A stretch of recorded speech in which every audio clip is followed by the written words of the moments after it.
few short misses yesterday make the path to 3 straight majors impossible? No. Anything's possible in the final round of the KPMG Women's PGA Championship.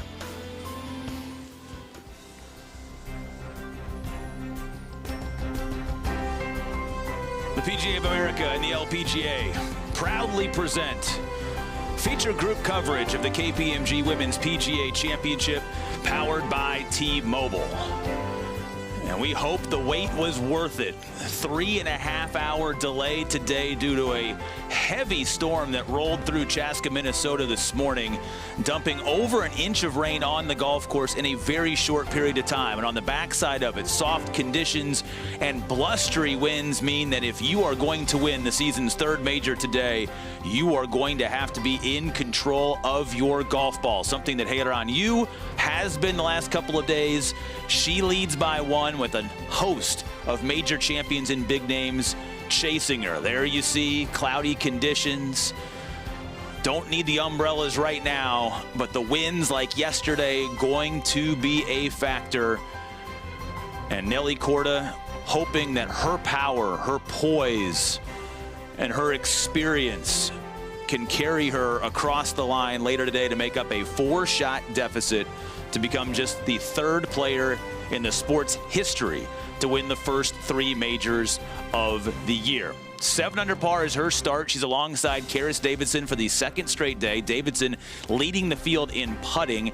Showed some poise yesterday before some late bogeys, and Auston Kim making a bit of a Saturday move yesterday up to 6 under par. She's got the power as well to perhaps battle these conditions to get things done. But so much will be on the shoulders of Hazeltine trying to win a major for the first time in her career. Brooke Henderson has been great. She's trying to win this championship for the 2nd time and the first since her last in 2016. We are ready for some golf. We've all been ready for some golf for quite some time, and the final round is finally here. That's Susie Whaley. I'm Will Haskett. It's been a pleasure all week to be with you in our feature group coverage, and we've seen every single second of Nelly Korda since she teed off on Thursday. And for really the first time yesterday, Susie, a little bit of frustration, what could have been with the misses that she had coming down the stretch. Very realistically could have been 1 shot out of the lead going into today. Instead, she is 4. But there are a lot of variables that happen on Championship Sunday. Can she climb all the way to the top to get this thing done and keep history alive? Yeah, I mean, during her press conference, she made it clear she was frustrated. And was asked about what the problem was, and she responded very quickly, well, what do you think? Yeah. And it was her putting. We all know it was the putter. And many people struggled with the putter yesterday, but certainly could tell it was irritating Nelly, as it would anybody that's trying to win a major championship. She claims it was the wind, which we totally understand. It was much more blustery yesterday. The greens were quicker. They were firmer yesterday. So at the end of the day, what is Nelly going to have to do to get this job done? She's going to have to stay in her process. She's working on her putting. You saw her doing it yesterday afternoon after the round was finished. She did it with her sister Jess. This morning, you saw her working on it again with her caddy Jason. I mean, at the end of the day, you do what you have to do as a player to get everything organized for that day. Yep. But I think the person that makes it the least complicated today, the person that makes it the most simple. I think anytime you have these types of challenging conditions, you have to break it down into simplicity. Yeah. What can Nelly Korda do really well and has shown us all year long is just that. The winner of the last 2 major championships, the winner of 4 LPGA tournaments this year, second 3 times this year. Yeah. Can you count Nelly out of this golf tournament? Absolutely not. But where am I leaning? I'm really leaning hard toward Brooke Henderson. Ball striking has been absolutely incredible. Has made some putts, has missed some putts. Very patient in that process. And that ball striking is going to be a factor today for distance control with these wet conditions. And you mentioned those conditions, and that's really the big story. We didn't know how much rain we would see. There was some forecasts that said maybe the storms could dodge us. They definitely did not dodge Hazeltine National Golf Club. Over an inch of rain in a very short period of time. They were squeegeeing them off the fairways to get this golf course ready, but we still have the same winds as yesterday. Yesterday, they were contending with winds in firm and faster conditions. Today, it's a slog out there. Ball in hand, preferred lies, wet fairways, still a lot of wind. How do the changing conditions from yesterday to today affect how this final round plays out?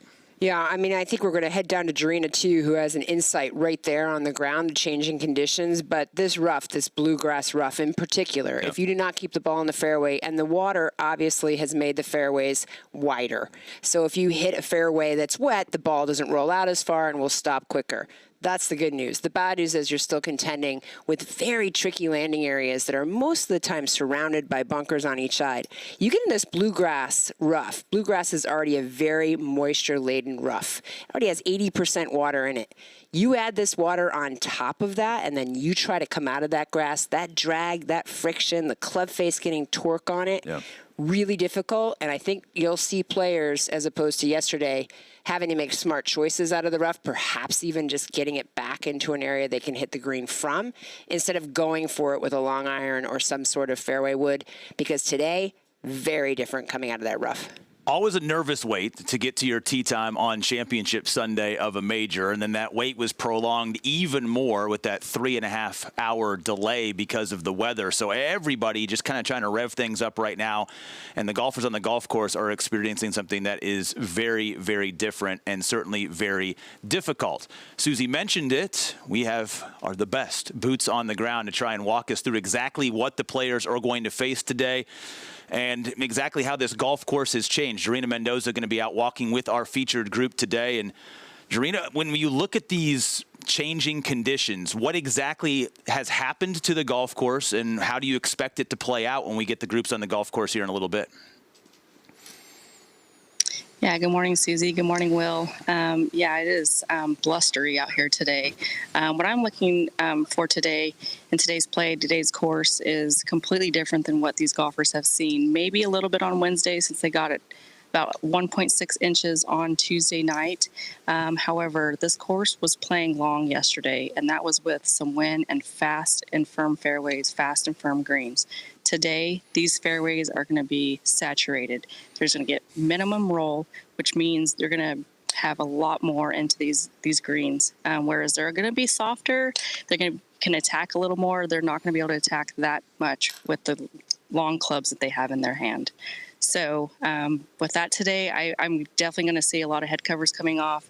And as Susie alluded to, hitting the fairway is going to be very, very important. Jarena, quick question for you. So there was a lengthy delay this morning, people waiting around. Talk about, from a player's perspective, how you kind of settle back down and then restart your routine so that you're not hyped up for those couple hours before you've played. Yeah, that's a tough part because, some of these players were already out here. They were already going through their routine.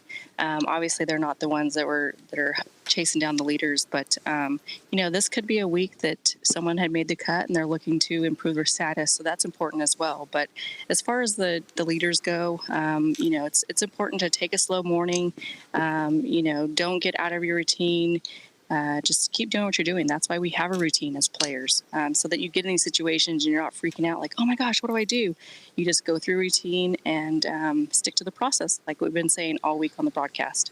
All right, a little less than a half an hour away from our feature group hitting that first tee. Jarena will let you dry out whatever socks need to get dried out after this morning and get ready for a great walk this afternoon over there at the first tee. Thanks for your insight. Can't wait to chat with you on the golf course here in just a little bit. As Nelly continues to rev things up, big sis Jess on hand as well. Is this the day that she's able to run down another major championship? Promises to be a memorable one, and someone's life is going to change for the better later today.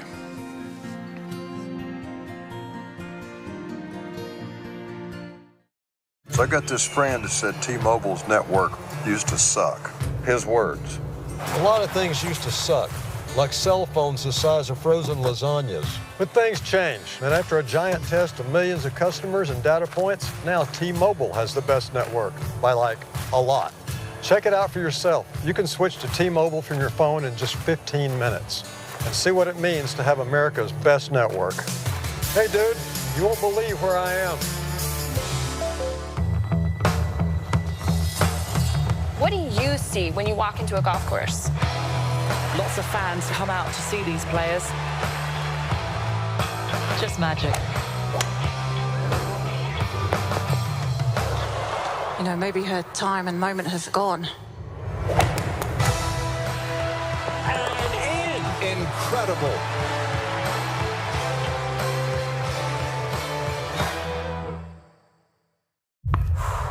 When all you hear is the hush of anticipation, the months, the years of preparation come down to this.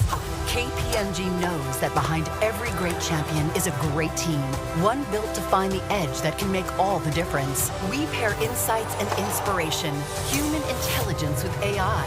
So when the moment arrives, our clients are ready to reach for greatness, because every champion needs a champion. What is it about this game we love so much? Is that it can never be perfected. It's the community you build. It's that I can practice anywhere.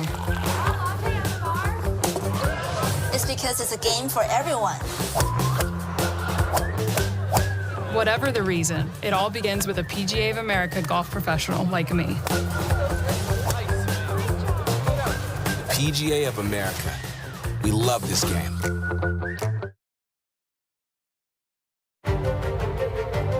Welcome to the 2026 KPMG Women's PGA Championship at Hazeltine National Golf Club. The world's best women golfers are in the spotlight in Chaska, Minnesota, with dreams of making major championship history. For decades, the KPMG Women's PGA Championship has been a showcase of excellence, determination, and breakthrough moments, elevating the women's game and inspiring future generations.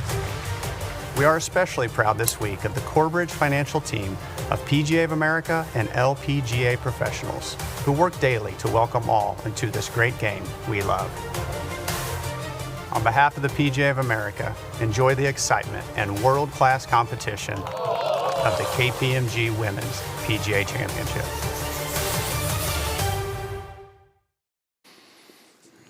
Beautiful trophy awaits the winner later today, a winner that's going to have to deal with those breezes, which actually will die down as we get through the afternoon hours, but managing the winds right now going to be very important. Also going to be very important to be able to find fairways. Nelly Korda is outside the top 40 this week in driving accuracy. Obviously, we know what a win means this week, not just chasing Babe Zaharias and Inbee Park, the only two players to ever win the first three majors of a year. But a win comes with the Hall of Fame as well, Susie, attached to it for Nelly Korda as she rapidly gets there the way that she has played this season. Yeah, arguably the hardest Hall of Fame to get into. She only needs 2 points to do that. I think, too, this largest purse at $13 million, she would surpass Annika Sorenstam for the leading money winner on the LPGA Tour. It's always helpful when you have a $13 million purse to do that. It is very helpful. Here are highlights from Nelly this week. We've had her all 4 days in our featured group coverage. Front nine has not been kind to her. She's 1 under on the front. She's only made 4 birdies on the front. That was to get things started on Thursday. At the time, 1 over par got her back to even. Now head into her round on that back nine, and that's where she would just explode the first couple of days. 3 birdies in her first 6 holes, and that was at the par 3 13th hole. It would move her to 3 under in that opening round. Would shoot an opening round of 70 and included a double bogey. And then started on the back on Friday, and this is when you thought, okay, the chance to win this golf tournament might happen because she got off to a flyer start on 10. Yeah, without a doubt, 1 and 10 have both been very difficult par 4s starting holes for the field, and she handled it beautifully. Birdie 10, and then at the par 5 11th was able to make this birdie as well. She was quickly to 4 under at that point in time. And then for good measure, after a birdie at the par 5 15th hole, this was her approach on Thursday afternoon to 18. Yeah, just beautifully done to that tucked left hole location. Perfect distance control. Nelly was charging 6 under par, but she would play her final 9, that front 9 in even par, and just that's kind of been the story. It hasn't been a full 18-hole round yet for Nelly Korda. There's been some brilliance, but she hasn't been able to get it across the line to then be at the very top of the leaderboard like so many others. Yeah, I mean, tee to green, she's been superb other than a few missed drives, a few missed shots, as everybody has in this championship. A major championship tests every facet of your game.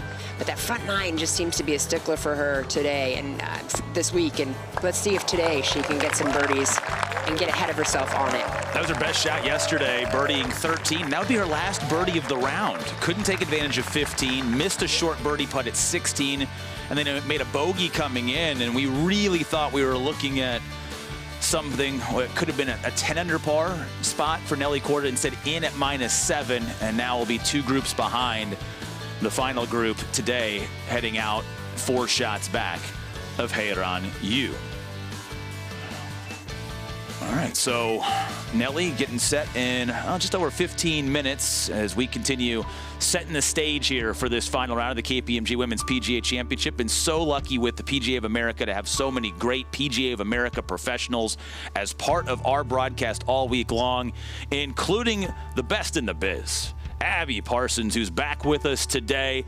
We've gotten rid of the rain gear. We're getting geared up for a day in the wind. Abby, what do you got in store for us on the range today?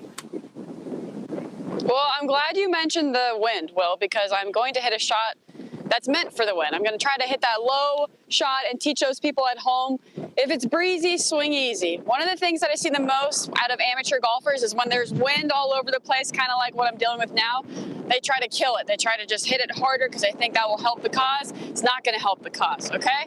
So when I'm trying to hit that lower shot, I want to make sure of a few things. First thing is I want to make sure my ball position is going to be closer towards my trail foot. It's going to be back in my stance. On top of that, I'm going to move my hands a little bit more towards that target side to also de-loft the club. And for me personally, I like to have a little bit more of a narrow stance. That way I can stay over the ball a little easier and I can finish with a lower finish with my hands. Once I finish lower, it will be a lot easier for me to stay over the ball, and that's what the people at home need to do as well. So I'm going to hit this shot now. I'm going to put that ball position back in my stance. I'm not sure if you can hear the wind howling back here, but that's what I'm dealing with. Hands are going to be closer towards that target side, and I'm going to stay over the ball and swing easy. And just like that, I hit a low 7-iron. That's the ball flight I need when it's breezy, especially if I'm into the wind, so take that at home. That is exactly what we are looking for today, and she could sell that shot right now to a whole bunch of players in the field that are going to need to flight it low and underneath the wind today. Abby, thank you so much. Looking forward to her insight as we watch the world's best tackle this golf course this afternoon, including Nelly Korda. We've seen the swing, a little bit off at times this week. We'll dive deeper into that with the PGA of America right after this.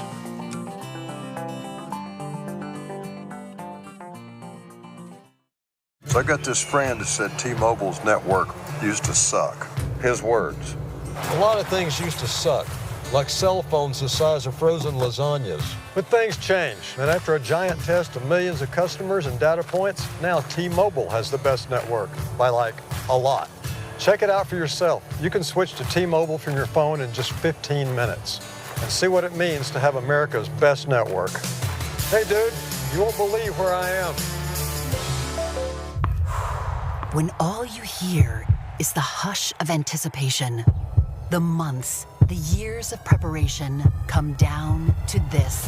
KPMG knows that behind every great champion is a great team, one built to find the edge that can make all the difference. We pair insights and inspiration, human intelligence with AI.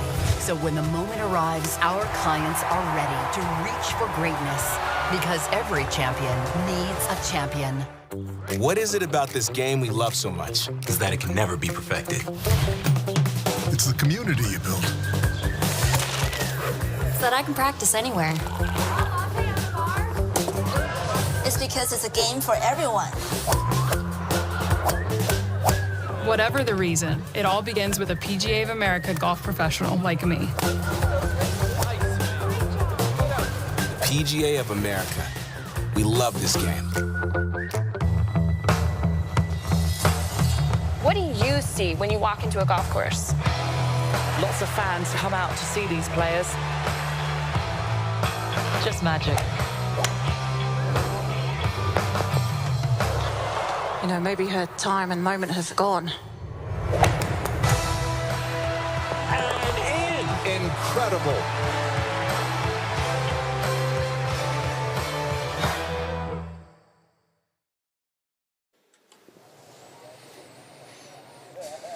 Final round is underway here at the KPMG Women's PGA Championship. Hazeltine National with a one-shot lead over Brooke Henderson in the final group with Ina Yoon. Don't forget, Ina was 5 clear of the field at this time yesterday after a brilliant start to the first 2 days, and now she gets to play chaser today after she was passed in round number 3 as Nelly Korda and company, along with Auston Kim and Karis Davidson, will be on the first tee in just over 10 minutes from right now. And we've been, focused so much on this brilliant season of Nelly Korda and the control. When you think back to the U.S. Women's Open and the little grip change that fixed what was a right miss for her. She's kind of been seesawing back and forth between the misses this week, but so in control of her swing. And it's just a ton of fun, Susie, to kind of watch when you have feature group coverage, those little tiny adjustments to try and figure out how to get it done. Yeah, I mean, I think at the end of the day, Nelly right now just needs to focus on target. She needs to focus on tempo. She needs to get back to her athleticism and not worry too much about swing. And I think that's what she's going to do when she steps on that first tee today and just go. Trying to groove the swing right now and maybe apply some early pressure. Again, about 10 minutes from the first tee and our featured group making their championship charge.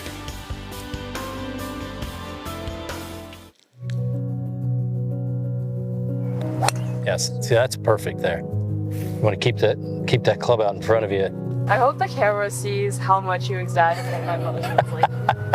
We started back in 2023. I was able to connect with him and really see that we have a shared vision of how the game is. Really good. I've spent most of my time on the PGA Tour, and I've done a lot with PGA Tour players coming out of college. And so to come over to the LPGA and have a chance to work with Rose, who is such a great player, has such a great track record, and to try to help her on this journey of becoming a professional golfer, I think she is the epitome of what you want as a student. Very nice. She's very intuitive, so when you give her information, she has to process it. You see how different that came off? And then once she processes it and kind of implements it, she'll work on it until she gets it. He's been incredible. One of the best decisions I've made for my own professional career is having Todd as a mentor.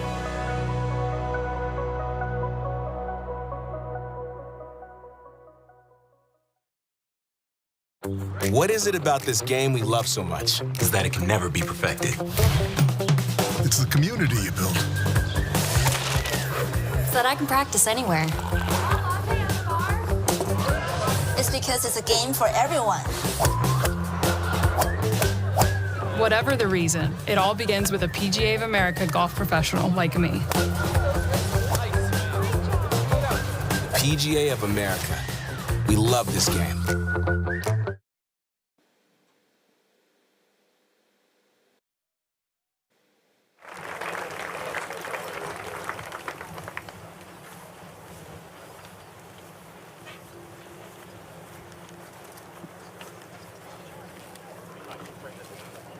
You don't think there's anticipation to get this round started. Tee time in front of you still hasn't been announced at the first, and Nelly's already to fire there at the first. We've seen this beautiful golf swing really in the focus of so many in the golf world over the last couple of months because of what Nelly has been able to do. And joining us to help break down the brilliance that is Nelly's golf swing is Justin Kraft, the 2025 Minnesota PGA Section Teacher of the Year.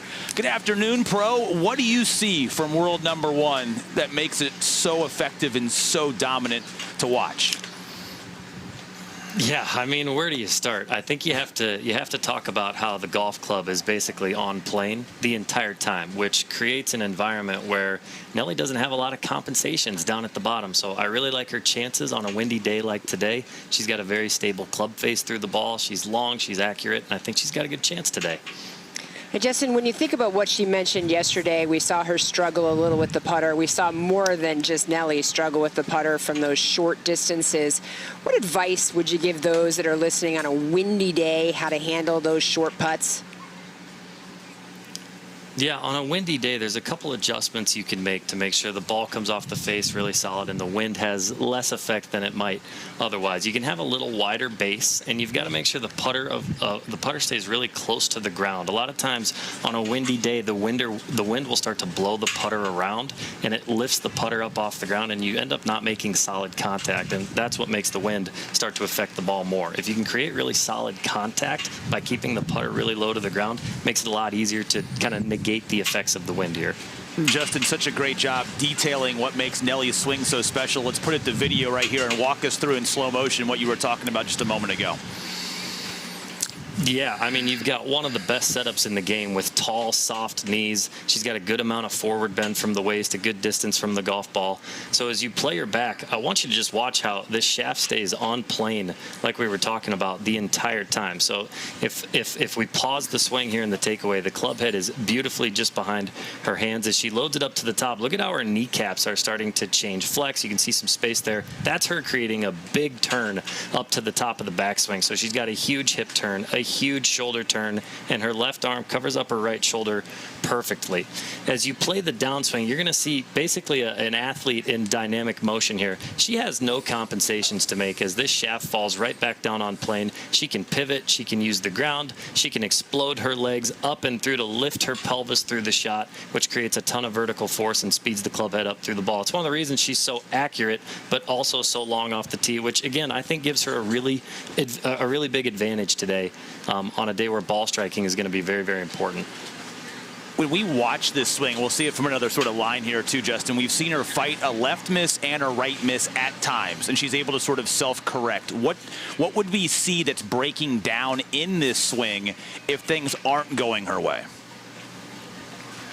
Yeah, I think one of the things she would probably be the first to tell you is she tends to get the club moving a little bit too far back in the backswing. So, you know, if we play her all the way up to the top, you're going to see the club get just a little bit past parallel. And at times, with how she moves the club in the backswing, if that club starts to get a little bit too laid off, it could start to steepen in transition as the swing gets a little bit longer. And that can create some compensations down at the bottom. So if there is a negative to being a hyper-flexible elite athlete, it's that you tend to turn a lot in the backswing. You tend to be able to create almost too long of a backswing, whereas amateur golfers typically have too short of backswings. They're not as flexible. So if there is one thing to pay attention to, it would be that. And I'll tell you this, rhythm and tempo are going to be incredibly important on a day like today. So if she can Coca-Cola her way around the course like she says she does with her tempo, she's going to have a really good chance today. Yeah, congratulations on being the Teacher of the Year. I know how difficult an award that is to win, and thank you so much for the driver breakdown. Let's talk a little bit about the iron shot today, and understandably so, the posture differences. Yeah, totally. So she's going to be a little bit closer to the ball, which on a windy day especially helps steepen the angle of attack and can help lower the ball flight. As well. You can see her arms are actually hanging down just a little bit more underneath her shoulders here as well. But you're going to see a lot of similar movements to the driver. So the club head's going to pass through her hands as she takes the club back. Now on a little iron swing like this, the reason she's so deadly accurate is because if you stop this swing at the top, again with the driver, that swing tends to get a little bit longer and it tends to get a little bit more laid off, which can complicate things down by the ball. Here with an iron, the backswing's a little bit shorter. This shaft is perfectly on plane. There's not a whole lot that can go wrong. From here, she just has to pivot through the golf ball like she typically does.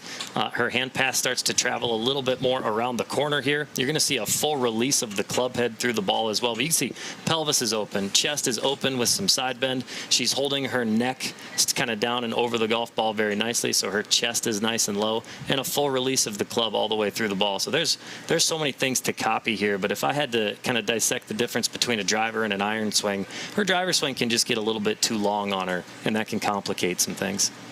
Yeah, and this from the front angle, as we look at the too. face on. Yeah, sorry. As we look at the face on, watch her pelvis here. I mean, she does a very good job of staying centered in the backswing. And then this move in the downswing, as soon as the downswing plays, look at her pelvis sort of push into the ping logo on that bag. There's a lot of amateur golfers that would benefit from a little lateral shift to the pelvis in the downswing. I see a lot of amateur golfers hanging back. So like Abby talked about before, learning to finish on that front side is really a skill that helps the ball striking, especially when hitting irons off the ground quite a bit. Awesome breakdown, Justin. We can't wait to see that slow motion in real time on the golf course. Congratulations on the Teacher of the Year award last year, and we appreciate your insight. Yeah, appreciate you guys. Thank you. Nelly on the tee next.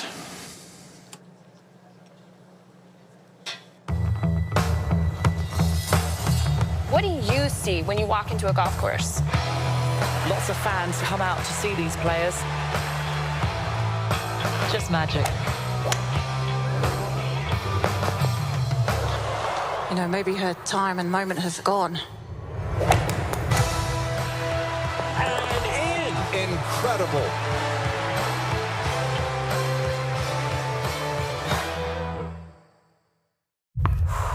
When all you hear is the hush of anticipation, the months, the years of preparation come down to this.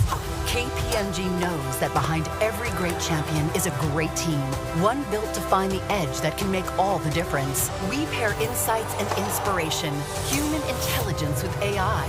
So when the moment arrives, our clients are ready to reach for greatness. Because every champion needs a champion. Golf isn't easy. Trust me, I've learned that the hard way. But over the last few months, I've traveled across the country working with PGA of America golf professionals to improve every part of my game. And every lesson has been building towards one goal: breaking 100 at Hazeltine National Golf Club. You can have the information in front of you, but you may not always know how to apply it. These are the people that apply it. They're going to take you from A to B, and even just one lesson, which is nuts. If this is any proof, get a lesson. And follow my journey, and Hannah Gets Good. So I got this friend who said T-Mobile's network used to suck. His words. A lot of things used to suck, like cell phones the size of frozen lasagnas. But things change, and after a giant test of millions of customers and data points, now T-Mobile has the best network, by like a lot. Check it out for yourself. You can switch to T-Mobile from your phone in just 15 minutes and see what it means to have America's best network. Hey dude, you won't believe where I am.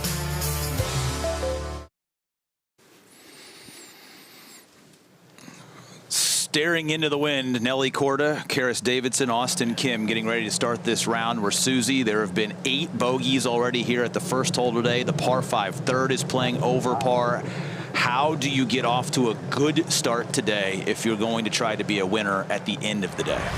Yeah, first of all, calmness off that first tee, which in itself is a difficult thing to do on a final round of a major championship. But you see the bunkers hugging the fairway right and left, right in the landing areas. The first bunker on the right, 228 off the tee. The one on the left, 228 also off the tee. Certainly fairway a premium here, as you just mentioned, Will. Lots of bogeys from the bunkers and that long bluegrass. Hole location today is back 24 paces and 6 off the left-hand side. Certainly gives you a lot of options coming in to this first hole location, but right side, best play. The time for warm-ups and analysis is over. It's time to play this final round of golf as Nelly Korda pursues her 3rd straight major down to the first tee in the PGA of America's Dawn New Year.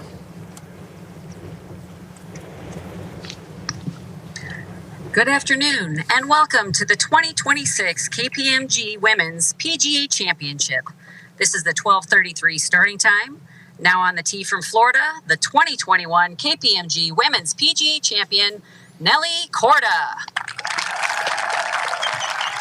The last time a player won the first 2 majors of the season was in Bee Park in 2013. Third major start for her was the U.S. Women's Open that year. She went on to win it.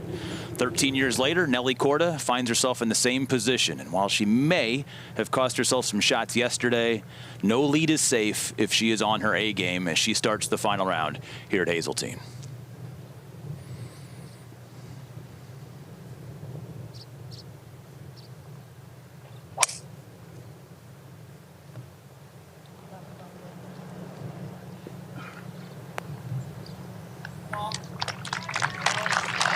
With a low left on that first shot, certainly not her intended line. From Florida, the shot we saw the Auston first Kim. time. Auston Kim certainly has the power today to play in the wind and in what has become a much longer golf course because of the breezes and the rain earlier. A late eagle yesterday, And while she hasn't had a good run of form coming in this year, she's getting really close to having a breakthrough Sunday and a big-time win. Maybe it's today.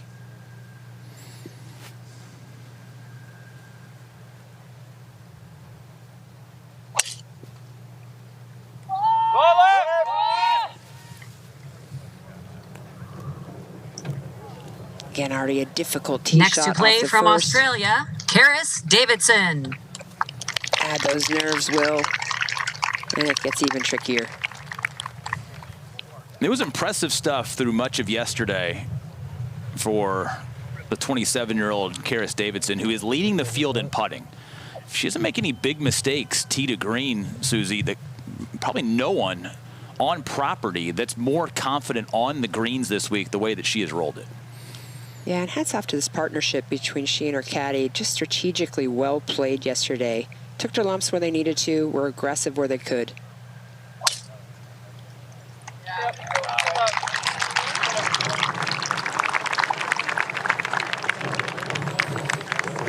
Finds the fairway. Drive averages today here at the first about 240 yards off the tee back into that freshening breeze. Nelly missing the fairway, but probably beneficial to be in the bunker and not in this saturated rough. But we are on the golf course with our feature groups here in the final round. So I got this friend that said T-Mobile's network used to suck. His words.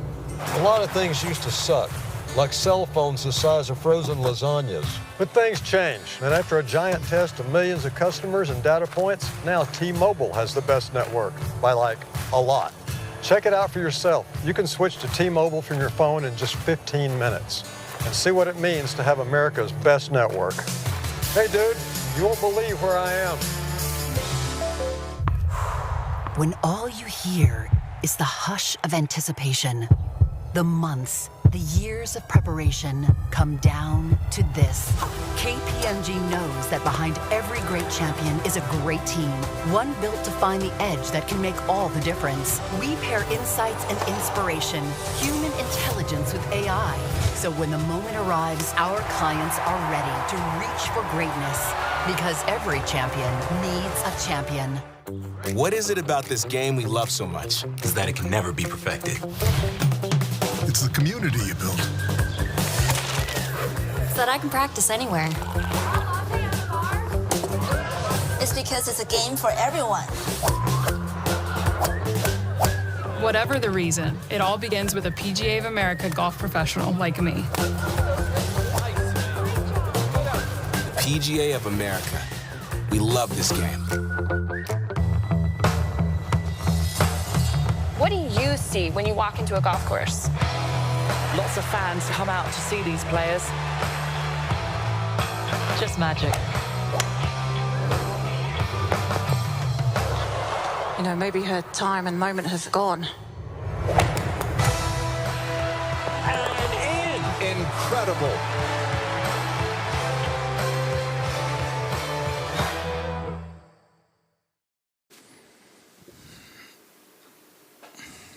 Going to be a challenging final round, and have to avoid big mistakes early, stay in the fight, and see how the pressure of the final tee times play out. You see all those flowers moving, a lot of breeze to contend with as we peer back down the first. A couple of missed fairways from Nelly Korda and Auston Kim, while Karis Davidson safely in the short grass. And again, preferred lies after, actually she looks like to be in the first cut, so she won't be able to move that golf ball. And with preferred lies, the priority of hitting it in the fairway and being able to control is going to be key. But you see the daunting task facing Auston Kim as she's gotten to her golf ball here at 1.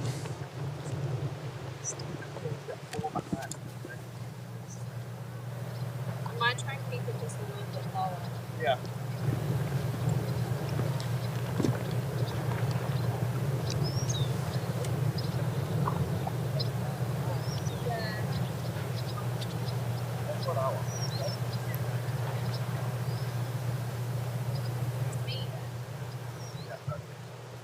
Yeah, Karis has about 181 to this whole location. She has her 5 hybrid here.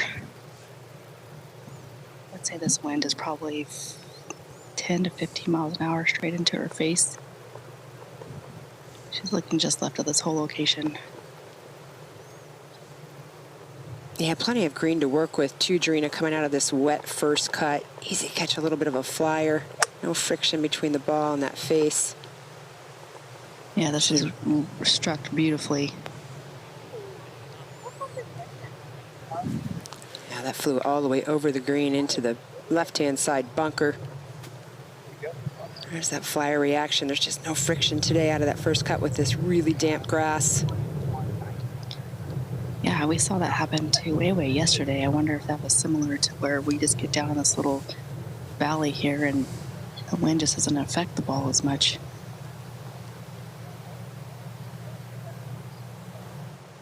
.171 for Nelly on an upslope.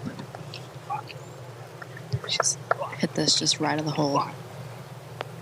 Yeah, smart play from that bunker. Take your lumps, center of the green. It's going to repel a little bit, but again, the benefit of having all of that power to be able to hoist a long iron up into the air, and now really no choice here for Auston. Yeah, she's just going to chip out and take her medicine and get back out in position. We're going to see a lot of that, in my opinion, today with some missed fairways. Just, I think sometimes that's going to be the way smarter play in trying to take a hero shot, especially as wet as that bluegrass is. And there you take a look at the win probability powered by the KPMG Performance Insights. Hazeltine has had a lot of opportunity. She has won in the LPGA Tour, an incredible ball striker. It's been her putter this week that has carried her to the top of the leaderboard as well. And don't sleep on Ina Yoon. She had to play with that 5-shot lead yesterday and lost it. And now all of a sudden it's like no one's paying attention to her after having 2 incredible rounds of golf. But you and I have both been so impressed with how Brooke Henderson has found her best form by a wide margin here this week, trying to win this major for a second time. Yeah, it's just, she's talked about it, just a happy week. Her niece was born this week to her sister Brittany, and Sahali, now her niece, in honor of her win at Sahali with her sister on the bag, their first major together. But Haeran Ryu, you think about her game, she's got this calm confidence, right? But if you really look at the stats, she hit 85% of these greens over the course of this golf tournament. Yeah. That is incredible statistic, and if she can accomplish that in this breeze today, to your point, that data fact is going to be hard to beat. Now, those players aren't looking at those stats. Brooke Henderson's not looking at her probability of winning. She thinks she can win this golf tournament. She's thrilled to be in that last group. Nelly certainly thinks she can win this golf tournament. So, and Ina, who mentioned, I was really nervous. I'm learning how to deal with that. We'll see how she comes out of the gate today. Hazeltine, a very powerful player, but 5th in the field this week in driving accuracy. She hit almost 80% of her fairways, and that's a huge key. Compare that to someone like Auston Kim here in our featured group. 70 players made the cut, and Austin's 67th in driving accuracy. And we saw it here at the first, and unless she gets this one up and down from distance, you're going to drop a shot early. Yeah, she has 105 to the hole. She has gap wedge in hand. See how these greens react, Trina. Right over it. What a beautiful golf shot. Almost brought it back and in. So we see how receptive that rain has made these green surfaces. Comparison to yesterday, much firmer and faster. Look at Brendan. Look at how healthy that divot was, too. This had 2 chances at going in. Almost could have hit the stick and dropped straight down and then nearly ripped it back in. And maybe the one benefit to the rain, it's going to make this golf course a lot longer, but for a player like Auston Kim, a player like Nelly Korda, is there a flag stick today that you can't take on? Yes. Okay, all right, okay. There are a couple of flag sticks out here you're not taking on today, that is for sure. And I'm not saying that their play needs to be conservative, but we've said it for 3 days and it still stands true. You make aggressive golf swings to hole locations that can take it. You play conservatively to hole locations that you shouldn't be going after. And I think the person who makes this as simple as possible, as I said in the beginning of the broadcast, and doesn't make this complicated, is the one who will take it. Because you're dealing with conditions that are, not what they've been for 3 days. You've got the wind, you've got the rain, you now have water to contend with between your face and your golf ball. On top of that, you have Sunday hole locations, which are going to challenge the entire field. Kim, very similar to Nelly Korda this week, just 1 under on the front 9. Thursday, the back 9 definitely played harder than the front. It's sort of leveled out a little bit the last couple of days, but you would definitely say that that's a bit abnormal compared to the rest of the field to have that wide of a margin in terms of your preference to the back. Now, not a lot of green to work with for Karis. Yeah, she has like 5 paces to work with, but her ball was well below her feet on the slight downslope. Yeah, I just couldn't miss it in that back left bunker. That's just that second shot that really just flew on her.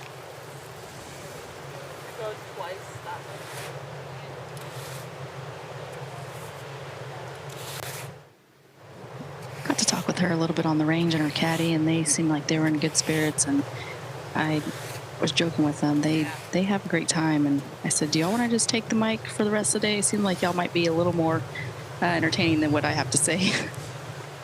I agree with you. It seems like a wonderful partnership. I thought you were agreeing with her that they'd be better than Tarina on the microphone. No, I apologize. That was harsh. Absolutely that was not. really harsh. Tarina has way too much expertise to let her off the hook today. I take all compliments and criticism.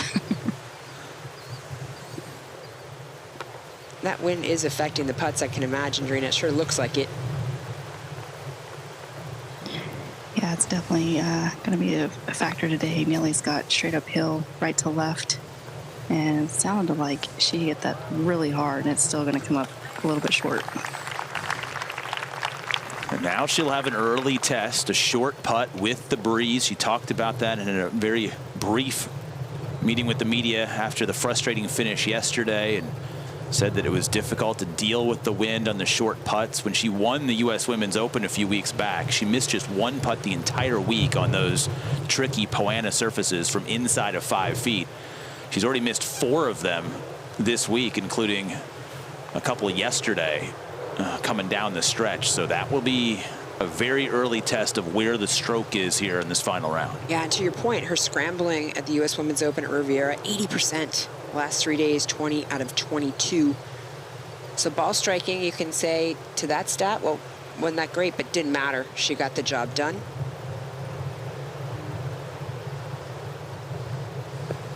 Then you have Karis with that statistic of 8 shots, over 8.5 shots strokes gain with the putter.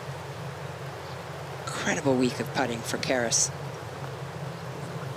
She's up at 37 feet, right to left. And I don't know if these players have really adjusted to the rain that these greens have gotten, but it seems like everyone is definitely coming up short.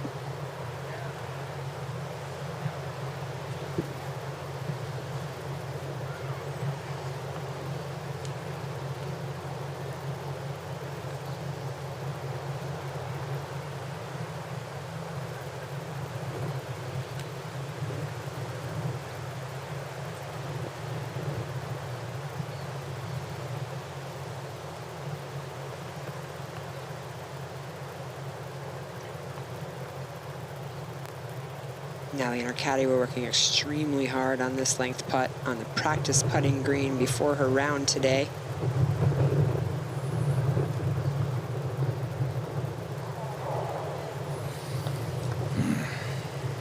Mentally, that is not what she wanted to see right out of the gate. That putter being the nemesis yesterday in her mind, in her words. Slumped head, slumped shoulders. That officially wasn't inside of 5 feet. It was just outside of it, but it's still in that range where when you're 4 shots back and you're trying to win this tournament, you don't have to be perfect inside of 10 feet today, Susie, but it would really help if you were. Just mentally, that would have helped. Let's just drain this first one, stop worrying about it, and just play golf.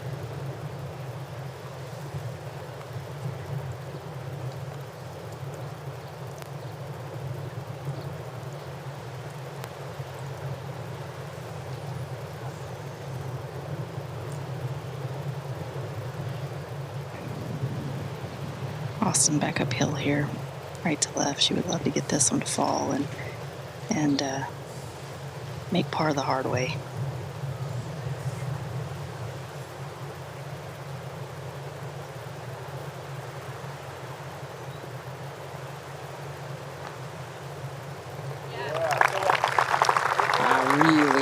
done. Way off the path off the tee, and it's still a 4 with some nice momentum to stay at -6. But by the way, that's the 4th 3-putt of the week for Nelly Korda. She had 2 yesterday, and it was just the 4th round all season for her where she had multiple 3-putts in it, and gets off to the start today. So if there was any lingering doubt about the putter's ability, you can just add more to it with 17 holes still to survive.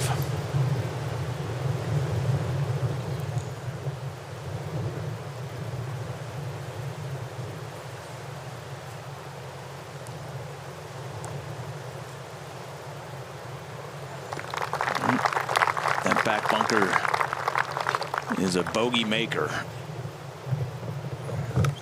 And now 6 back, with the leaders about 5 minutes away from being announced on the tee. And it's time for the quick bounce back after Nelly Korda working through strokes, swings, all the thoughts, and needs to erase any bad mojo heading to the tee here at 2. Yeah, 362 yards on the scorecard today. Dog leg to the left, as you can see. Bunkers down the right. 252 to the front of the right bunker. 227 to the front of the left. Certainly trying to navigate that carry number between them. And then as you turn the corner and head to the green side, wind will be right from behind and off their right. Hole location tucked very hard to the right, just 3 paces off the right today, and 9 on. Not playing overly difficult today, have already seen 3 birdies. 5th easiest hole this week. It is currently the 6th easiest hole, but we still have yet to play all 18 holes with split T3s and the delay because of the weather earlier. But for 2 players in this group, look, one's just going to smack everybody around today with how hard that is playing back into the breeze. But I don't know if you have a number in mind to start this round. A lot of it had to do with what the leaders in front of you are going to do. But the moment that you start with that bogey, you haven't made a birdie yet, you haven't made that charge, where does your mind, what do you make sure your mind doesn't go? Well, I think I will answer your question, but I think the modeling shows from the KPMG Performance Insights that -14 is the model score to achieve. I'm hovering around 12 to win this golf tournament. So number one, you can't think score. Anytime you think score in golf, typically you just get into outcome mindset, and that never works well. So you gotta hone back in. You gotta reset, new hole, new time, new opportunity to make a birdie. And for Nelly on this particular hole, she can cut a bunch off this left corner with how wet these fairways are now. She doesn't have to worry about running through it. Auston trying to provide that blueprint. That's going to chase and settle down in the right-hand rough. Yeah, I think you're going to have to cut more off than that if you're going to take it over that left-hand side. Vanderbilt grad. Joined the tour in 2024.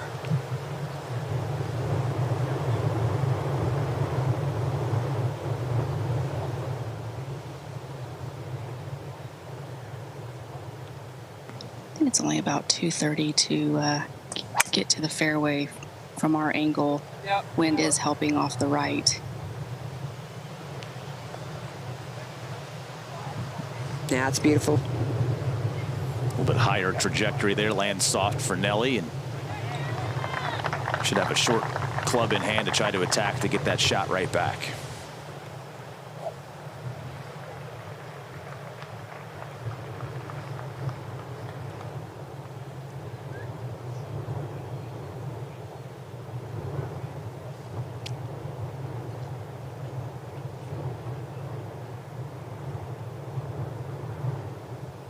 Karis looking to get a little more right of Nelly and Auston. Yeah, she loves that big draw.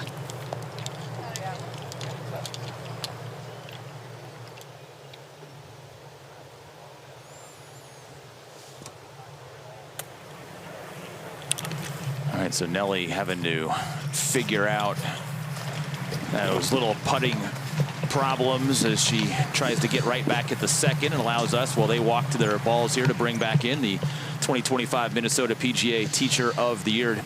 Justin Kraft is We've been watching the start here, the swings, dealing with the weather and everything like that. I'm curious, Justin, you teach a lot of folks. You probably teach some competitive golfers here in the section.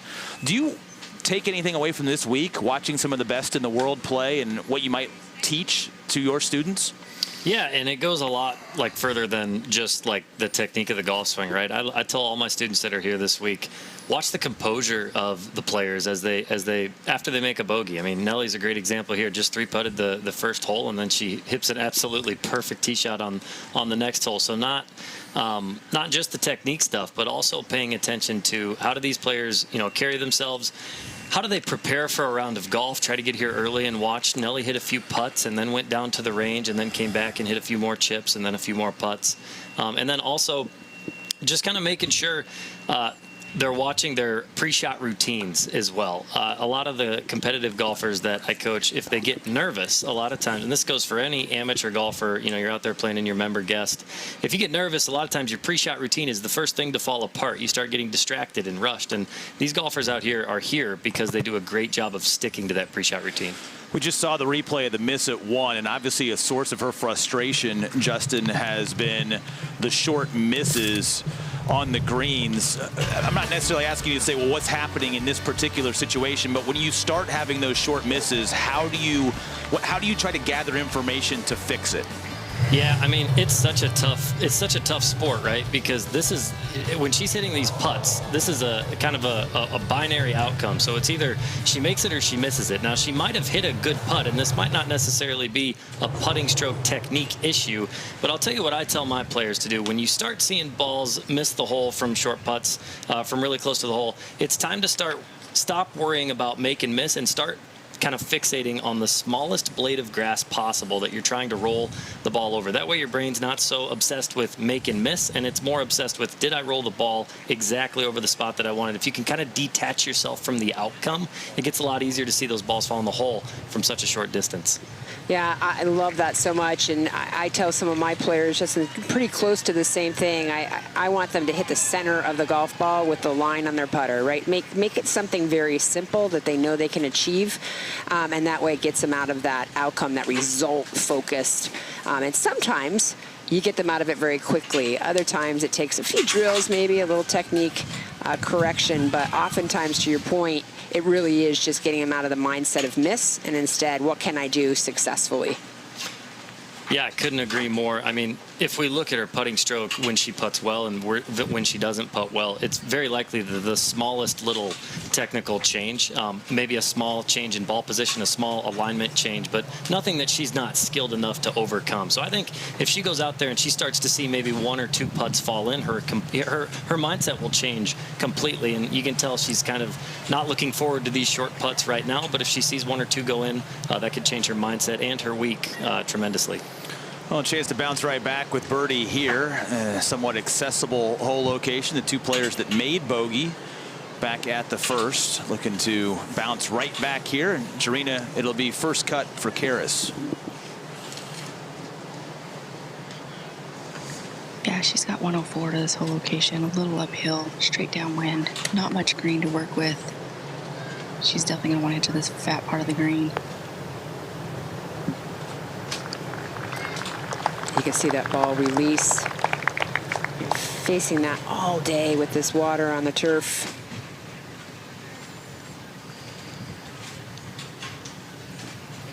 Really an advantage to get ball in hand, get the ball dry, get face dry, especially with these short wedges.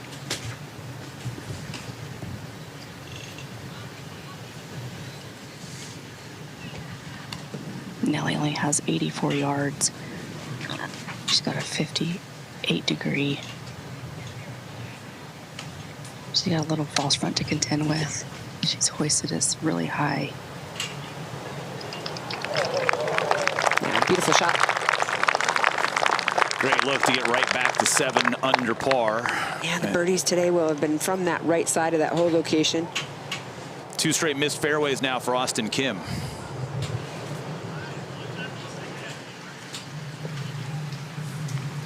I definitely don't think in her mind this will be considered a missed fairway because she did hit it where she was aimed. But I think standing back on that tee, you definitely want to miss it in the left rough if you're going to err on any side where that hole is located. That is well done from that lie. Yeah, to Austin's advantage. She does have a steep angle of attack and beautifully done. No problem getting out of that deep stuff for her. Another trek here into the land of 10,000 lakes, and Hazeltine National Golf Club hosting this KPMG Women's PGA Championship when Justin Kraft's still with us, the Minnesota PGA Teacher of the Year. I'm curious how excited the section is, Justin. So many times the opportunities, whether it's the U.S. Amateurs, this major, another Ryder Cup coming. How does the section all sort of come together, and what's this week like for you and your peers? It's so fun to have an event like this, you know, in the section.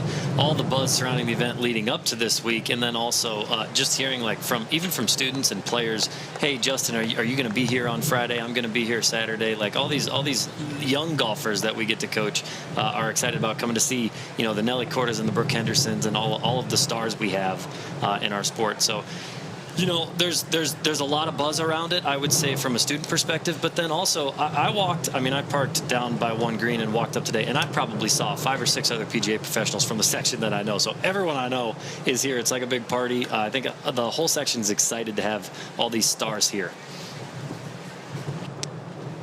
Yeah, Justin, I know J.D. Drimmel is probably one of those people walking around with you, maybe John too, and Scott McDonald and Kelly and Tim, and they're all on the board of directors for the PGA, and JD, the CEO. It's so fun. Your section does so much for golf. So thank you I'm going to speak for, and I shouldn't ever do this, for 30,000 of us, but thank you for hosting this and for all of you are doing to really promote golf in Minnesota. Yeah, we probably owe Kyle Brandt, the head pro here at Hazeltine, one of the biggest high fives of the year. He's the one who's probably put in the most sweat equity. And then, yeah, you mentioned the board of directors. I'm not sure what their role is. I didn't see them. My guess is they're somewhere near 2 green with Nelly right now while we're working in the booth. But, hey, I hope they're having a good time, having a hot dog and enjoying their day. Yeah, you bet. All right, 3 birdie looks here at 2. Karis Davidson first. How fast is this, Jarena? Yeah, without the wind, I think it's going to be pretty quick. But she has the wind straight in her face, and I definitely think this green's pretty exposed out here, and the wind's going to be a factor. She go a little bit to her right, and I want to say it's going to start to die down left at the hole.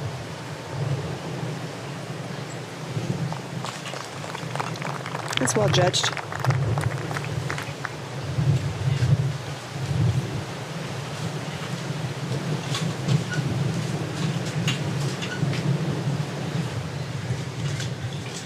Two other birdie looks here.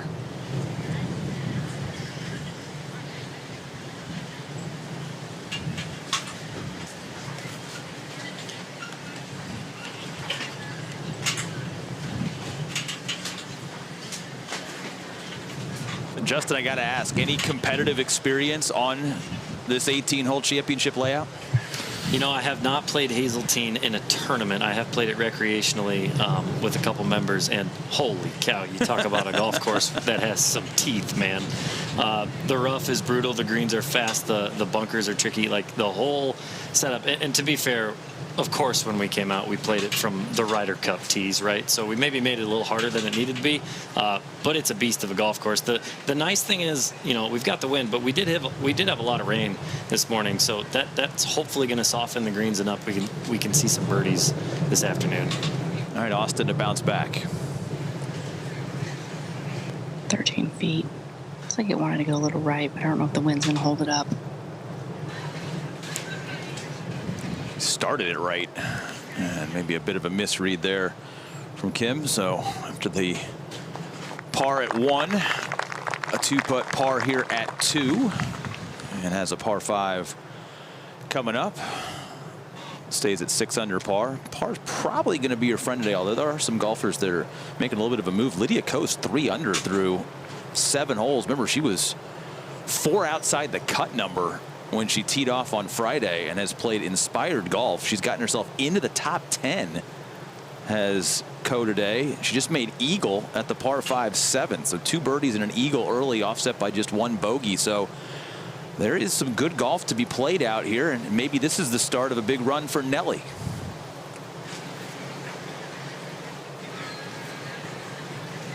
Yeah, she's got 7 feet back up the hill here.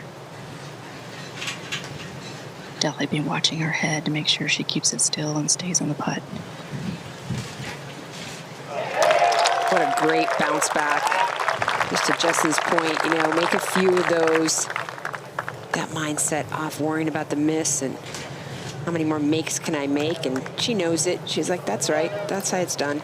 Big gallery, certainly big crowds out this week, a lot of attention. We mentioned the passion of this golfing community, and Justin, you can speak to it. You don't get 12 months of golf up here in the Greater Twin Cities area. Close. You barely get 6 good months of it as well. So I know the passion for the sport is so high, but how do you leverage an event like this and so many big events in the area to inspire the next generation of golfers?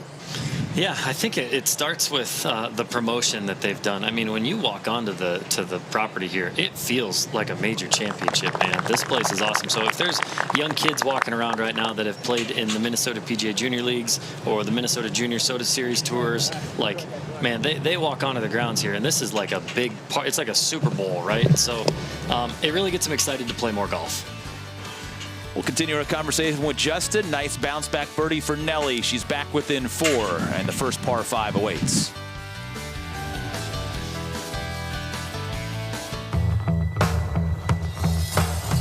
What do you see when you walk into a golf course? Lots of fans come out to see these players. Just magic. You know, maybe her time and moment have gone. Incredible.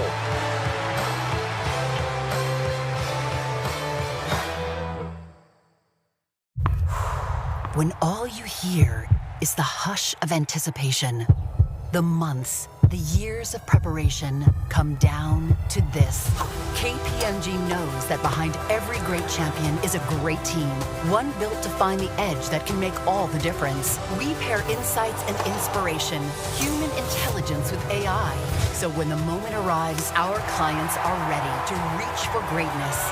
Because every champion needs a champion. Golf isn't easy. Trust me, I've learned that the hard way. But over the last few months, I've traveled across the country working with PGA of America golf professionals to improve every part of my game. And every lesson has been building towards one goal: breaking 100 at Hazeltine National Golf Club. You can have the information in front of you, but you may not always know how to apply it. These are the people that apply it. They're going to take you from A to B, and even just one lesson, which is nuts. If this is any proof, get a lesson. And follow my journey, and Hannah Gets Good. So I got this friend that said T-Mobile's network used to suck. His words. A lot of things used to suck, like cell phones the size of frozen lasagnas. But things change, and after a giant test of millions of customers and data points, now T-Mobile has the best network, by like a lot. Check it out for yourself. You can switch to T-Mobile from your phone in just 15 minutes and see what it means to have America's best network. Hey dude, you won't believe where I am.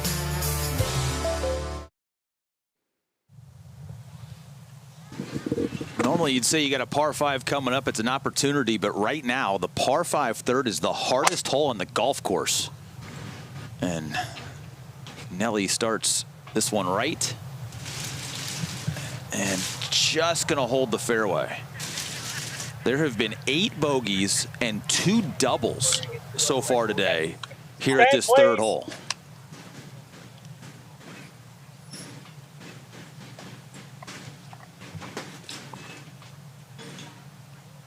Auston Kim hoping to use her power to make the path to par a little bit easier, to a hole that's playing to a stroke average of 5.4.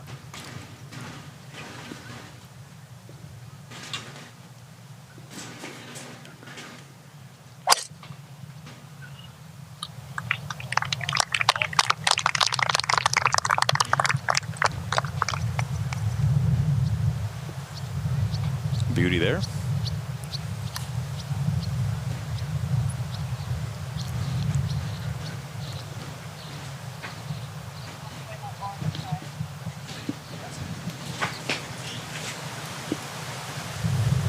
One over par start to the first 2 for Karis Davidson. A little bit less power than the other 2 in this group, so fairway is going to be, Susie, a huge priority here for her.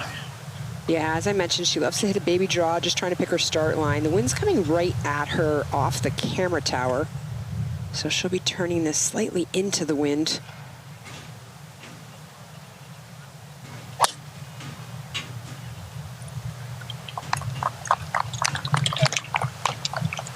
All right, so that appears to be okay. All three in the fairway at this long and now very challenging par 5. We're still in the presence of Justin Kraft, the 2025 Minnesota PGA Teacher of the Year. We did a big breakdown, Justin, of Nelly's swing earlier, but two very different swings playing alongside her. Would love your insight on what you've seen from both Karis and Auston.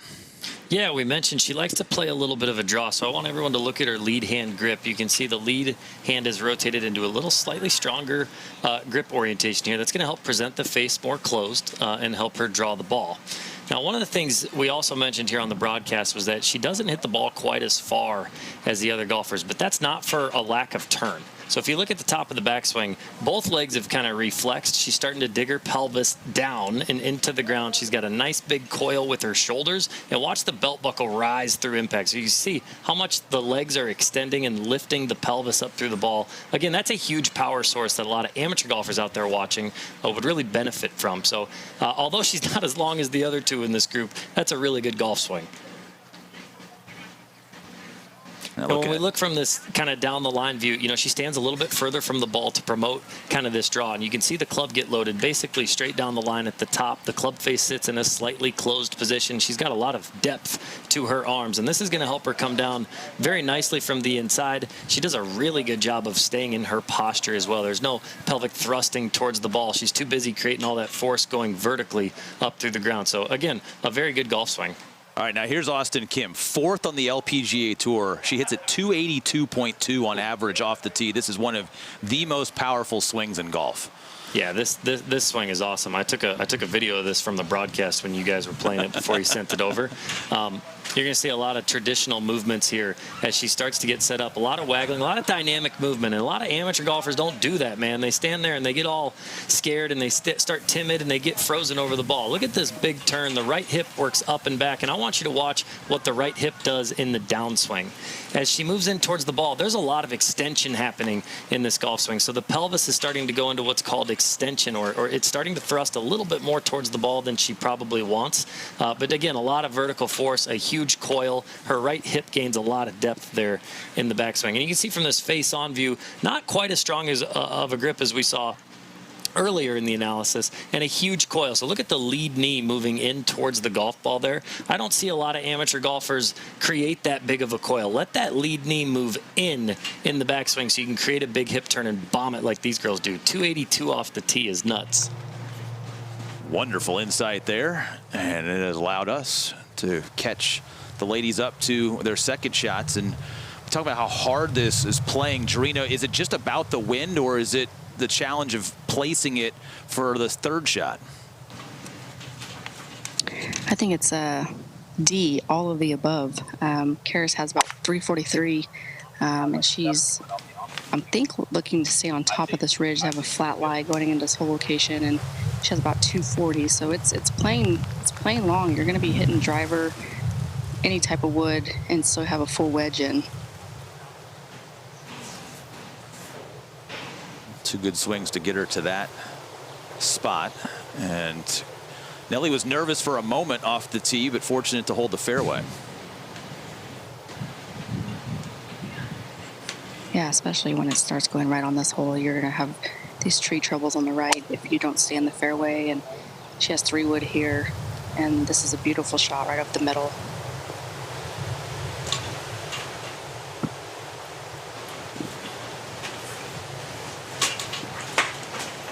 Chance to maybe hit a wedge in there, give herself a look at back-to-back birdies. And now Auston. Auston just one pace closer, 3 wood, and she has hit this well left. Yeah, arms got well behind her there with that huge clear and just couldn't catch it up, flipped it. Talking to her dad on the range and asking what she's been working on, because she hasn't probably had the start to the year that she's wanted, and it was nice to hear that it was not really a technical thing. It was balance and mental game.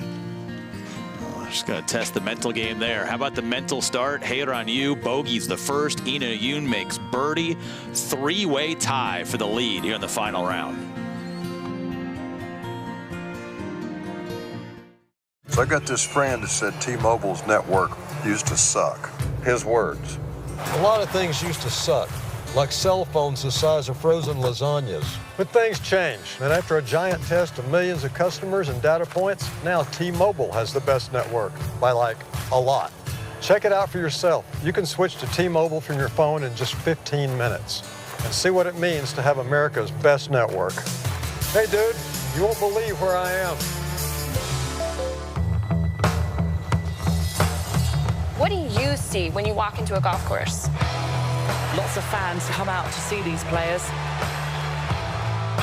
Just magic. You know, maybe her time and moment have gone.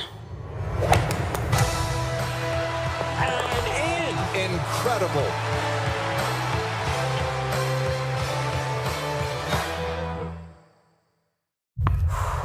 When all you hear is the hush of anticipation, the months, the years of preparation come down to this. KPMG knows that behind every great champion is a great team, one built to find the edge that can make all the difference. We pair insights and inspiration, human intelligence with AI. So when the moment arrives, our clients are ready to reach for greatness, because every champion needs a champion. What is it about this game we love so much? Is that it can never be perfected. It's the community you build. So that I can practice anywhere. It's because it's a game for everyone. Whatever the reason, it all begins with a PGA of America golf professional like me. PGA of America.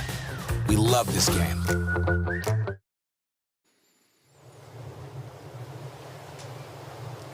Tight as the leaderboard has been pretty much all week. After Ina Yoon shot 63 on Thursday, had a 2-shot lead, then built a 5-shot lead, and what was a single-shot lead for Hazeltine National is already over one hole into this championship Sunday, and means Nelly Korda, even with the bogey at 1, the bounce-back birdie at 2, is now just 3 off of the pace as they are playing the par 5 third, still green occupied. Susie, here at this challenging par 5, and look, you know there's going to be some attrition, you know there's going to be some nerves on this day. 18 holes is a long time until we get to the finish line, but this is probably the tightest the golf tournament has been since the first ball was in the air on Thursday. Yeah, without a doubt, and you know it's going to take some distance too because of these wet conditions. Now you can see here Karis has a very long iron in comparison to what she's had here all week. So taking a look at this third hole here, as you see it's a par 5, and as you come off that tee box you want to head just around that corner left, try to avoid going through the fairway on that right hand side. And then as your second shot, you can see how narrow this landing area is. You certainly can't lay up anywhere left into those left bunkers. But to this whole location today, which is 26 paces on and 8 off the right, best bet is coming in from left side fairway. Have to cover that first green side bunker on the right to get access to the whole location today. And then there's a big slope that runs from right corner front of the screen to the left that will pitch the golf ball away from that whole location. So you have to fly it all the way back there, just left of it to keep it up top. 2 good swings from Davidson to get to this point. We still have to take a head cover off, Jarena. Yeah, she's left with a 165, a little uphill. She's got 6 hybrid. She has an interesting club selection in her bag. She's got a 6 hybrid and also a 6 iron. That was smart play there. She kept it on that upper shelf, as I mentioned. She got the ball all the way back there, so good for her from that number.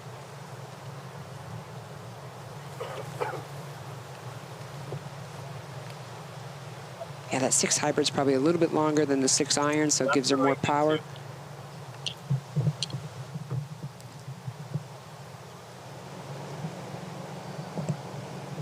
Nelly at 121, ball's a little below her feet. She's also on a side hill lie. She's got 9-iron here.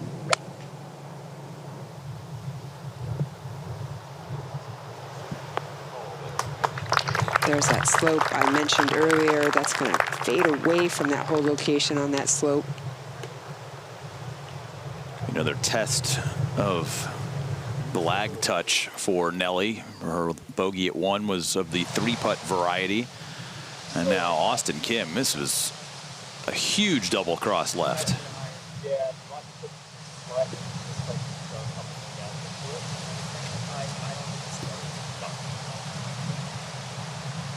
Auston's left with 114. Got really lucky over here. She has a clear shot at the green. Great angle at this whole location. And all she's going to have to worry about is just getting this wedge hoisted up over this first tree, but it should be no problem. Yeah, it looks like a pretty wispy lie, meaning that rough doesn't look that thick right there, Drina. Yeah, it's pretty bare. You kind of get hit or miss, but it's going to be pretty soft soil.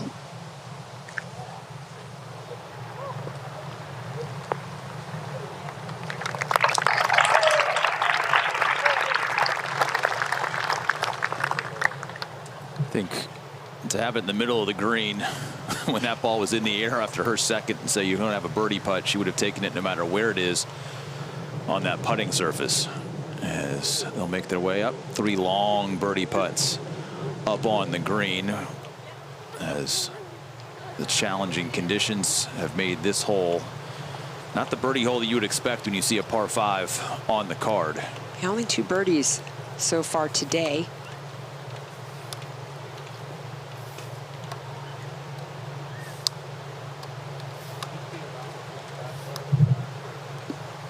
And that whole location is not easy either. You can see the slopes that they're going to have to contend with. These greens at Hazeltine are very large. You're going to see a lot of lag putting here.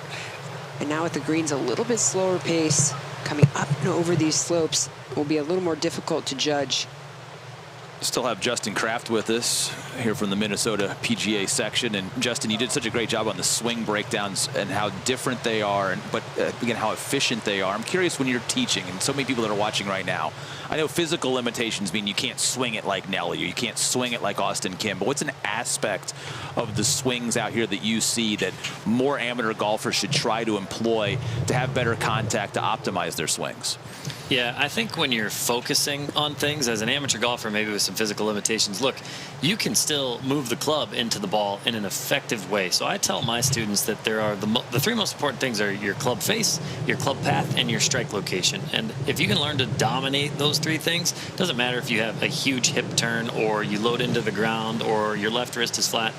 What matters is the ball is going to go straight if you've got a center face strike, a good path, and a good face. So if you can manage those things, you can have success. Speed test here for Nelly.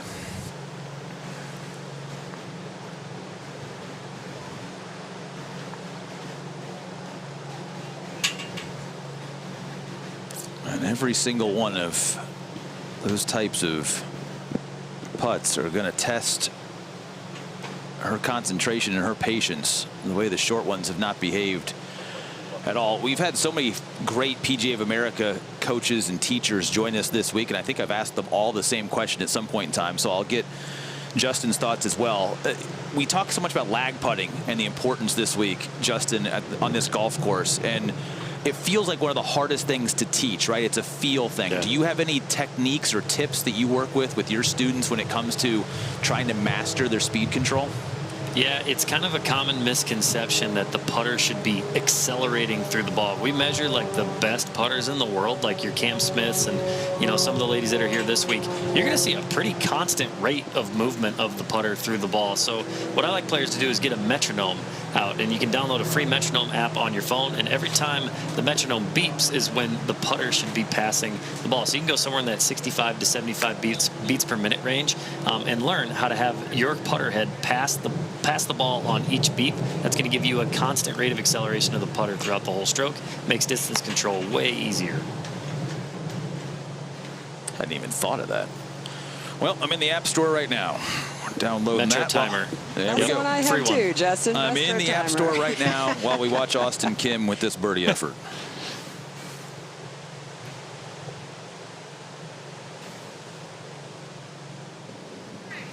Auston straight back up the hill over that ridge, as Susie alluded to. I saw her throw up 4 aim point fingers, so she's definitely playing quite a bit of break here, left to right. Yeah, and you can see that darker green grass as we look at it, so the opposite as she looks at it. Now that's nicely done.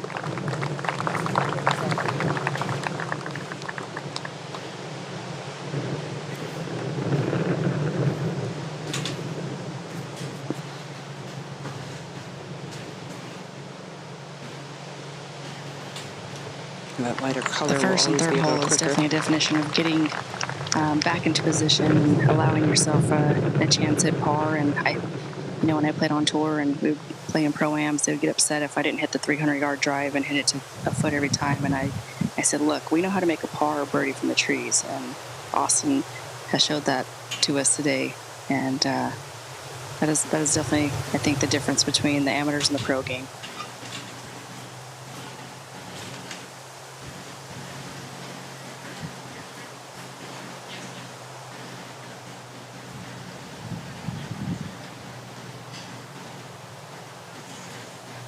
This one a little easier to judge. Yeah, where she's still on the same ridge, same shelf as this whole location. She's still faced with a tough putt, left to right, downhill, downwind.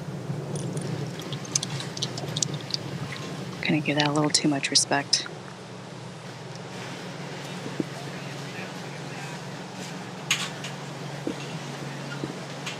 It will be the struggle across the board for all these players coming off yesterday, which was so much quicker than the first 2 days. The greens had dried out, firmed up. And with all this rain, quite a bit slower, obviously, and just trying to transition is difficult.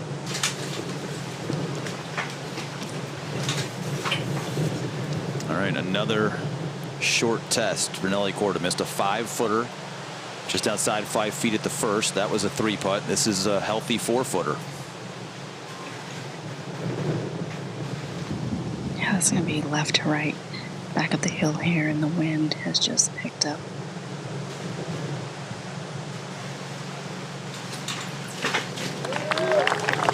Don't know if the metronome would have liked the tempo there, Susie, but it got it in the hole. I tell you what, I would like a little bigger backstroke from her on some of these smaller putts. It's just a little tight. Tell she's just not liking where she's leaving herself, but survives it. Still even par.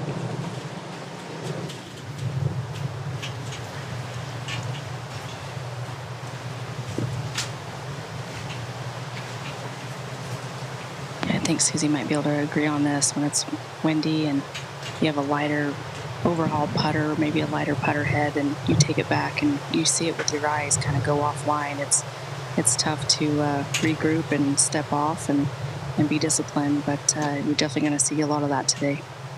Yeah, Justin actually mentioned that earlier about, the putter and the wind, which is such a great point, just trying to keep it a little bit lower so that doesn't happen, Drina. Good putt. Cozy's in. You got 2 putters in this group. Still with the traditional blade. Feels like it's becoming an endangered species on the greens in professional golf and in even amateur circles. But effective there. All 3 players make par, and they're off to the par 3 4th as the lead, 10 under par. So I got this friend that said T-Mobile's network used to suck. His words. A lot of things used to suck, like cell phones the size of frozen lasagnas. But things changed, and after a giant test of millions of customers and data points, now T-Mobile has the best network, by like a lot. Check it out for yourself. You can switch to T-Mobile from your phone in just 15 minutes and see what it means to have America's best network. Hey dude, you won't believe where I am. When all you hear is the hush of anticipation, The months, the years of preparation come down to this. KPMG knows that behind every great champion is a great team, one built to find the edge that can make all the difference. We pair insights and inspiration, human intelligence with AI. So when the moment arrives, our clients are ready to reach for greatness, because every champion needs a champion. What is it about this game we love so much? Is that it can never be perfected. It's the community you build. So that I can practice anywhere. It's because it's a game for everyone. Whatever the reason, it all begins with a PGA of America golf professional like me. PGA of America. We love this game. What do you see when you walk into a golf course? Lots of fans come out to see these players. Just magic. You know, maybe her time and moment has gone. And in. Incredible.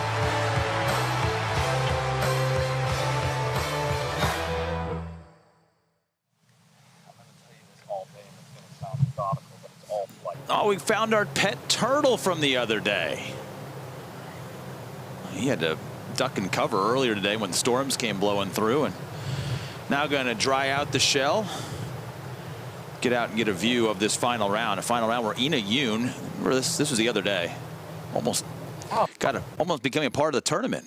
Yeah, he's like, who got the grass this long over here? This rough is pretty long. Yeah, wait. It took me a lot longer to get over here to this water than expected. Oh, that's a bad turn. We're going to have to rake it. We're going to have to rake this. No issues. Not even leaving a mark. That is a seasoned amphibian right there. See the moss on that shell? Been around the pond a few times over there at Hazeltine Lake. Just Ina Yoon birdies at 1 and 2, and the 36-hole leader is back in front by 1 as our featured group trying to attack this par 3 fourth, and I'm not sure if you can attack this hole today. 161 the number. Jeez, we're out of the bunker. It's got to take a little rest. That was a big step.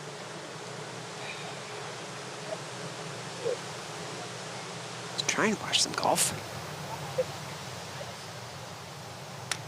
Yeah, wind coming right at them. Maybe coming a little off the right, it looks like, though, Jarena. Is that the case?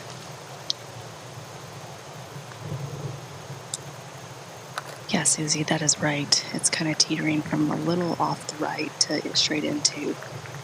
And I think that's what her and Jason were trying to figure out, decide on.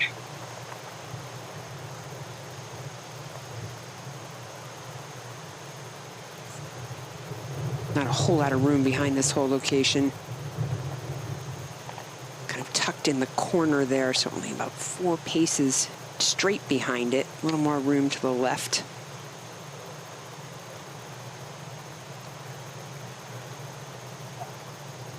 I'm going to land this a minimum of 9 short to carry on top of that ridge. Starting just right into the green and really just holding its line.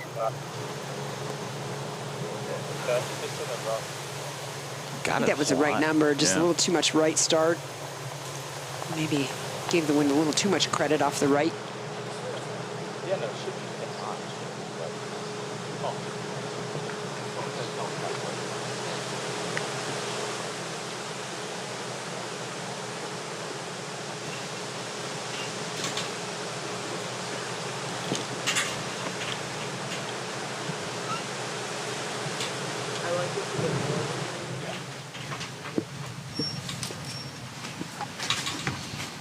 It's going to be one of those days where if you don't have that perfect number, you definitely got to make a decision with your caddy on, you know, this may not get all the way back to the hole, but it's going to leave me on the putting surface. And this is definitely one of those holes.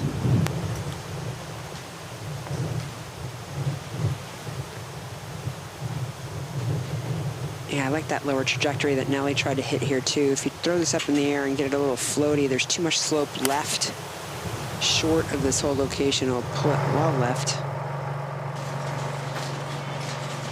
Speaking of hitting it low, Auston has, I think, hit it maybe twice as high as Nelly on that shot. It's just going to eat it up today.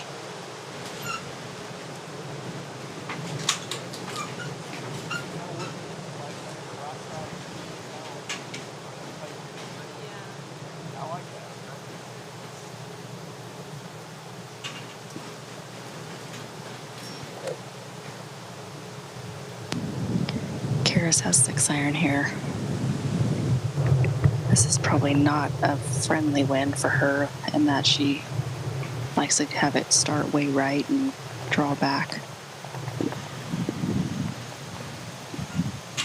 Definitely want to buy a little insurance at the beginning and maybe open the face a hair and keep it from turning over as much. This one looks like it's going to end up maybe just left of the hole. Yeah, nicely played. So much club decision anxiety today with the breeze, sticking to your shot type, which club to hit, which club to keep it low, which club to keep it high. It all goes into the factor and into the process. And to help us with our club indecisions is Abby Parsons. She's over on the range. You got to pick one of those two, Abby. Yeah, decisions, right? Well, I did hear you two talking about hybrids, and so I want to talk about hybrids now. I want to be a part of that conversation. So I've got an iron and a hybrid here, and I get asked all the time, why would I choose a 6 hybrid over a 6 iron? Well, there's a visual difference for sure, right? So iron is much smaller, not a lot behind it. The hybrid has a little bit more width here. It's going to help you get the ball in the air, maybe a little bit more forgiving depending on the player.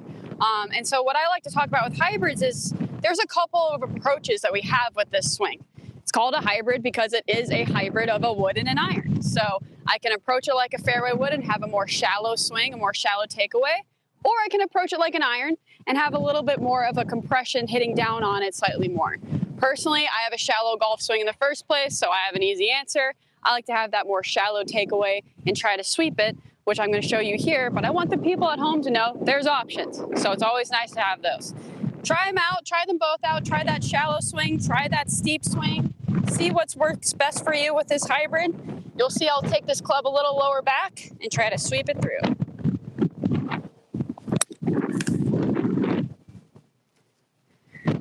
Gosh, that's good. I love it. All right. Well, I like the shallow takeaway. Make sure you try that at home. Give them both a try, and you never know what could be right for you.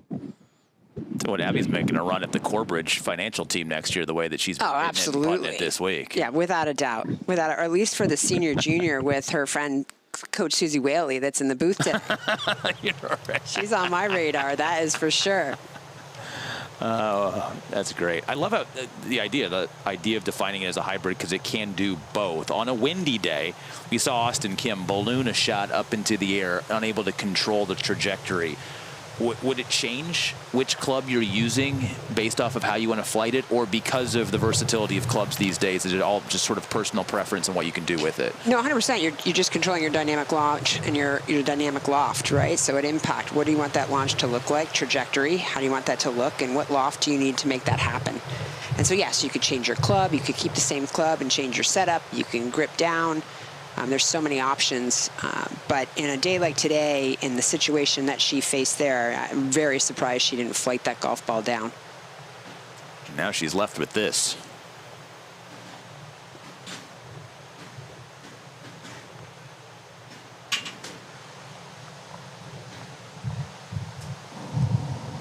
Yeah, this is a pretty difficult putt to judge the distance here. She's got almost 90 feet to this whole location, straight uphill, straight back into the wind. It's like there's some subtle breaks, left to right, right to left, but I think overall it's going to go from her right to her left.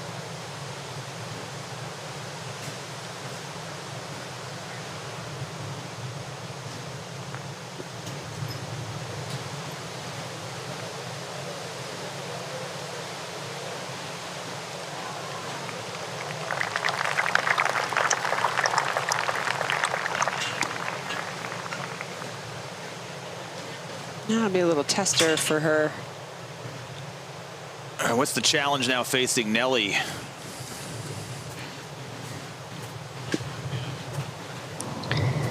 Yeah, Nelly Nelly's on a slight downslope, obviously in the rough here, sitting down.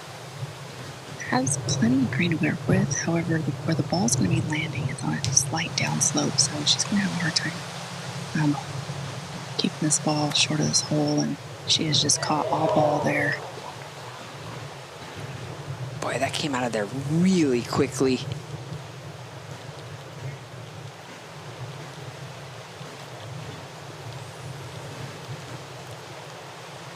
Fairways and greens, easier said than done, but great example of not finding the green here at 4, and Nelly in danger of her second bogey of this round. She came into that with a steep attack angle, which is good news. Just I don't think she expected it to come out of there so quickly, so the lie was probably better than she imagined it was.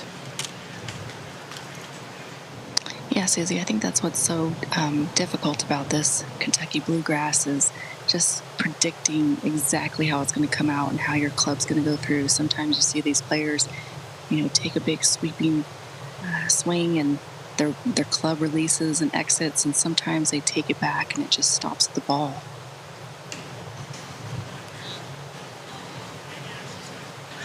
Well, she certainly hasn't made these first 4 holes easy on herself. Managed them well. 1 bogey, 1 birdie. This would be a great save.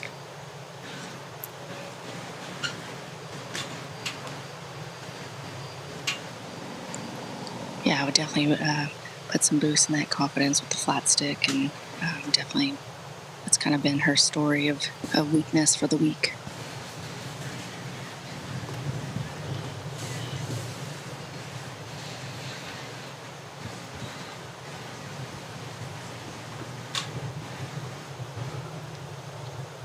Not going to turn the other direction, so the missed green cost Nelly a shot here. We still have for final second here Justin Kraft with us as well, the 2025 Minnesota PGA Teacher of the Year. We're in Bluegrass area, any northern sort of course. How do you work with your membership and your students in terms of reading lies? Yeah, it's one of the tough things. The more you do it, the better you get at it. But essentially, I can kind of give the viewers out there a little bit of an idea. If you can see most of the golf ball, your attack angle can be kind of whatever you want it to be. If you can only see half the golf ball, you probably need to move the ball back and steepen the attack angle a little bit more. And if you can only see a little bit of the golf ball, you better play that thing back in your stance. You better get the wrists involved in the backswing, because you're going to need a very steep angle of attack to get good contact on the ball. Well, no worries about chips here, as Karis Davidson could get back to 6 under par with a really nice birdie here. Yeah, just a spectacular tee shot here, and especially to get it on this back shelf. She has about 12 feet left to right.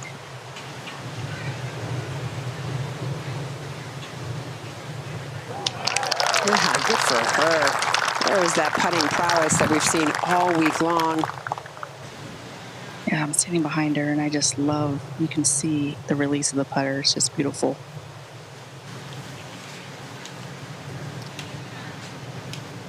Not out of this yet. 6 under, 5 back of Ina Yoon's lead. Probably going to need to play pretty clean golf the rest of the way, with so many players now double digits under par, 3 of them at the top. But it's a huge step forward for Davidson. All 3 in this group now at 6 under par, but Austin Kim needs to make this putt to stay there.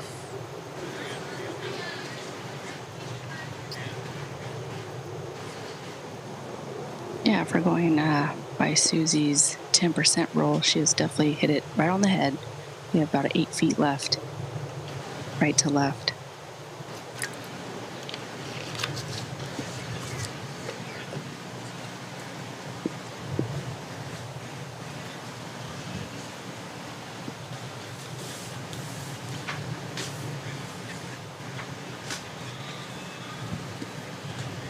Oh, it was a good stroke.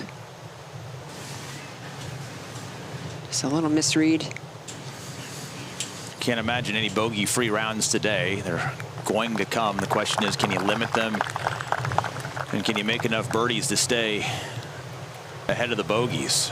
Kim scrambled nicely on a few holes, but not on this one, as we head over to the first of 2 par fours in the midway portion of this front nine, the fifth. Yeah, 385 yards. And every time we flip to a hole, I feel like, how is this number one hard hole? We just saw the others. So this is also playing extremely difficult because it's dead into the wind, this dog leg to the right. You see the bunkers there on the right-hand side, 231 to the front of the one on the right, 239 to the one on the left. So all of those bunkers are in play.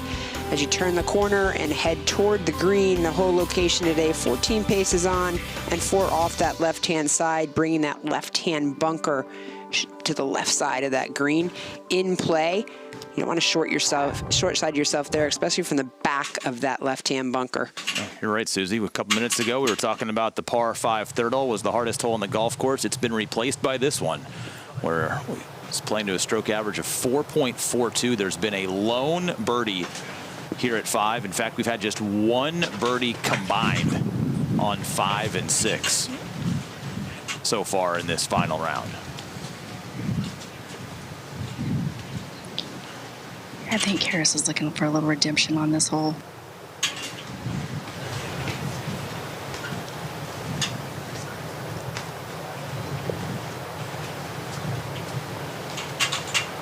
It's all about staying engaged in the fight. And I'll get one more thought from Justin. Justin, coaching is not just about the swing, right? It's not just about teaching someone how to swing the golf club. How do you teach patience?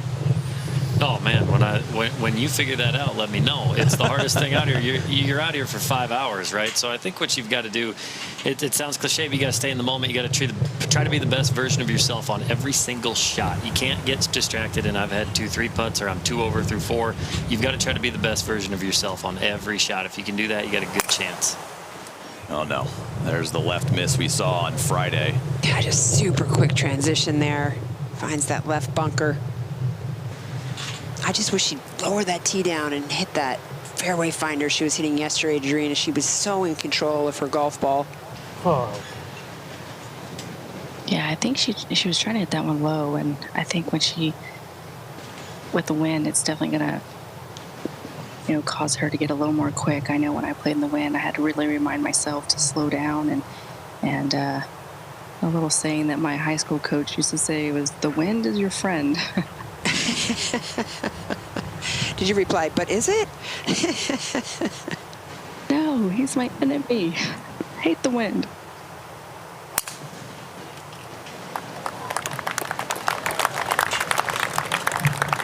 All right, good one for Auston, trying to bounce back after the bogey back at the 4th. Justin, we appreciated all of your insight. Little birdie tells me you might go over to the range with Abby and help with some tips coming up from over there. We're looking forward to that as well. Remember, go to pga.com/coach. You can find Justin, you can find Abby, you can find the PGA professional near you to get all the tips for your game. No tips necessary for Ina Yoon. She's returned to the top of the leaderboard, and now our feature group, including Nelly Korda, find themselves 5 shots back.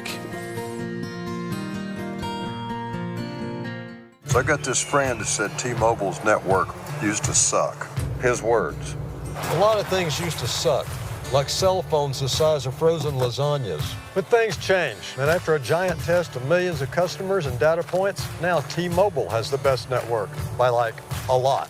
Check it out for yourself. You can switch to T-Mobile from your phone in just 15 minutes and see what it means to have America's best network. Hey dude, you won't believe where I am. What do you see when you walk into a golf course? Lots of fans come out to see these players. Just magic. Maybe her time and moment have gone. And in. Incredible.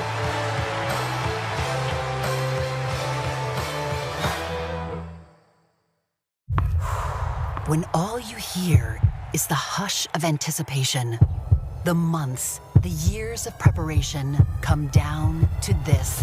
KPMG knows that behind every great champion is a great team, one built to find the edge that can make all the difference. We pair insights and inspiration, human intelligence with AI. So when the moment arrives, our clients are ready to reach for greatness, because every champion needs a champion. What is it about this game we love so much? Is that it can never be perfected. It's the community you build. that I can practice anywhere. It's because it's a game for everyone. Whatever the reason, it all begins with a PGA of America golf professional like me. PGA of America. We love this game.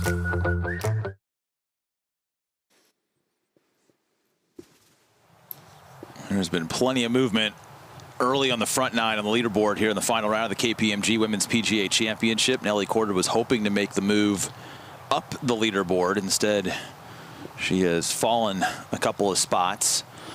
Now in a big tie for sixth at 6 under par. Hazeltine National early bogey, gets it back with a birdie at the long par 5 third hole. That's one heck of a 4 there. And it is now the two Koreans, Yu and Yoon, at the top of the leaderboard, one clear of Brooke Henderson. And no vest the rest of the way for Nelly.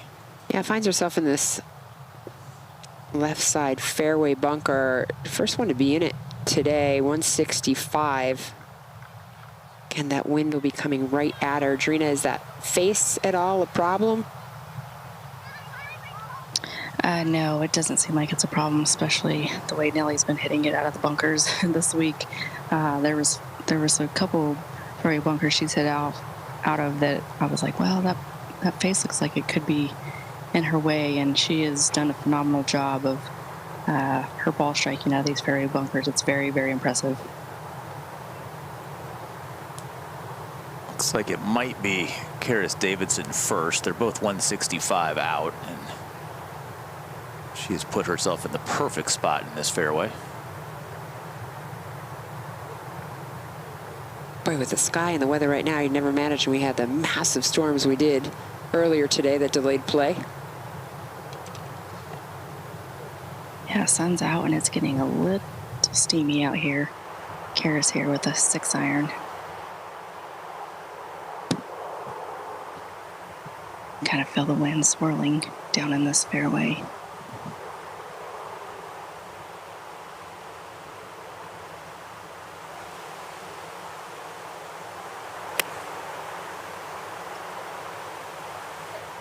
It's like a great line. Yeah, good shot. Beautiful follow up to the birdie at 4. The way that she's putted today, or putted this week, you know that one's going to have a shot at going in.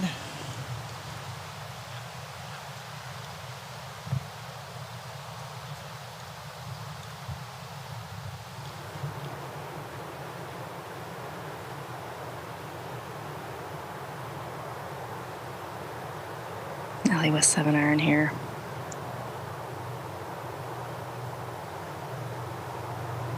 Wind's pretty steady, straight into our face.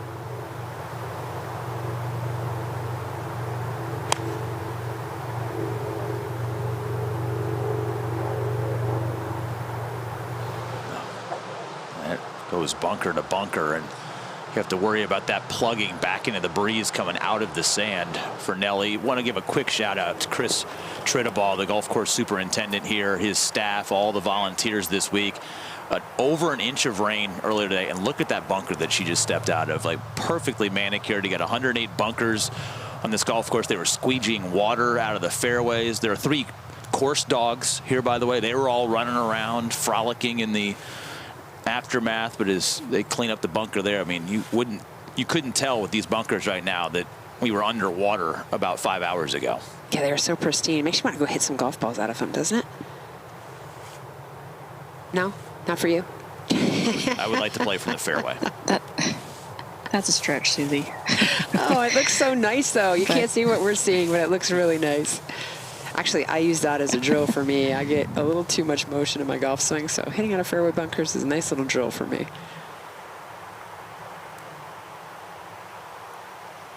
Auston 127. She's got 9-iron here. Yeah, I was a little worried about my shoes today. I didn't have any waterproof shoes, and you know what? I haven't had to contend with any water on this golf course. Well done to the superintendent and all his staff. And well done to Auston Kim. Chance for the bounce back here at 5. We mentioned that weather. Big storm system that came through, a little over an inch of rain. There is a chance that we could have some more rain late this evening, which should hopefully come in after play is completed.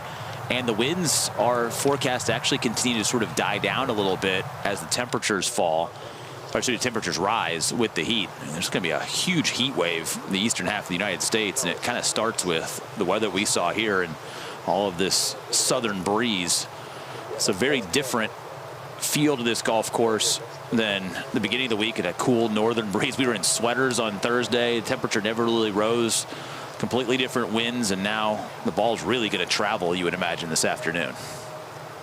Yeah, they've contended with everything over the course of the 4 days, and you know, that's what makes a major championship a major.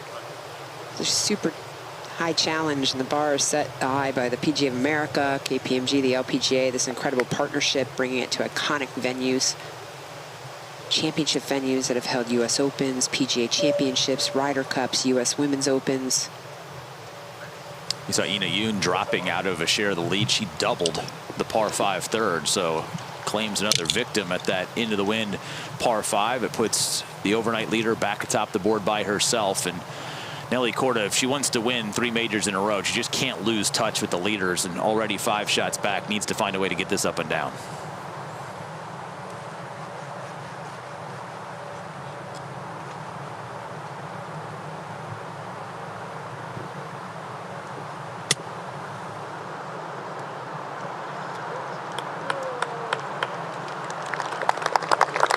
Nicely played. Now do you trust the putter?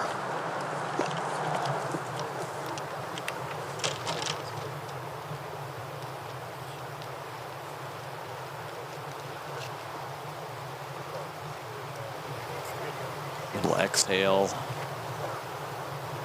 She's done such a great job all week, Susie, of talking about how all the expectations. I mean, you win.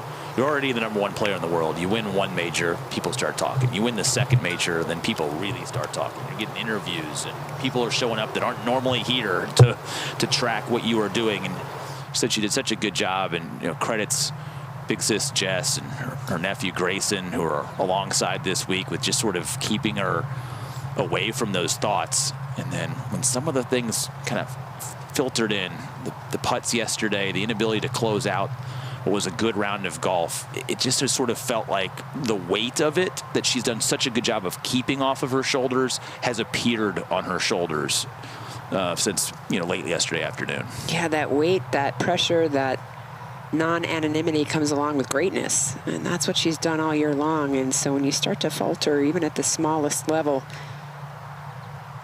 it eats at you. You expect everything to be really, really good, and she'll manage the expectations. And if she does end up not winning today, which still there's plenty of opportunity for her to win, she'll take that into the next. Still 2 more majors on the calendar on the LPGA this year, and doesn't negate the incredible year she's already had.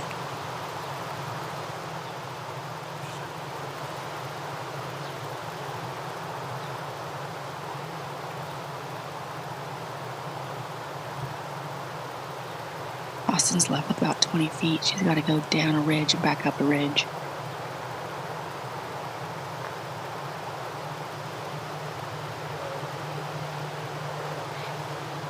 Just didn't hit it.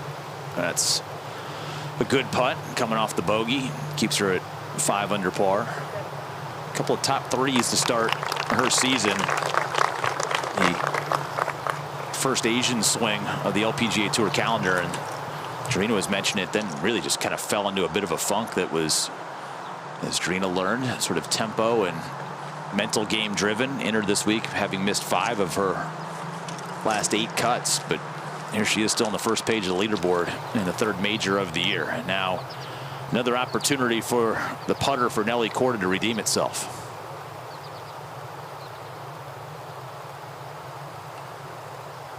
Yeah, she has about 11 feet. Pretty flat putt. This is one of those putts where it's going to really be a tall tale sign for what's to come in the rest of the round. And I thought she made that A little more pace, she had it. She gained over 3 shots in the field putting through the first 2 rounds, including a wonderful day on the greens on Friday. And since then, over the weekend, she's lost over 2 shots, strokes gained putting, and now is losing touch with the top of the board. Yeah, this front 9 just has not been friendly for Nelly. Unexpected 2 over through 5, but again, plenty of par 5s out there, plenty of golf left. Just can she reset? With self-talk, and she's muttering all the way to the 6th tee, and that leaves Karis Davidson with a chance for back-to-back birdies. This would get her within 4.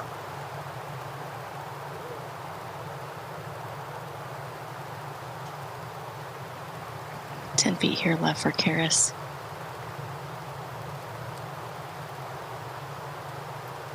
That putt looks like it could go a hair to her left.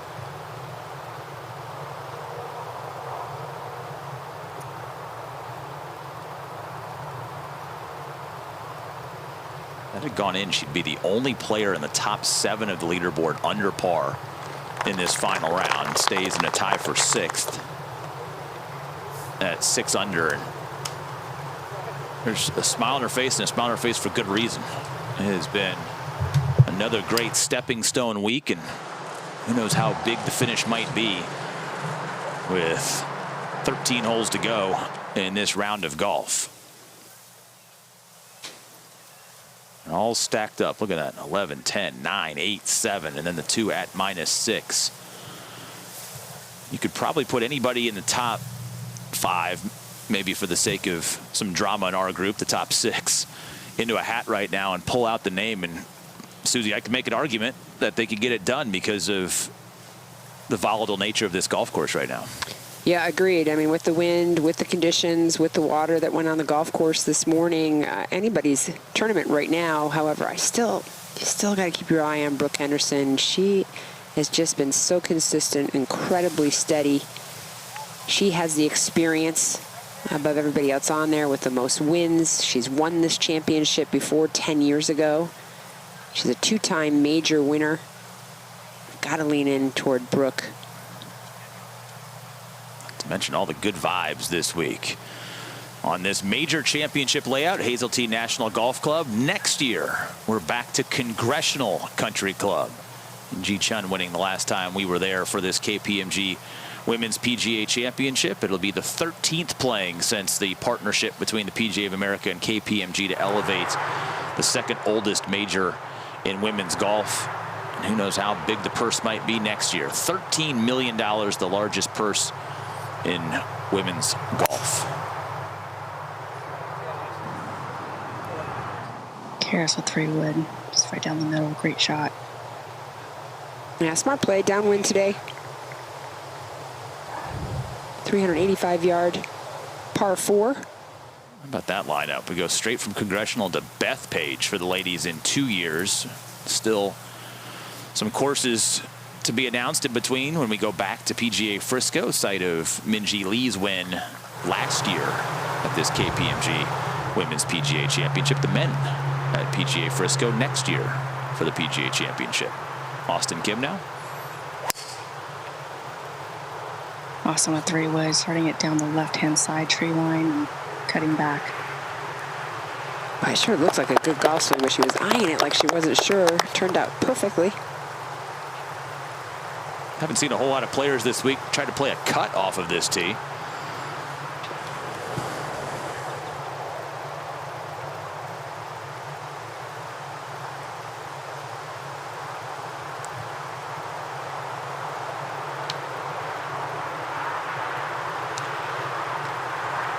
Nelly with 3 wood. Just 2 small tree trunks down the left center of the fairway where she's going to want to start this and just allow her draw to turn over. Perfect. Yeah, that had some heat on it too. That's just going to keep going. Even with these wet fairways from this morning, tons of run out. Not a single birdie made yet here at the 6th today. And there you see what KPMG's investment in this sport and in this major has meant. Look at that. We're talking about over a 600% increase in purse size since back in 2015, and added nearly $10 million to it. You and I were talking before today. We're going to talk, and rightfully so, about who wins, and Karis Davidson's got a chance to win this major, but the difference between third and fifth is a career-changing amount of money when you're playing for a $13 million purse. There's a lot on the line today beyond just the trophy. It's incredibly exciting for women's golf, for women's sports. Women's sports are on a high. Women's golf continues to grow. Sponsorship activation, eyeballs on the best athletes in the game that just are female and around the world, an international tour. The LPGA's growth has been incredible. The depth of fields, amazing. KPMG's acknowledgement of that and the elevation and the excellence of women, not only on the course, but off the course. And then the PGA of America leaning in as a part of this partnership just to really tell the world, look, women are one of our biggest growth demographics in the game and growing of the sport. And here we are getting to witness really the evolution of a championship. As we head to the sixth hole, let's talk about the evolution of the sixth. 385 yards, pretty straightforward hole right in front of you as opposed to the couple that you've seen already this morning or this afternoon. Not as much dogleg here. However, what's tricky about this hole is making sure you find that fairway, because coming into this hole location today, tucked well back, left corner, 4 paces off the left. The closer you have in here within that 85 to 120 yardage, you can throw that back there with a little bit of spin and control that ball flight to get close to this hole location near that water. You can see here where that caddy's standing, how tight that is to that left edge of the water. So if you can have a shot that you can really control your distance control, you can throw it right at it. If not, of course, you're going to end up going 3-4 paces to the right of it. In your opinion, why no birdies? I know the easy answer is it's the hole location, but we've seen players even with the hole back this week, the softer greens, they can't get it all the way back there. What do you think is the combining factors that we haven't seen a birdie yet? Well, I think downwind, obviously the apex, the trajectory will come in a little lower with the wetness and on the ground. Even though you can clean your golf ball, you're going to get a little skid, and that back bunker is in play if that occurs, and then you're facing a back bunker shot facing the water. So most players are most likely coming up short. Put a bow on that conversation about the purse. In 2015, when that purse for this championship was $3.5 million, the winner got $525,000. The player that finishes 5th today is going to take home more money than that. That's how much things have grown when you think about that. If you finish in the top 10 today, you're going to make $250,000. It's fantastic news for women's golf. And Kari Webb was on with us earlier this week, and she said it best, and I'm going to paraphrase. I don't remember exactly how she said it, but she said, look, if we're not growing the sport, including in purse, from those of us that played the game at the highest level to today, we're not doing our jobs. Yep. And good for her, and good for her for leading the way alongside so many others, Stacey Lewis and other LPGA professionals who have also held the torch for this championship and really ensured that it's at the best venues and keeps pace with the highest purses and the best broadcasting opportunities for the world to see.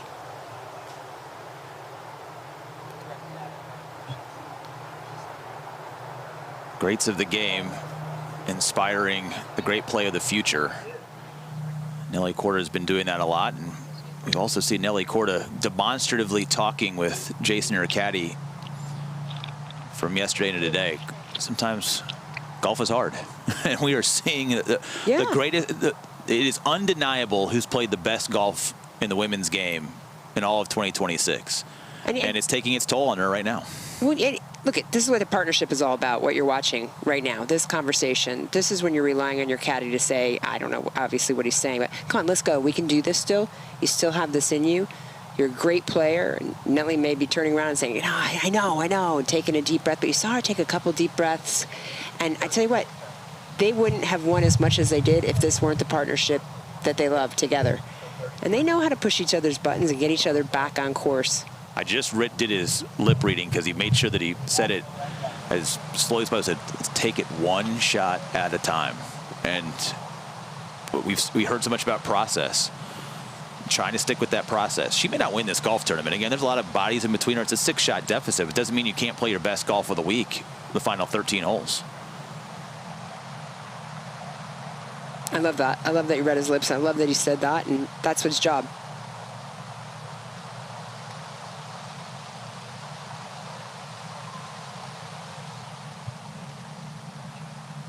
He knows how she plays her best. Just reminding her of that.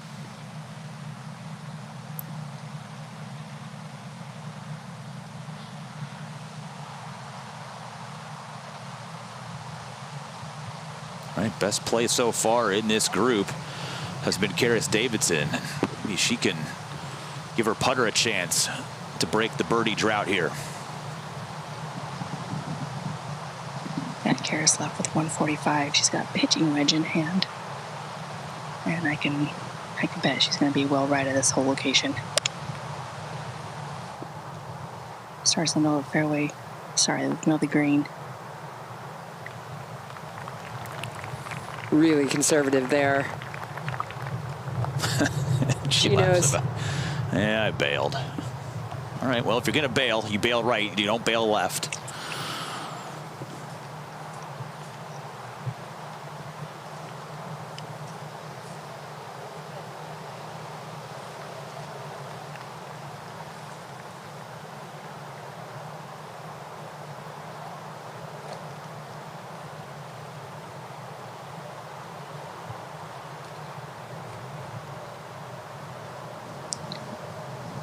Auston with 126 here, a little on a downslope.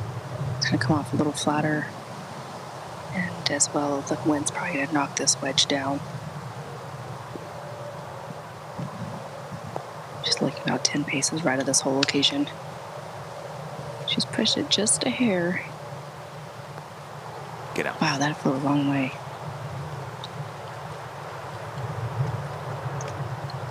Still see the golf ball. Looks like a pretty decent lie. So for one shot at a time, the most important shot is the next shot. And that's the second here at 6 for Nelly.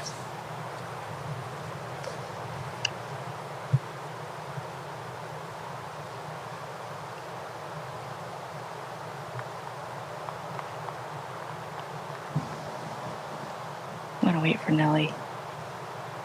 Got 54 degree.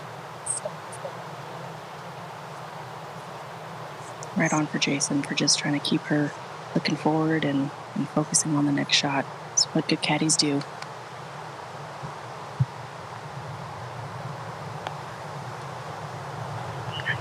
Yeah, nicely played.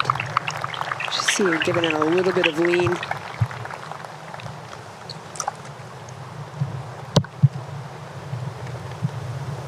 It's a good shot. Thought it might take a little nudge and get back onto the putting surface, but she'll have putter on it from there. A 3-putt bogey from 30 feet at the 4th for Hazeltine, and it's back to a co-lead now, and everybody in pursuit, one closer to the top of the leaderboard. And we're this feature group with Nelly Korda, Auston Kim, and Karis Davidson, 2 groups from the final. There's the penultimate trio between this group and the final group, but we're watching this golf course. We're seeing the difficulty, really the first 6 holes on this property. And there are still 2 par 4s, difficult par 4s that the leaders have to play and survive to maintain their top of the board position. Yeah, I wasn't going to say it earlier because I thought maybe she was just stretching. I just seen Nelly grab her neck quite a few times, and I'm certainly not. I have no idea if she's got a little twinge in it or not, Drina, but maybe keep an eye on that too. Maybe she's just stiff. Stress will give you a neck pain too, so who knows? But I keep seeing her grab it. I just wonder if she's a little sore from something today.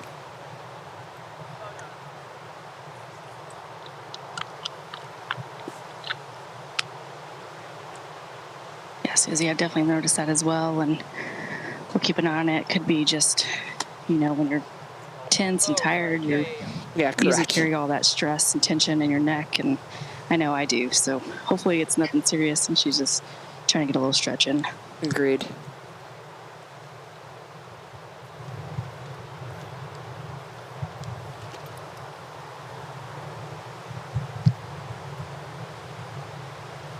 Yeah, nice break there for Nelly, too, with lift clean in place today, because she's right there on that fringe, so she was able to clean that golf ball. Normally, she wouldn't have been able to do that.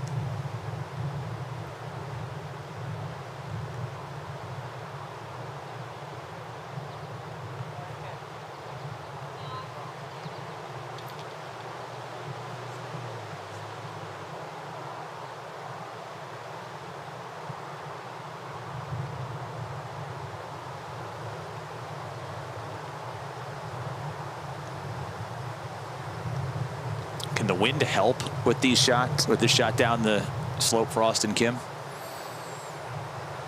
Definitely will. It's into the wind here, and I know bent grass doesn't usually carry a lot of grain. You don't really read a grain in bent grass like you do, say, a Bermuda grass, but it's definitely more shiny in her direction. So it's going to be fast. I don't know if the wind's going to be that helpful, but she's definitely got a lot of green to work with, and I think she'll be able to get this one close.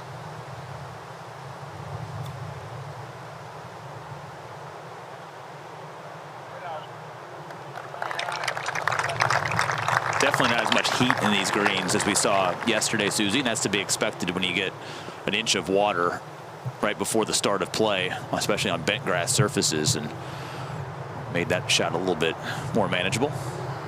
Yeah, that was nicely done.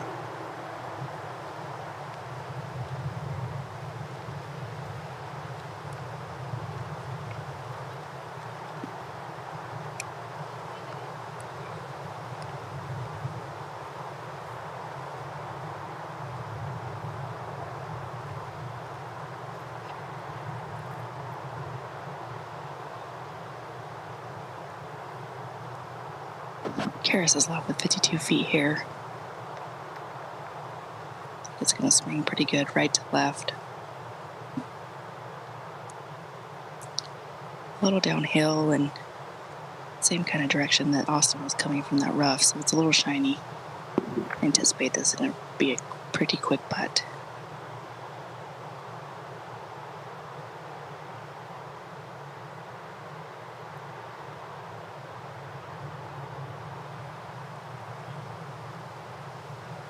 Gotta go.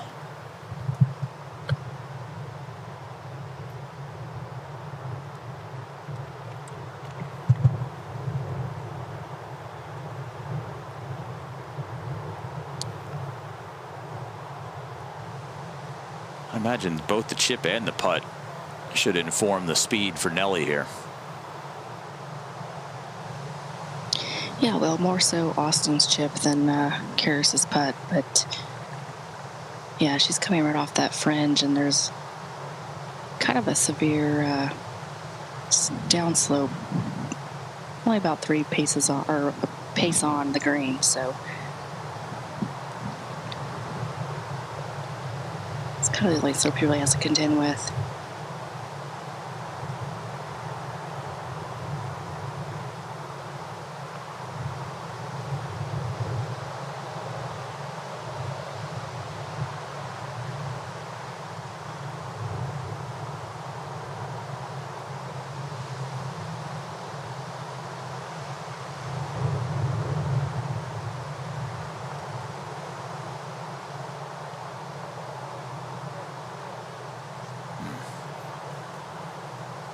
Holdable speed, shouldn't be too much trouble coming back up the slope, but we got to put an asterisk on that my statement, given what we've seen of late on the greens.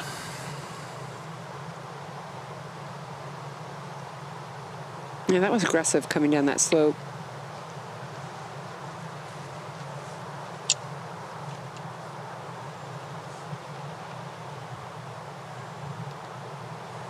You know, maybe she didn't think it was that quick just because Austin's came up a little short and so did Karis, and maybe just kind of misread that speed.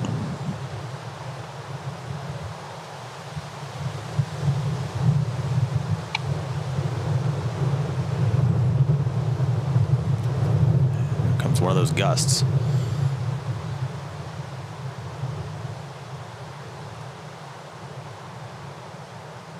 Smart to back off it real quick. She's not a slow player. Just reset, get your focus back, get your line back.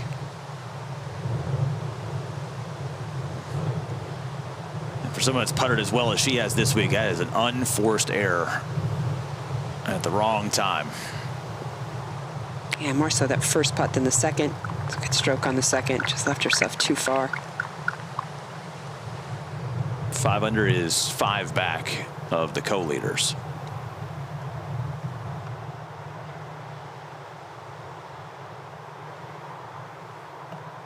Great birdie opportunity coming up at the 7th. Some eagles there already today.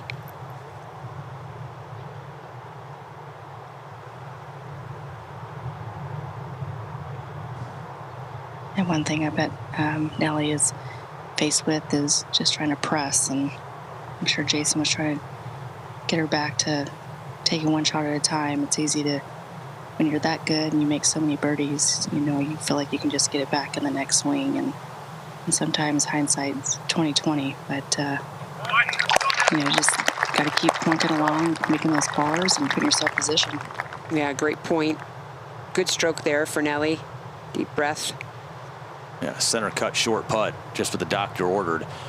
A 7's a must birdie, especially for someone with Nelly's length. We've already had 2 eagles there today at the par 5. So if you are going to run down the leaders, it's going to take something really special over the final 12 holes. But kind of like what we saw yesterday, she got to 15 and 16. The entire field was making birdies at the par 5 and the drivable par 4, and she walked off of both greens with pars.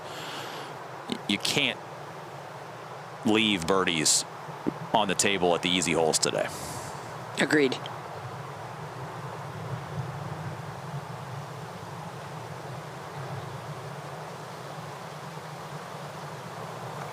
Yep, finds it. Well done. Good up and down. And now this entire trio, 5 under par. Kim and Davidson 1 over in their rounds today. Nelly 2 over in their rounds today. And we need somebody from this featured group to try and make a push and be that player that could post a number 2 groups ahead of the final group where the co-leaders right now reside.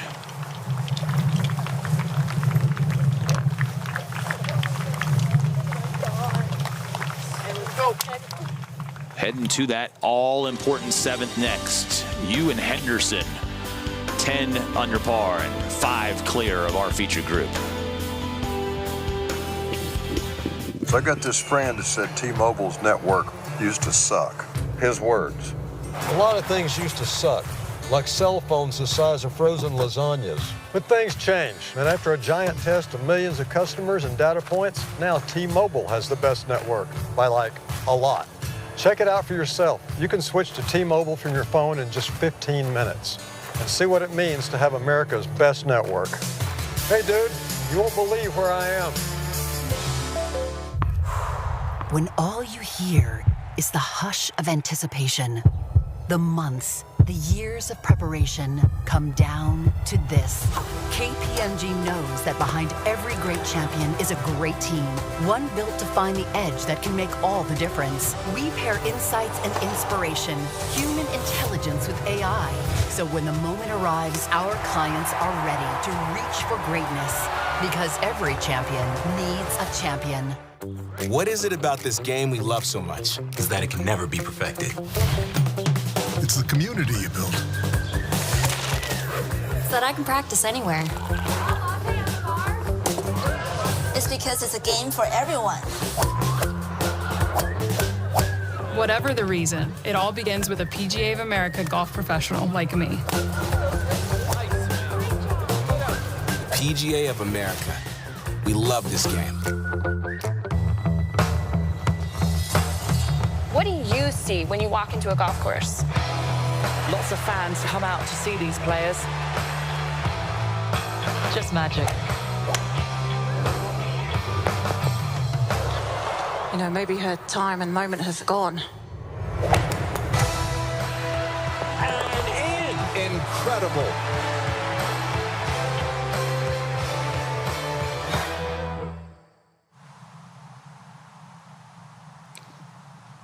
Coming back to the tee at the KPMG Women's PGA Championship. This is the 7th par 5, only playing 495 today, downwind.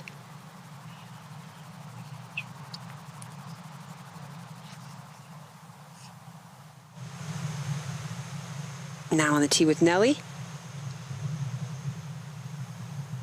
Nelly's looking to start at that top of that white tent there, and this is just a rocket right at the left side of it.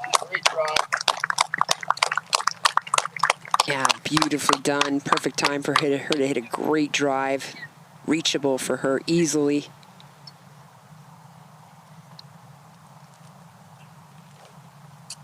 So far today, 84% of the field, all but 4 golfers that have played this 7th hole, have had a go at the green in 2 because of the downwind nature of this par 5. So an important first step, finding the fairway here at 7.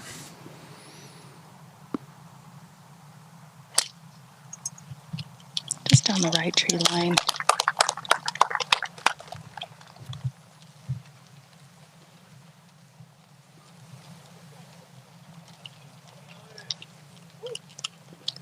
It's really been kind of buckle up and hold on and survive. As you see Nelly continuing to hold, she's been stretching the neck and now kind of rubbing that left shoulder area. So something's not 100% right in the biomechanics and the feel for Nelly today as she tries to work through it, walking down this 7th hole, which becomes oh so pivotal for this group and everybody else on the front 9 to kind of get back into an aggressive mindset. Yeah, short par 5 today at 495. Just got to avoid those bunkers on the left-hand side, and you see it's got a slight turn to it to the right. And as you head down to this hole, you'll see that water looming there on the left-hand side. However, hole location today is tucked off the right. So going for it in 2 is certainly an opportunity bailout zone in those right bunkers that you see green side there. But again, hole location 26 on, 6 off the right. Quite a bit of slope, 20 paces on. But they can run it all the way up there or fly it back there if you're Nelly with an iron. Also, Auston Kim most likely will be able to do the same depending on her lie. I think she caught some of that deep stuff. We'll see what she does strategically. Lots of little girls out here this week following Nelly Korda. In fact, first couple rounds, they came out in jerseys with their name on the back of them from the LPGA USGA Girls Golf Club. Yeah, that was a cool sight, wasn't it? To see them with the Korda 13 jersey, her lucky number. I mean, is there anything better than watching Nelly Korda and having Luigi's Italian Ice? I feel like no. I feel like that is just a moment right there on a par 5 where she can make an eagle. Yeah, I mean, that's great. That's great. But I mean, we can step the game up and go a little bit creamier and get some real ice cream, like some just solid. I don't know what I'm trying to remember what the Twin Cities. What's the good ice cream brand? The Greater Twins. There's always that local ice cream place. No, for sure. And typically, those of us in the golf broadcast business do a really good job finding them and being strong investing patrons in them the rest of the time. Many of those kids in the hill might be part of a junior league team. Go to PGAJuniorLeague.com and learn more. Find a team near you. Sign a young golfer in your life up for it. I've got practice and a match on Tuesday when I get home for my daughter's junior league team. So looking forward to sweating it out and being a golf dad. What's her favorite part about playing on PGA Junior League? 100% the friendship and talking with another girl walking down the fairway. Amazing. Yeah, they're teams, they're partners. Your child doesn't have to play individually. They get a friend. They get a whole team, in fact, and a PGA professional as their coach. LPGA professionals are coaches. If you haven't, check it out. If you haven't done so, if your child's new to the game, experienced in the game, it is just an incredible program. We have 13 and under PGA Junior League. We have 17 age groups and under. So a little something for everybody. And the PGA of America professionals that help run the programs locally do such a good job of making sure that skill levels are put together on teams and personality fits together. So it's all about fun. Yes, they're competing, but honestly, I don't know if my daughter could tell you if they've won or lost their matches so far this year. She remembers the good shots, the good conversations, and typically the snack break sometime in between the middle of the match as well. When there go a couple of maybe current or future PGA Junior Leagues and Junior League players. And shout out all the great golf fans here in Minnesota for coming out, supporting this major. This is a venue that is quite familiar with big golf events, and this is a golfing community that supports any tournament that's in town. All right, green is clear, and it's Davidson first. Yeah, she's got 222, 196 at the front. She's got a 5 hybrid here. Looking just anywhere between the flag and the left edge of that far greenside bunker.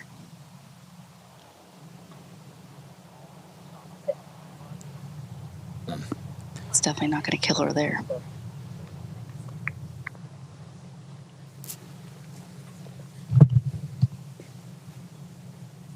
All right, now Nelly has 212, 5 iron in hand. Their perfect line would be right over this yellow penalty area stake. It's turning over. She's not really liking it. Get. Yeah, she's okay. Stays out of the bunker on the upslope. Yeah, really good break there for that ball to take a forward bounce. She's not happy with it, but she's going to be a little happier when she gets up there and realizes it's a pretty straightforward chip. This hole has really had her number. She was greenside in 2 on Friday and had to make a lengthy putt for par. And then yesterday also couldn't take advantage of her length here at this par 5. And she was so good in the par 5s the first 2 days. And again, this is the easiest hole on the golf course all week, and she's only played it in 1 under. Yeah, it looks like she's got a little impingement in the back of that left neck, left shoulder, and it happens. Saw her doing some of her band exercises, trying to relieve it. Yeah, and it's in the bunker, it's fine. Yeah, 70 shot with this. Yeah, so that bailout right she's talking about, just fine. She didn't want to bail out with his iron, but she's in the long stuff. Yeah, she's got 6 iron here. No tree trouble. I don't want those trees on the right side. She got a pretty clear shot to this green. Lie's okay. She's got enough power. She's a very powerful player. It's cutting a little bit. It's got to get off that back slope. It does.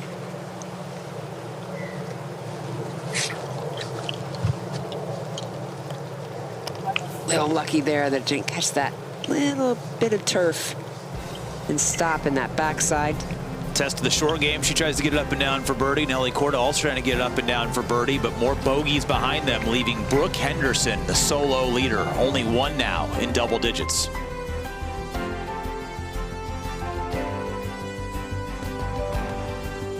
So I got this friend that said T-Mobile's network used to suck. His words. A lot of things used to suck, like cell phones the size of frozen lasagnas. But things change, and after a giant test of millions of customers and data points, now T-Mobile has the best network, by like a lot. Check it out for yourself. You can switch to T-Mobile from your phone in just 15 minutes and see what it means to have America's best network. Hey dude, you won't believe where I am. What do you see when you walk into a golf course? Lots of fans come out to see these players. Just magic. You know, maybe her time and moment have gone. And in. Incredible.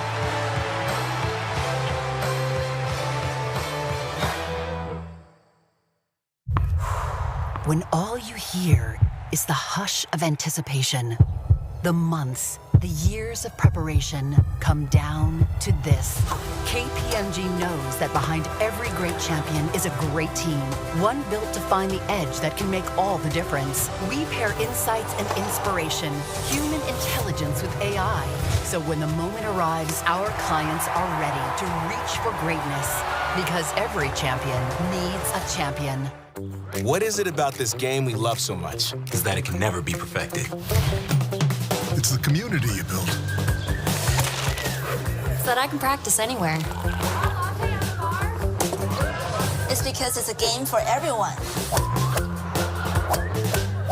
Whatever the reason, it all begins with a PGA of America golf professional like me. The PGA of America. We love this game. Nelly Korda's attempt to win the first 3 majors of the year, likely hinging on trying to get a birdie, maybe even a chip in for eagle here at 7. Yeah, that came out super clean. It's always really tough to judge when you're straight uphill, going uphill line. You have to carry quite a bit, but she executed that very nicely. Get her back to 6 under if she makes it. That would be a tie for 6, but just 4 off of the lead, which is held by Brooke Henderson.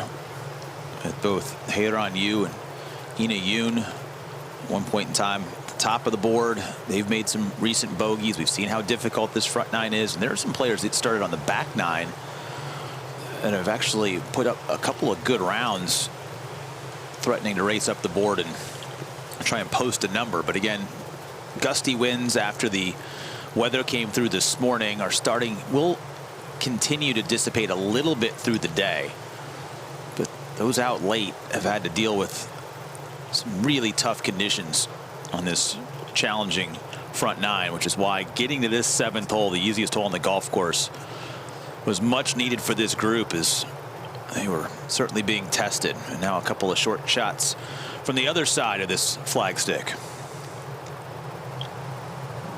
Yeah, Karis has a pretty good angle from where she's from, pitching from. Ball's sitting down, but shouldn't be a problem, but she just went right underneath that one.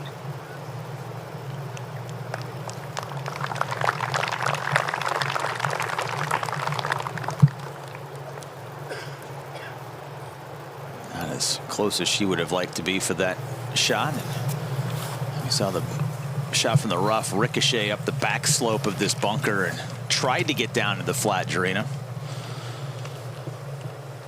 Yeah, she is definitely faced with the most difficult shot of the 3 here. I would bet she's going to have to flirt with that rough, landing it in the rough, and hopefully it bounces through, because if she lands this on, I don't think there's any chance of it staying on this green. Look at the speed there, but yeah, flew it halfway onto the green to the hole, and bye-bye.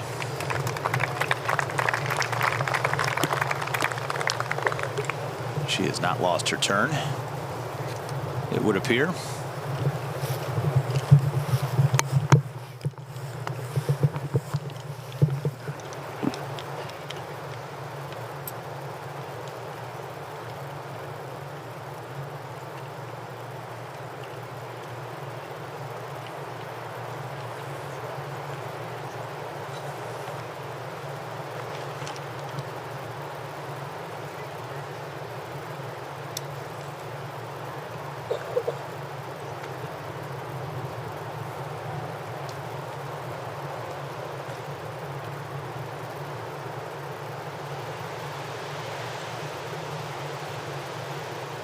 No surprise, Auston Kim 5 under on the par 5s this week. With all of her power, she has made birdie here each of the first 3 rounds. So trying to go a perfect 4 for 4 with this comebacker back up the slope.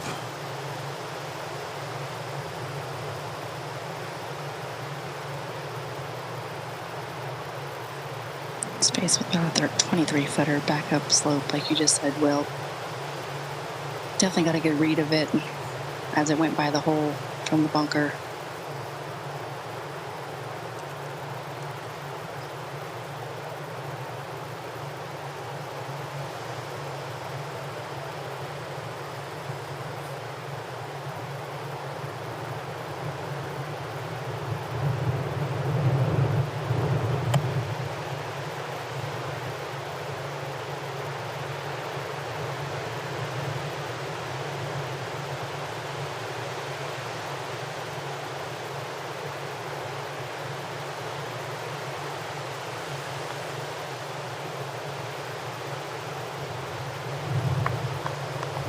That's going to feel like a bogey, isn't it, Susie?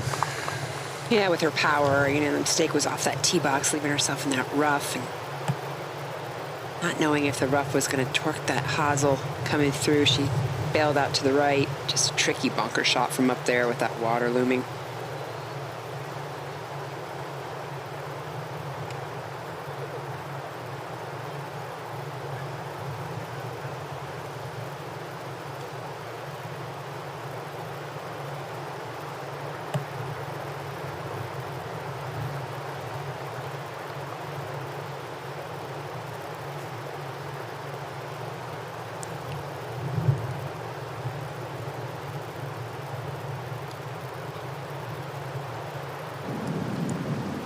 Karis with the right to left here. Back uphill. It's definitely going to be a nice birdie to walk off with. Going into 8 and 9. Finishing up this front 9. Yeah, these are your favorite uphill with a little turn. Oh, she hit it through it. Just wonder how many more of those she's got in her after making more than the average amount this week. She's been so good mid-range putting game.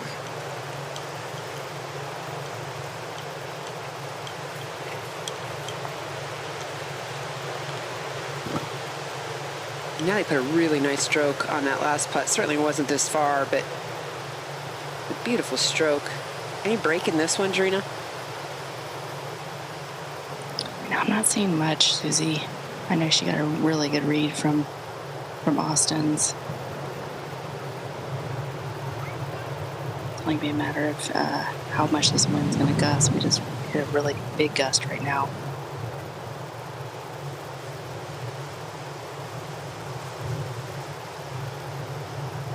Nelly currently just 5 back.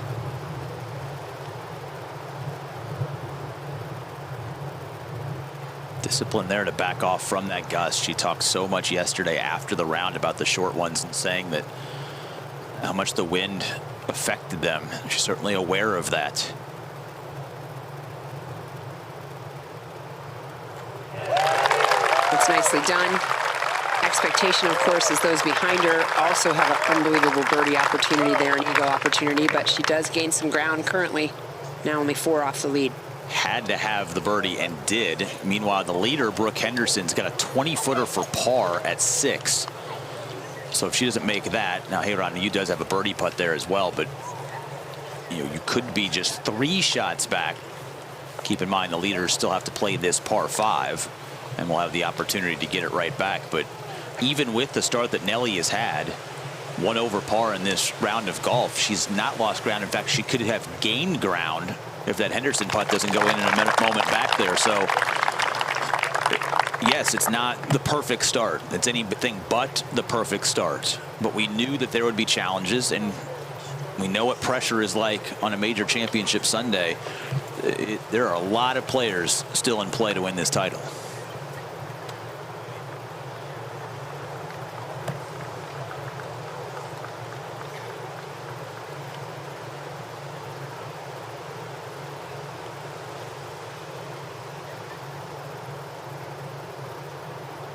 Nice to set up with that right elbow, nice and tucked in. You always see her tap that right shoulder, make sure her shoulder square. Still seeking that first birdie of the day. That was a golden opportunity to get it at 7. Now you'll get the exposed tee up the hill here at the par 3 8th. But after that brutal stretch, I mean, right now, 5 of the 6 hardest holes on the entire golf course are 1, 3, 4, 5, and 6. So you have played the gauntlet, and you see Brooke Henderson missing the par putt at 6. So now the lead is just 9 under par, and everybody's kind of gone through that really rough patch. So now the golf tournament's on. We have seen players on the back 9 shoot 3 or 4 under par. So if you're going to come from behind, now's the time to find a way to get it into the house with, maybe 2, 3, 4 birdies. Yeah, Austin is a perfect example of that too. All week long, 1 through 5 have been her nemesis, but she's been so strong on 6 through 18, and I realize they're on 8 at this point. But to your point, now it's anybody's ball game, really. Yeah. Where you choose to be aggressive, how you and your caddy keep your mindset where you are versus on the outcome. We saw that occur in real time with Nelly and Jason, her caddy, and you're not by yourself out there as a player. I mean, these are real partnerships, and the caddy, when they step in and step up, knowing their player's game as well as Jason does, could be the difference. Maybe one good swing here at 8 could kickstart even more momentum. 141 for Nelly, 8 iron. Yeah, wind coming from that was behind. A pitching wedge. The wind's straight left to right. Okay. What a beautiful golf shot. Just what you said, Will. Like, now is the time to kick it in gear. Absolutely fantastic. Maybe a little teeny smirk. Let's go. Jason says that's right. That's how it's done. She keeps it so level-headed. I think the reason why I couldn't take Jason's job in caddy, I'd be so fired up after that one. I'm like, come on, let's go. We got this. But that's not the way to handle it. It's even keel, stay engaged in the process. But that's the type of shot, isn't it, Susie? It's if you roll that in, that's a bonus birdie. It's a gettable hole. We've had birdies here today, but that's the bonus. Now all of a sudden, the roars start trickling back on the golf course. It changes the way the tournament feels. And there's only been 2 birdies here so far today, so it's not playing as easy as you think. Pars, yes. It's an easy par hole today. Hole location's not tricky, well off from the water. But to throw it in there like that is making a statement.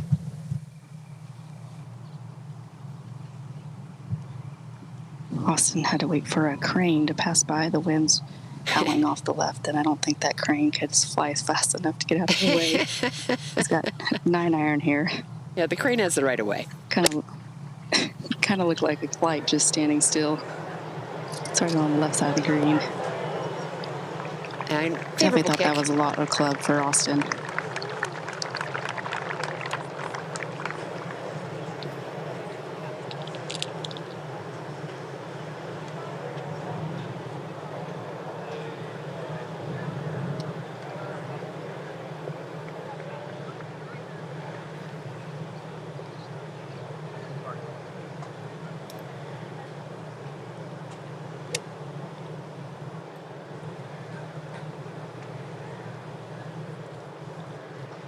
Pitching wedge for Karis.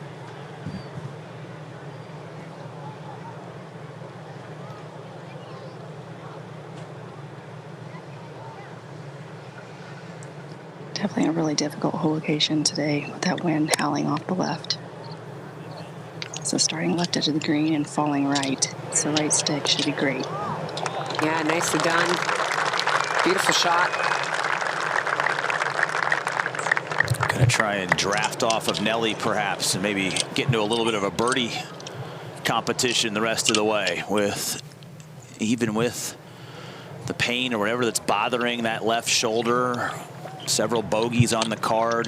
Nelly Korda in tight here at 8 and within 3 of the co-leaders, you and Henderson, as you take a look at this beautiful little par 3, which has a lot of history, Susie. There have been players that have lost majors early in the final round because of that body of water here at 8. Yeah, in fact, when the hole location is tucked well over there on the right, it makes it so difficult, especially with this wind coming left to right. But they didn't have that challenge today, the hole location front left, in fact. So those greenside bunkers are really the tricky place to hit it and try to get that ball up and down. All 3 players managed this nicely, as you heard Jarena say. I agree with her, a lot of club for Auston Kim, so she's got the much longer shot of the 3. A little surprised on Sunday we didn't see that hole a little more to the right, bring the water into play. I am surprised. Especially after a very easy setup on 7. Yeah. Typically you think, okay, coming after that, it's going to be a really tough par 3. But I think they're giving these players a chance to make a couple birdies along the way, and this certainly was one of them. And that's what we've said all along. Be aggressive to the hole locations that you can, meaning the conservative hole locations. Not a lot of trouble. Miss right, miss left, you're still in play. And this is one of those. And Nelly took advantage of it. Karis took advantage of it. And rightfully so. Had just 6 players hit it inside of 10 feet today, so. And keep in mind, you still have half the field to play through here, split T3s. So we haven't had a huge number that have come through this 8th hole, but not as easy as both Nelly and Karis Davidson made it look here at this 8th hole. And again, just so impressed by the turnout of all of these fans. And it's a really cool spot. Work on your tan and watch some incredible golf shots. Minnesota loves this game. Minnesota loves this game. Look, when you can only play golf 6 or 7 months out of the year, you soak in as much as you possibly can. Especially at a storied venue like Hazeltine.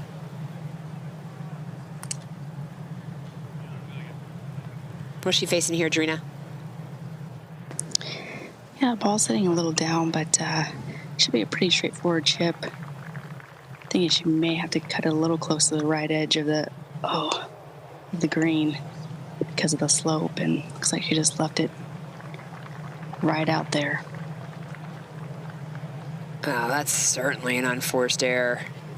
I'd like to have that over again. You dropped 10 balls there. She wouldn't do that. Sometimes it's so easy just to try to be too perfect and get it just where you want it to make it kick perfectly, and you take that risk on and get bitter there.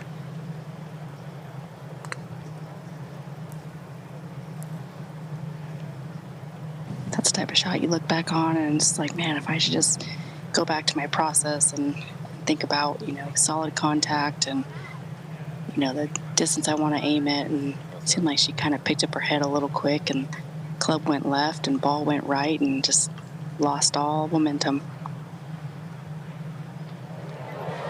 Oh, let her in. Yeah, there we go. I'll show you, Drina and Susie. That was my plan all along. What a great just three. Working on her putting stats. That's it. Yeah, exactly. What a great three. No pictures on the scorecard at all for Auston Kim and that three there at 8. I was just about to say, and we were talking about the mental game and her just kind of tidying up those things in the process. It feels as if there's no easy shot out here. I mean, that wasn't an easy chip shot. The tee shot's not an easy shot. But it's felt like in a few places trying to work the ball or do some things, she's added a degree of difficulty to some of the swings today, which, again, you execute it, it's awesome. You don't execute it, and all of a sudden you're struggling to make a score. And the conditions are already complicated, right? So let's simplify everything, and we've said that from the beginning. How can we make this a more simple round of golf? Let's make choices that make sense. So to your point, I mean, great, she made a 3 there. But yes, I think she could be far better on her scorecard with a couple different choices. Just shy of 11 feet for Karis here.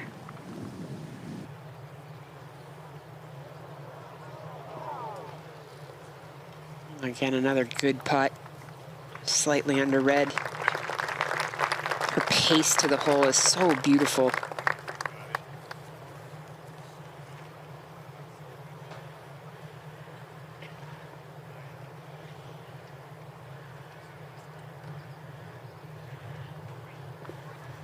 Well, you're going to hear a pretty loud roar here if Nelly makes this.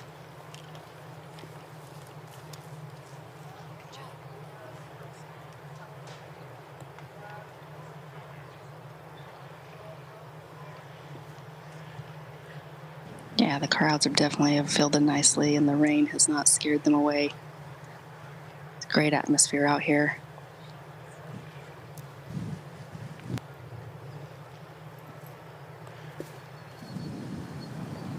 Just about 4 feet for Nelly here.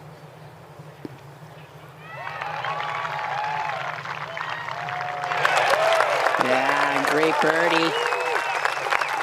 That little talking to that they had. What was that, the 6th? Yeah, fairway at the 6th, coming off of those 2 bogeys. And the only thing we could read and we knew was said was Jason McDeeter, caddy, saying, come on, one shot at a time. Let's take it one shot at a time. Well, ever since that moment, good swings, the aggressive putt on 6 to make the comebacker.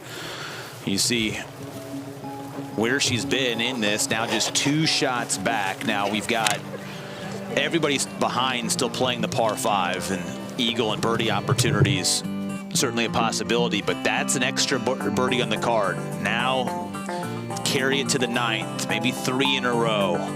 You get into the fight on the back 9 as Nelly's got herself in a solo 6th. And the back 9 for Nelly has been her choice 9 holes. Not this front 9, the back 9. Most birdies for her of the last 3 days have come on that back 9.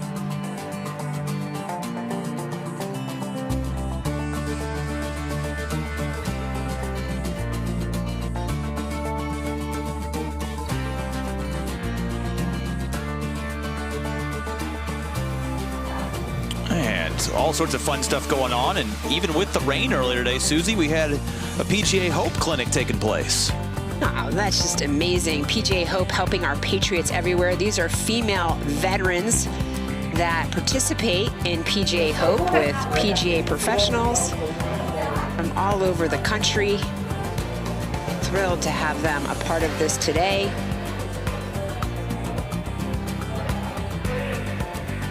There's 18 military veterans affiliated with this program from across the Great Lakes states spent the morning at the Hazeltine Golf Performance Center that you see here for friendship and instruction.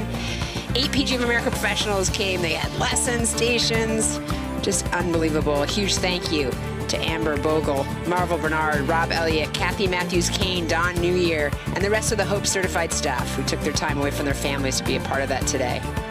Awesome, awesome program. PGAHope.com, PGAReach.org. Please reach out if you are a veteran, you're a friend of a veteran, a family member of a veteran. Love to have you participate in PGA Hope. Back-to-back birdies for Nelly Korda. And now in the speed slot at 9. Yeah, this 9th hole playing downwind today, a little bit off the right. Beautiful drive again for Nelly. Seems to have found her swing here off the tee. 9 and 18 kind of come up this hill, the same sort of angles. Yesterday at 18, she hit a 357-yard drive with the wind blowing at her back. Not going to have the same run out today because of all the water that fell, but still an opportunity here at 9. This hole is playing as the 3rd easiest hole on the golf course in this final round, straight downwind.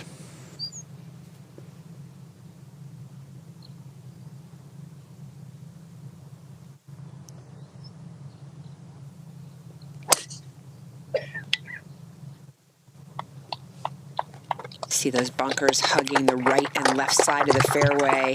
Most of the driver holes on this golf course have that in the players' landing areas.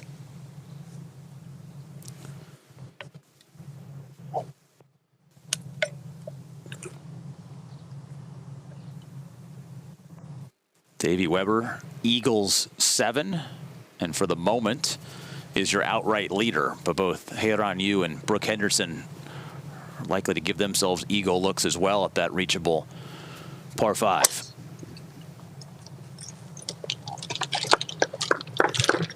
Karis can't try to get herself in a long drive competition today against these other two, and is very lucky that one bounced out of the primary rough.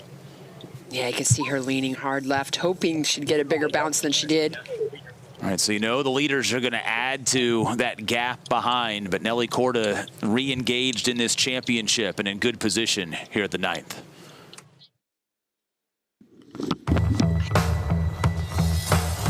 What do you see when you walk into a golf course? Lots of fans come out to see these players. Just magic. You know, maybe her time and moment has gone. Incredible.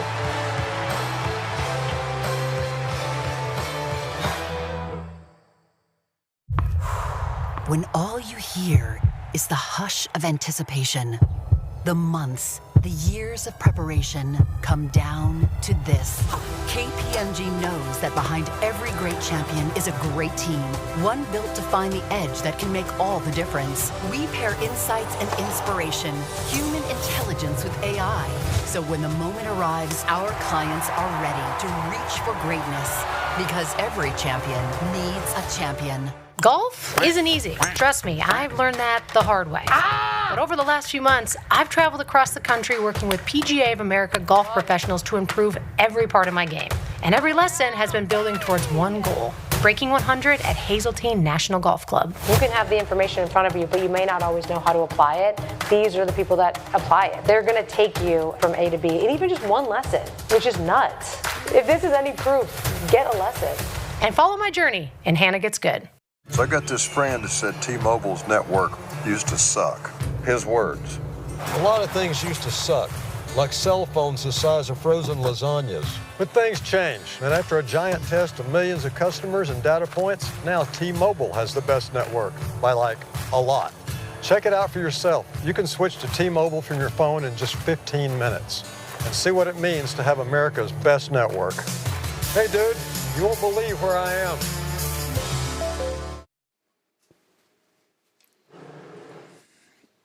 Nelly Korda has found her stride late on the front nine and is back where she began the day at 7 under par, coming off 2 birdies in a row. For the moment, she trails Davy Weber by 3, trying to become the first player ever with the top 10 in a women's major from the Netherlands. Weber, forget top 10, take home the trophy. The way that her front nine has gone, she's a group behind our featured group of Nelly Korda, Auston Kim, and Karis Davidson. Up the hill here at this 9th.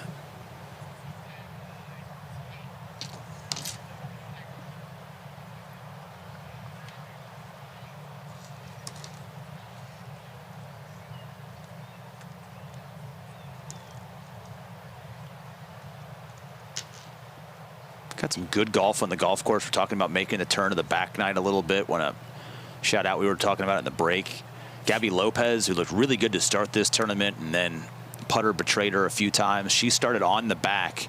First group off the back today, shot 33 on the back nine with a bogey, and is 1 under coming in on the front. She's waiting to play at the 7th, and she's gotten it to 5 under par. Probably going to run out of holes before she can post something that would truly be something that would scare the leaders at the end of this day. But we talked about how important today could be for someone to make a move for a variety of reasons. She's gained 23 spots on the leaderboard as Gabby Lopez into the top 10. And not just that, shout out to Gabby for playing well, but it also shows you going to the back nine with the wind not being as fresh as it was to begin this final round. There could be a 33 or a 32 back there for one of the final players on the golf course. Oh, I agree with you. And Gabby coming off a wonderful U.S. Women's Open too, and good to see her having a great day. Let's see what she can post and get in the house.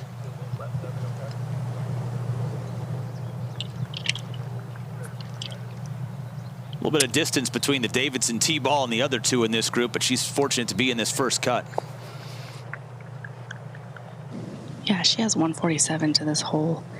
A little uphill. She's got a pitching wedge in hand. Hole's cut only 7 on. She's definitely going to fly this on at least 4 to 5. There is a false front. This is a little weak right. Yeah, that was not a lot of club up that slope, and I know it was downwind, but out of that turf, surprised she didn't go with a little 9. I have to agree, Susie, that's a big wedge.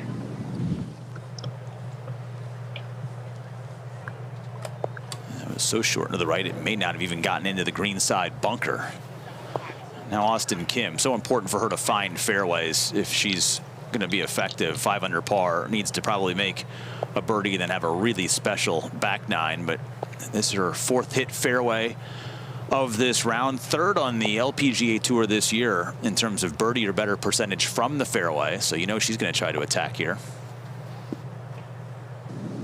Yeah, she's got 115 to the whole location here and 50 degrees. Yeah, there's a little slope in the front of this whole location. Needs to control her spin. Beautiful.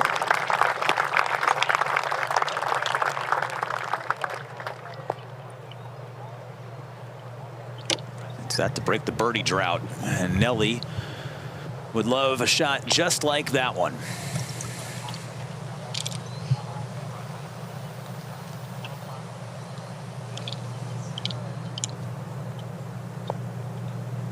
Just 1 yard closer than Auston.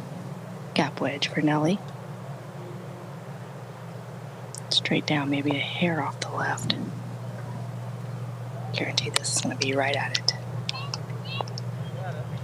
Flighted shot, looks great. Wow, just got a little skid on it. It's just fine. It is in that first cut. I don't believe she'll be able to clean that. Just carried it a couple yards too deep and didn't get the same spin that Auston Kim was able to generate. But with momentum, maybe the hole looking a little bit bigger, that would be huge. If she could roll that one in, get to 8 under par, making the turn,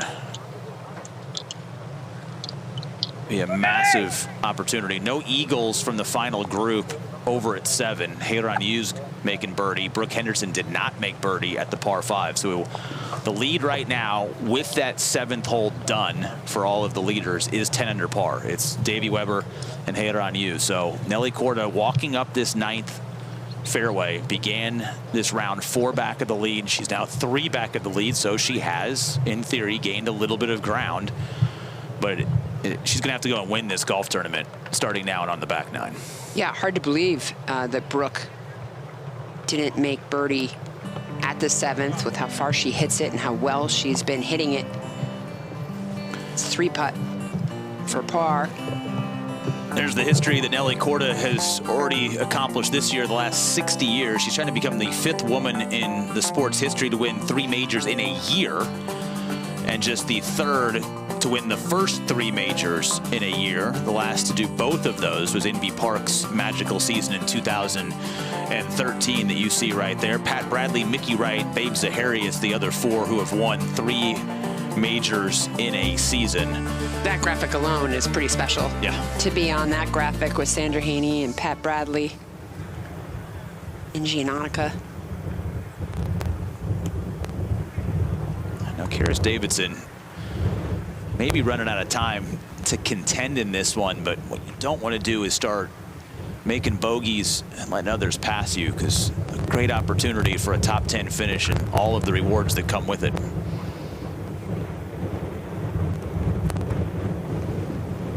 Yeah, it's definitely an important week for her, and it seems like she's had a pretty good attitude with that. And it doesn't seem like she flew that quite as far as she would like to. There's a ridge that she probably needed to fly over to get it close.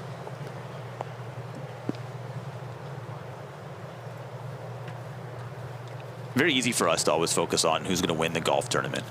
And we have talked a couple of times today about how a top 5 finish versus a top 10 is going to be life-changing, especially for, say, a young player in Davidson, who's in just her 3rd KPMG Women's PGA Championship. Not a lot of major experience. Entered the week 54th in the LPGA Tour's points list, and you know, a top 5 in a major and the points that come with that, and all of a sudden, you know, you can look ahead to the rest of the season and say, I put myself in position to make the Tour Championship at the end of the year, and all the perks that come with that. So you're playing for a lot more than just an outside chance at winning this thing. Nelly not worried about any of those things. She's just trying to make birdies and run down the leaders.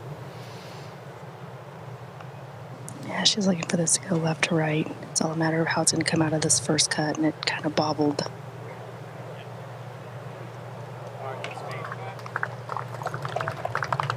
Yeah, not surprised at the choice of putter coming down that slope, but always tricky. You've got to go over a little bit longer turf.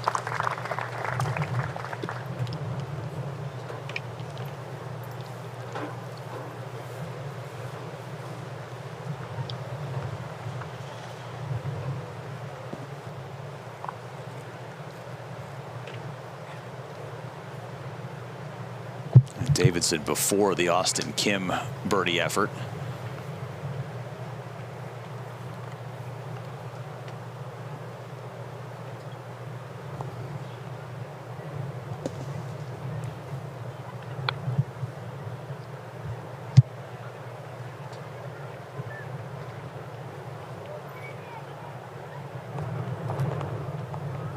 She has made 8 putts this week between 10 and 20 feet, and another 2 from outside of that. Just spectacular mid. I mean, we're talking about a 50% make rate from 10 to 20 feet. That is unreal putting from Davidson. But how many more does she have in the well, as this one is to save par? Back up the hill, 16 feet. Karis. Be nice to see this one go in. What a great putt. Give her another one. How Good about save. that? Another 10 to 20 footer. That one 16 feet. What a week. Take another look. Didn't know if it had enough to get there.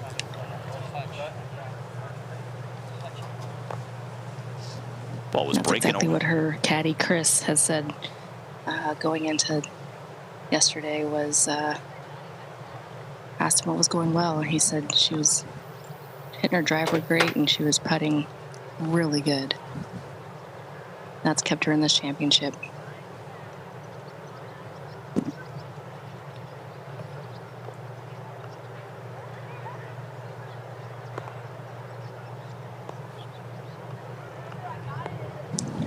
Five feet left for Auston here. I'd love to get this birdie and head to the back nine.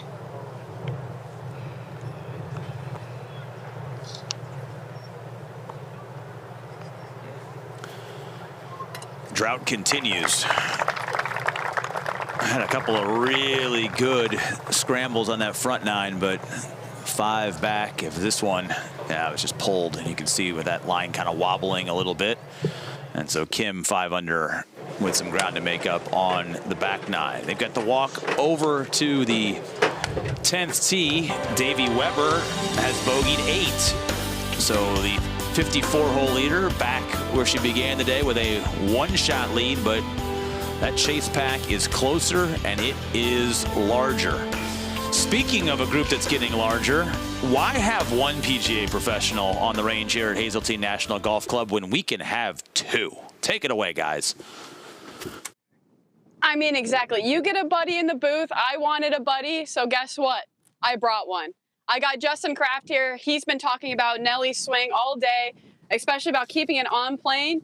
He's my guy to help me out. I need help with that. So, Justin, take it away, man. Yeah, let's go ahead and get set up, Abby. I want you to take your address position. We've got 2 clubs on the ground kind of in line with your target here, which is this pink flag. And we've also got a tee in the grip. So go ahead and take your setup position.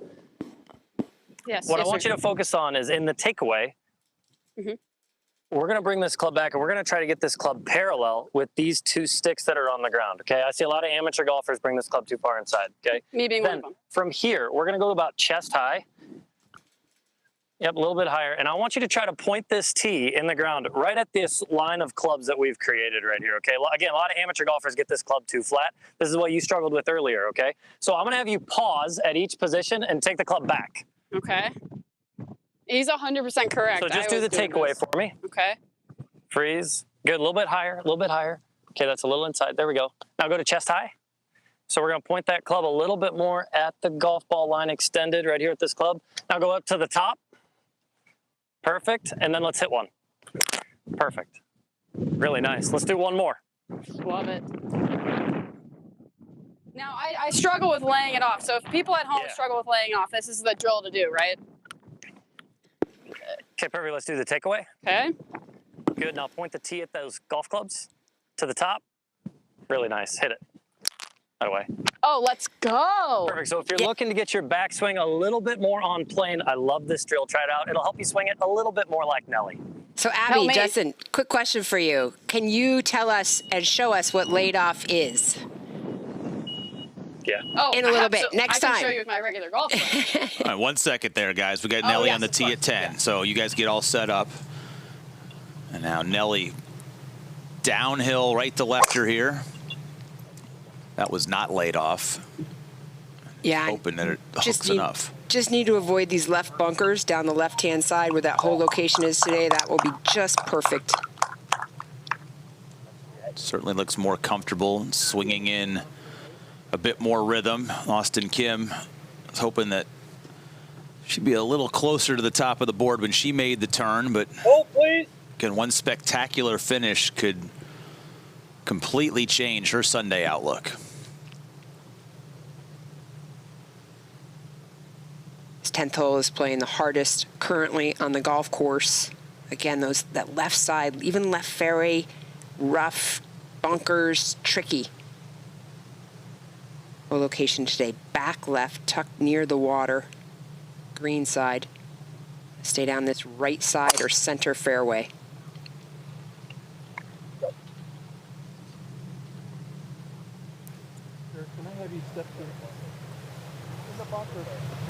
Heads to the bunker on that left-hand side.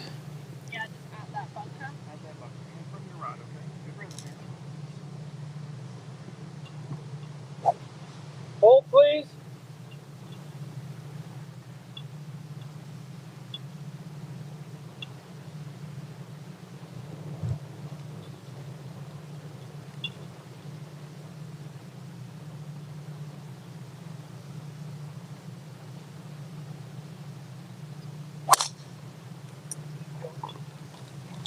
good Set it swing. at the right side of the fairway, turning back. Great swing. I think Karis was actually going through the drill to get herself more laid off how vertical that one was. So there's different ways that you can work on making sure you're on the best plane possible as we go back to the range. And now we're going to see all of Abby's bad habits. Yeah, so what I was trying to ask you guys is, because I think we talk about that a lot, right? As PGA professionals, we talk about being laid off, being too steep, and maybe just show the difference and what is the outcome if you get too laid off or if you get too steep. Absolutely. I mean, there's a reason why this guy was the teacher of the year for the Minnesota section, because he was working with me earlier. My natural swing, I lay it off. So by that, I mean this tee is pointing over there when I take the club back and at the top, correct, Justin? That's what I'm doing? It's way over here at the top. Yeah, okay. And so when I do that, I tend to come down and flip the living crap out of it, and I hook it. And we don't want to do that, especially in Hazeltine. So I'll show you my natural swing and how laid off it is real quick. Now I can get away with it because I've been doing that my entire life, but I don't recommend doing that at home. So having that drill that Justin taught you of taking a little bit more upright is definitely going to help me in the future, and I can't wait to do it. Great. Thanks, you guys. Pretty good student. Yeah, she stripes it. You guys haven't seen laid off. You guys haven't seen laid off until I come down to the range. I don't know if I'm fixable, but we'll work. I got 30,000 potential teachers to make me a little bit better. Susie, we've made the turn. Yeah, so let's take a look at this very difficult 10th hole. Been hard the entire week, playing 427 yards into the wind today. You see those bunkers on the left-hand side. That's what you're trying to avoid, and that left rough over by that large tree. Anything out to the right is a far easier incoming approach. Water hugs down the entirety of the left side of this green, also surrounded by two front bunkers, green side, front right and front left. Today the whole location is back left, 7 paces off the left-hand side, 32 paces on, only 7 steps behind it. Very difficult hole location if you're coming in from the left today. And guess what? Remember how we've been trading hardest holes in the golf course? We played the 3rd, it was the hardest hole in the golf course. We went and played the 5th, it was the hardest hole in the golf course. Now the 10th is the hardest hole in the golf course. All of these great players unfortunately having to deal with the changing elements and the challenge. 6 birdies here today, 23 bogeys, and a few others as well here at this downhill par 4. But as we mentioned, there's an opportunity on this back nine, because once you get through 10, we have 6 of the 9 easiest holes on the golf course between 11 and 17 today. Only 16 is playing difficult. In fact, of that stretch, you've got 2 par 5s, and you have 3 holes that are playing under par in this final round. So arriving here with positive momentum like Nelly Korda has, you know, keep that positive outlook, keep the one shot at a time mantra that they've been doing for the last hour or so. Very real possibility that somebody wins this golf tournament shooting something in the low 30s here on this inward 9. And it all starts off the tee box, right? Fairways and greens. Sounds so simple, not as simple to do, but that's what it'll take. Set yourself up for success. Give yourself the best opportunity for these hole locations when it's challenging like it is today on 10. Can't be overly aggressive, but coming in from where she has a much better opportunity of hitting this close.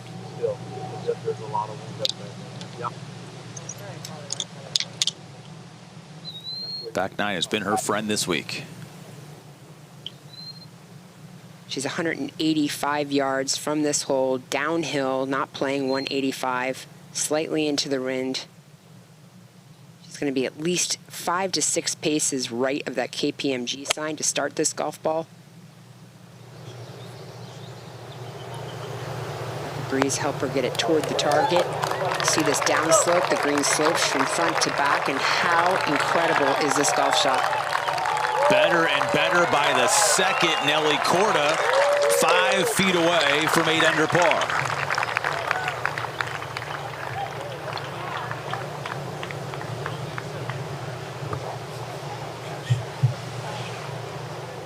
The look has gone from lost it to locked in really quickly here, Susie, in this round of golf. Shot. Played perfectly.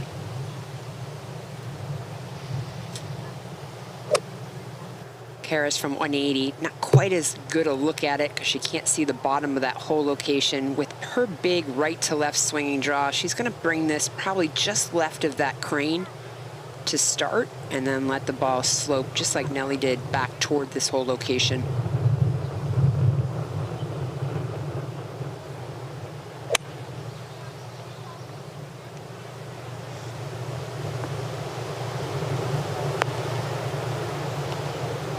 Very soft up on that upper shelf.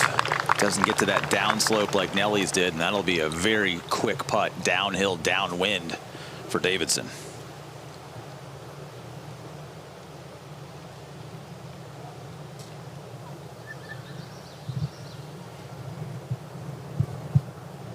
Auston from 159. I believe she's in the bunker. Again, she's already made a mistake going in this bunker. No problem with this lip, but she's going to have to also take it out at that crane.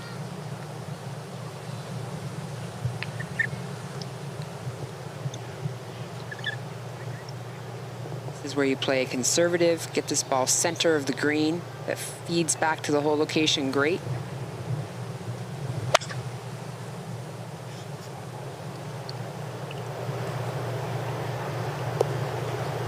Never saw it. Just hangs in the right rough over that bunker.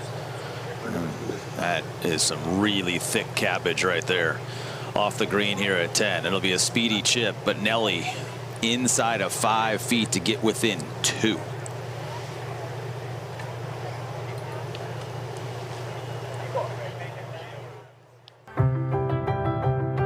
It's an unbelievable experience, one that you kind of just dream of.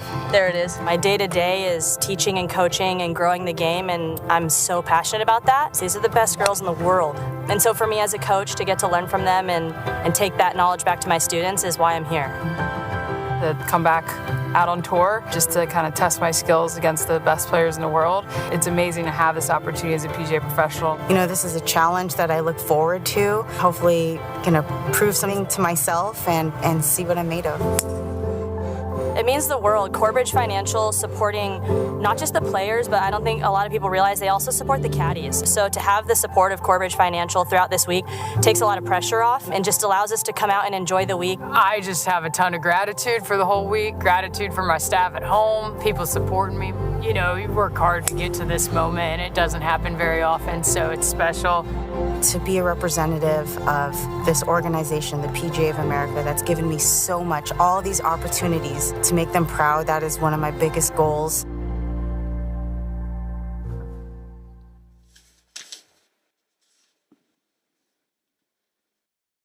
Golf isn't easy. Trust me, I've learned that the hard way. But over the last few months, I've traveled across the country working with PGA of America golf professionals to improve every part of my game. And every lesson has been building towards one goal: breaking 100 at Hazeltine National Golf Club. You can have the information in front of you, but you may not always know how to apply it. These are the people that apply it. They're going to take you from A to B, and even just one lesson, which is nuts. If this is any proof, get a lesson. And follow my journey in Hannah Gets Good.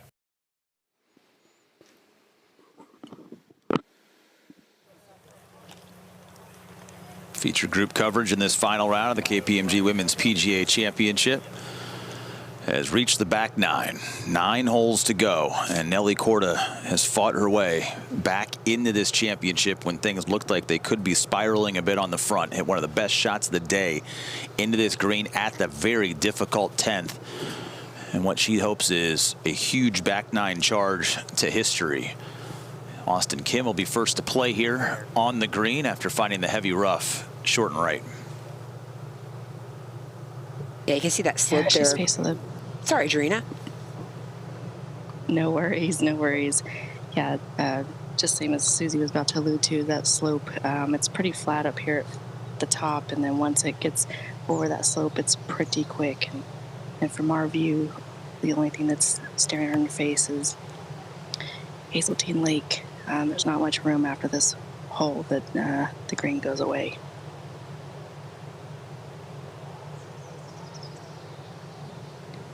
Has that face open, pretty steep action.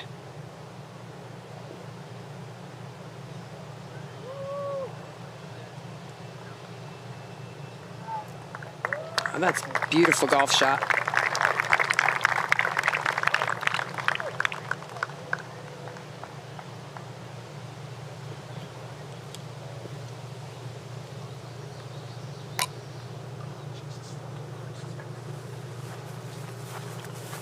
Josh, repo, go the other way. Behind the green. Go where?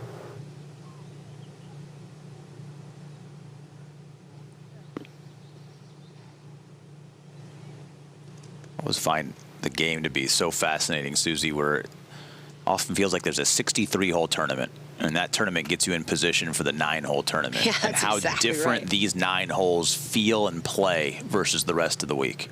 Yeah, and this is where your experience kicks in too, right? Nelly certainly has that experience. She's been here before. She knows what it feels like.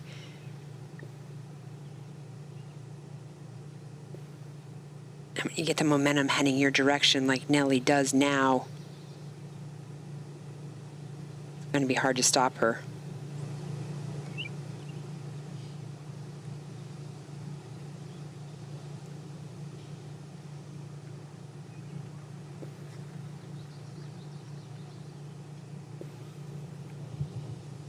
I think Karis would like to get her second shot a little closer than she has in the past. The 48-footers will definitely wear you down, especially on a day like today with the wind, the conditions, and the pressure of being Sunday of a major. Really good. Think of all the experience that she's banking, Susie. Remember, she was first alternate for the U.S. Women's Open a few weeks ago, got in, went to Riviera, and was paid off for... or the decision paid off, got in the field, ended up right near the top. She was T8 after the first round, ended up with the top 25 when it was all said and done, and now here she is, 3 groups from the end, back 9 of another major in this same season. May not win the golf tournament later today, but right now tied for 10th, a good back 9. Get yourself a top 8, top 5 finish when it's all said and done, and what that does the next time you find yourself on the weekend, maybe with a chance to win a major. Yeah, banking those memories, can draw on those experiences moving forward, and to even say you've had a top 10 in an LPGA major is incredible. But with that putting stroke, I don't imagine this will be the last we see of Karis.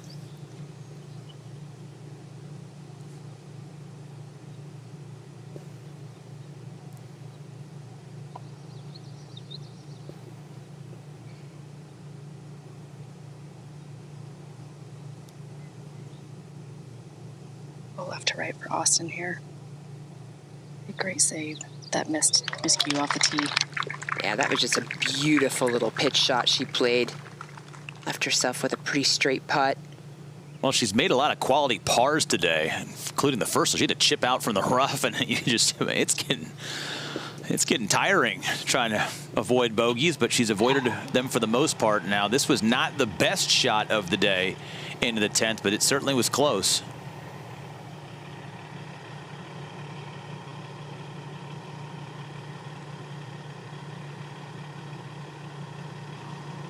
Definitely feel that Nelly has the momentum on her side. Crowds are getting bigger. It was a really big cheer for her when she hit that second shot, and I know that there will be even a louder cheer when she makes this.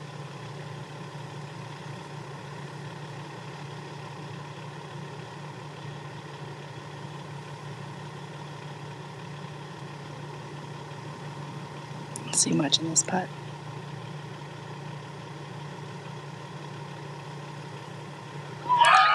I mean, I realize Nelly has to hit the golf shots. She's the player. She's the one over the ball. But I give Jason so much credit after that 6th conversation for this run that Nelly Korda has had. This partnership is incredible.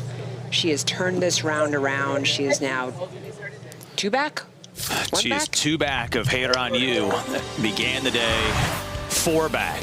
She's cut that deficit to just 2. She bogeyed the first hole. It was a 3-putt. And then after a good tee shot at the second, this was a great wedge. Got it right back, thinking, okay, survive the front 9, keep yourself in position, but it got really sketchy after that. Bogeys at 4 and 5. They were barking at each other. It was just a lot of positive energy. Survived 6, took advantage of the par 5. She almost hit it in the water with her second shot, chipped it up there, and you're thinking, okay, maybe this is starting something, and then here it was. Yeah, here it was for sure. She stood up on that 8th tee box, pitching wedge in hand, hole tucked front left location, and she just flies it right at it. Hit a good tee ball and a good wedge at 9. Just carried a little bit too far and didn't have the best of look for birdies from the back fringe, but then rolls in the 4-footer at 10, and now you have our attention, Ms. Korda. I don't know, she never didn't have my attention, but at the end of the day, it was definitely getting down on herself, was frustrated, aggravated. We saw it a little bit yesterday sneak in. We certainly saw it through 5 holes today. She and Jason had a conversation that I can't wait to hear about in her press conference, because I tell you what, she took it to heart, that conversation. He knew what to tell her in the moment he needed to tell her. And man, she's turned this day and this round around, and together they are creating this incredible run. Again, you could easily get beat by a similar run to the finish by anybody that's ahead of her on the leaderboard, but how powerful is it to be in front of them with an opportunity to keep this momentum and maybe post that score? Oh, so powerful. And her driver, she's been hitting it beautifully for the last 3-4 holes. She can take this right down this right side, carry those bunkers on the right. She pulled that a little bit, but no problem.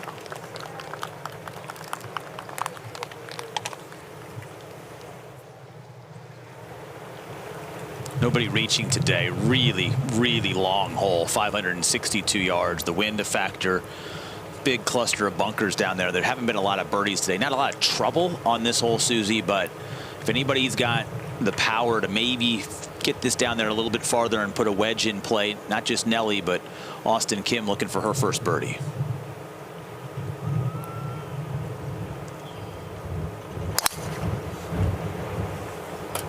Yeah, also taking it left of those bunkers. She may have caught it though.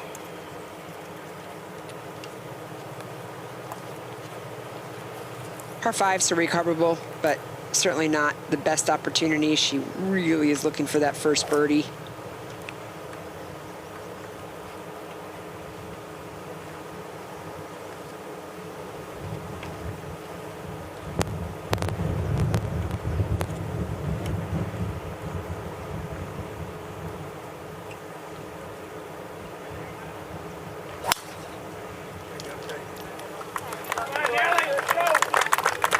A while since Karis Davidson's put a birdie on the board at a par 5. Got to go back to yesterday's round on the back 9, but a good start there at this 3-shot hole as Nelly Korda is making the charge we always expected here on a Sunday. So I got this friend that said T-Mobile's network used to suck. His words. A lot of things used to suck, like cell phones the size of frozen lasagnas. But things change, and after a giant test of millions of customers and data points, now T-Mobile has the best network, by like a lot. Check it out for yourself. You can switch to T-Mobile from your phone in just 15 minutes and see what it means to have America's best network. Hey dude, you won't believe where I am. When all you hear is the hush of anticipation, the months, the years of preparation come down to this. KPMG knows that behind every great champion is a great team, one built to find the edge that can make all the difference. We pair insights and inspiration, human intelligence with AI. So when the moment arrives, our clients are ready to reach for greatness, because every champion needs a champion. What is it about this game we love so much? Is that it can never be perfected. It's the community you build. So that I can practice anywhere. It's because it's a game for everyone. Whatever the reason, it all begins with a PGA of America golf professional like me. PGA of America. We love this game. What do you see when you walk into a golf course? Lots of fans come out to see these players. Just magic. You know, maybe her time and moment have gone. incredible.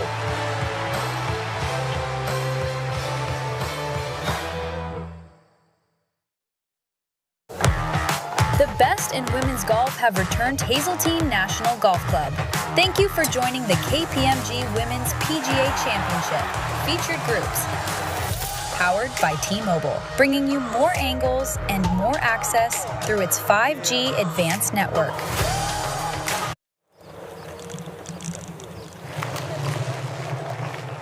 Susie, what'd you say to me in the break?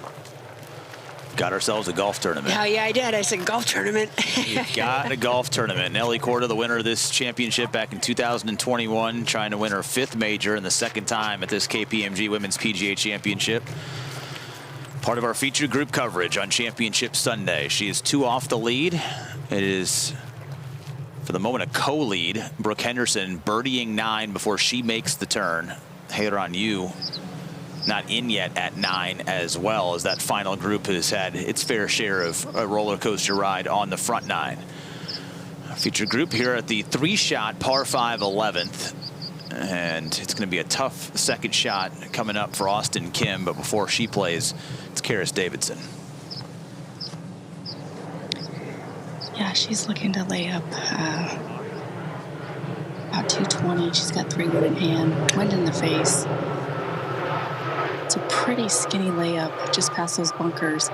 If you can get it up in that area, it makes for a great shot. Easy wedge into this green.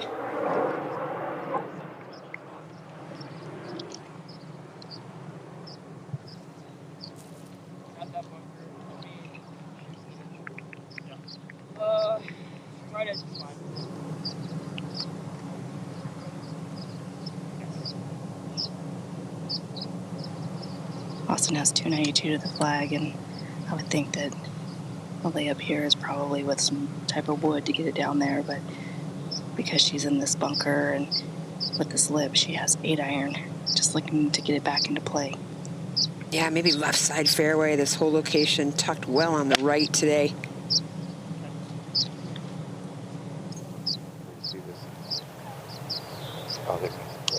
Yep, that's a great job of getting it back in play after that miscue on the drive. And Nelly here with 3 wood in hand, looking to get it down there as far as possible. That hole cut so just 4 off the right. I think she wants to get it far down there towards the left side, and this is drawing a little too much. Hopefully it catches some fairway. It doesn't, but it does stay in the first cut. And while the spin won't be as good as it needs to be, Susie, when we take a look at this flyover here and where the hole is cut today, that may not be as bad of a spot for Nelly as it might appear. Yeah, definitely not with the whole location where it is. Those bunkers on the right, you see those? Those are where Auston Kim just tried to come out of. She had a layup just short in the fairway there. But here's the layup that they faced. You see all this cluster of bunkers down that right-hand side, and then green side as well, right and left, 3 of them to the right, trying to get into that left side because the whole location today is over the middle of those 3 bunkers on the right-hand side. It's 15 paces on and 4 off the right. You can fly it a little long here as well, which will bode well for Nelly because there's quite a bit of slope just short of this whole location that will push the golf ball to the left. So coming out of that first cut, if it's a little wet and she gets a little less friction between the ball and her club face, actually be a good thing for where this whole location is, that it'll run back there for her. Yeah, you can see that discoloration in the green and that slope we have to contend with today. You see Nelly, part of 4 players who have played the par 5s at 7 under this week, and it could have been a lot better. I mean, she pretty much birdied every par 5 for the first 2 days, and then this weekend, it's been a little bit harder to come by, finding par breakers on these par 5s when the wind picked up. But you would imagine if she's going to come all the way back and win this today, it's going to take 2 birdies on the back 9 par 5s. Yeah, I would agree. There you see that whole location and how close it is to the edge of this massive green, as Nelly will come up over the rise and discover her ball in the first cut down the left-hand side.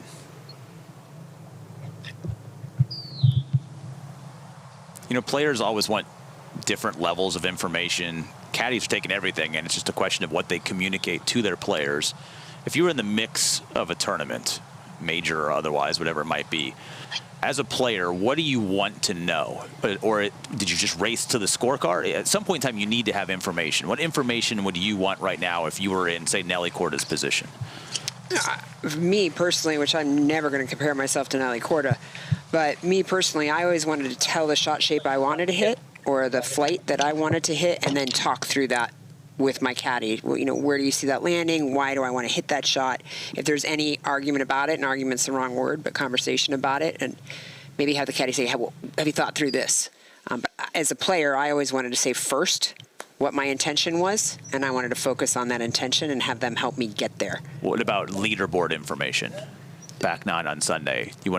When do you want to know where you are and what needs to happen? Yeah, I always was. Do you want to know that Hazeltine just made birdie at 9 and now you're 3 shots back? For me, yes, but it's probably why I never won. Maybe ask Jarena. Jarena, were you a leaderboard watcher or no?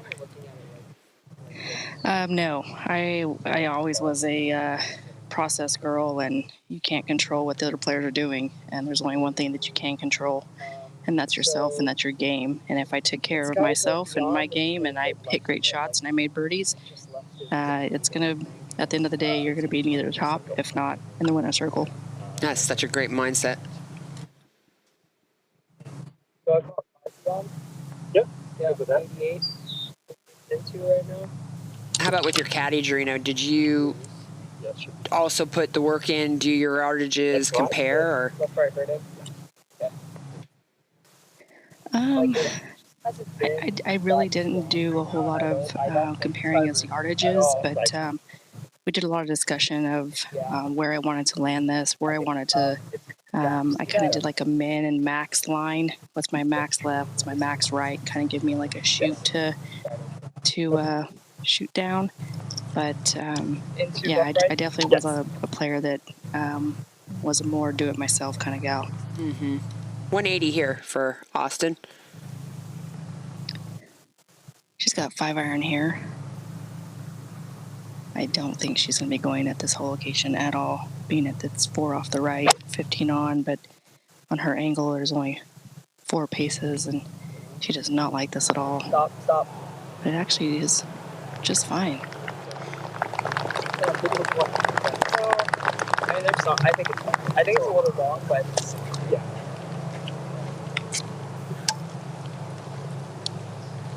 Definitely the smart play there. Yeah, I agree. She's just coming in from so far back there.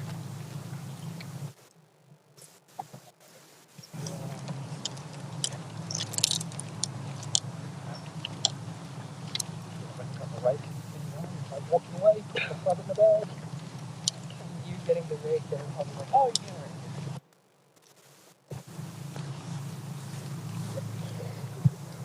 know. 98 yards for Nelly. Karis has 97 yards. Looks like Karis may be going first.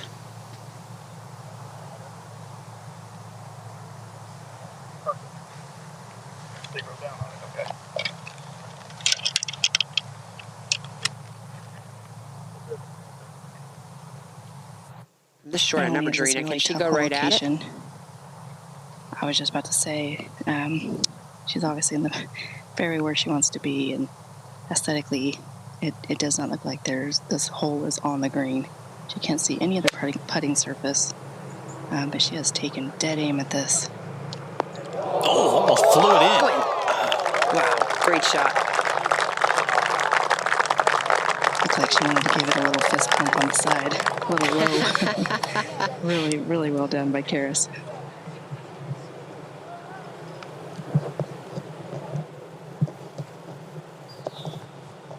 .97 yards for Nelly here. 54-degree. Sawed-off finish. See if she's right of the hole. Been out of that cut. Beautiful. Great shot. Judge the bounce nicely underneath the hole. Chance to get back within 2 after the Hazeltine birdie back at the 9th. Keep in mind these receptive greens, and we just expect the wind to just kind of die down a little bit. It's not going to get dead calm by any stretch, but you know, first 2 hours of this round, you're getting gusted all over the place. You're getting windburn. Now all of a sudden, well, yeah, I might be able to play more comfortable shots, a little less guesswork, fly the numbers with those 30-mile-an-hour gusts now in our rearview mirror. Yeah, it's been a long day for them, right? They got out here ready to go and then were delayed for quite a while. Conserve their energy. Their eating schedules were probably a little messed up for what they had planned, but that's what tour players are used to. They're used to managing that and being flexible.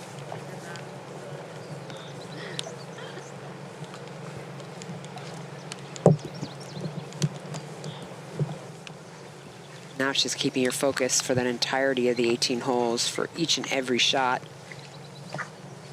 That's the tricky part, especially in a major.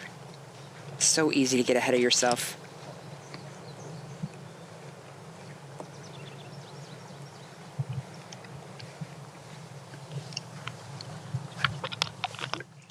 We didn't really talk about filling time during that 3.5-hour delay. And you know, you always say, like, learning time management is a skill, but also learning, you know, you got the schedule, you want to pack everything in. When everything that gets shifted 3.5 hours, you know, there's really poor ways to waste that time when everybody's just kind of trying to fill it without doing something that's then going to bring you on the golf course tired or sluggish or not prepared or whatever it might be. Yeah, sometimes you just have to completely reset. You may have already done your workout and you're stretching. You may have to go back and reset, do a little bit of cardio and a little bit of stretching if that's your typical routine again when you get your next tee time. But oftentimes you may only have an hour, 45 minutes before you think your tee time's happening. So every player has their own routine and their own schedule. They've learned how to adapt. That's why they're here. That's why they've made it to the tour. They've done this since they were teenagers, playing on the AJGA or the Hurricane Tour or their local state golf association tour. Not unfamiliar territory when you play a sport outside.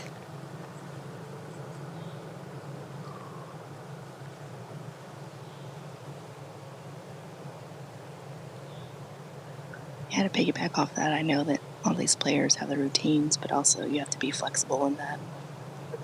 Like you said, with the delays. If anyone has done a better job at getting back in position, let me know. Auston has done a fabulous job of that today.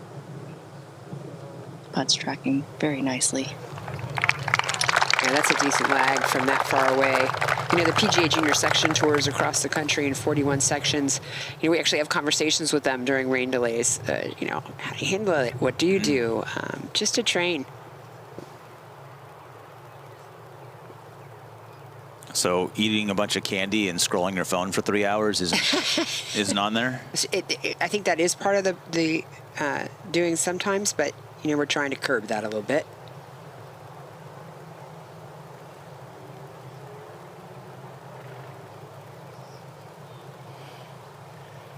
Cards were always my go-to.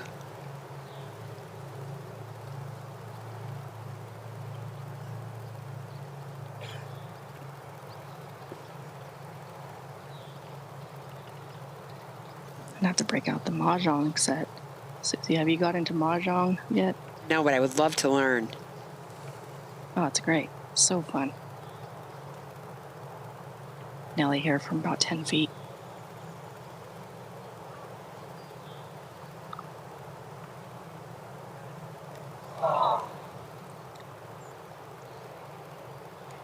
All right, obviously more break than she saw. Seems like those left to righters have been kind of giving her the fits last couple days.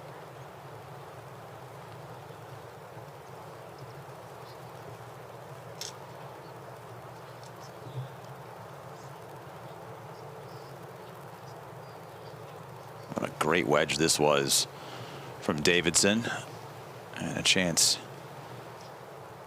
get back inside the top 10. Yeah, that is some serious distance control and discipline with her wedges. To have that confidence and know that she's got to land this within maybe a 6-foot radius circle and on a Sunday at a major. Good for her. Great putt. Knew it immediately, didn't she? She did. Stroked it right in the bottom, and that ping putter has been the answer this week. I see what you did there. Yeah. Dad jokes for days. It's a dad golf joke.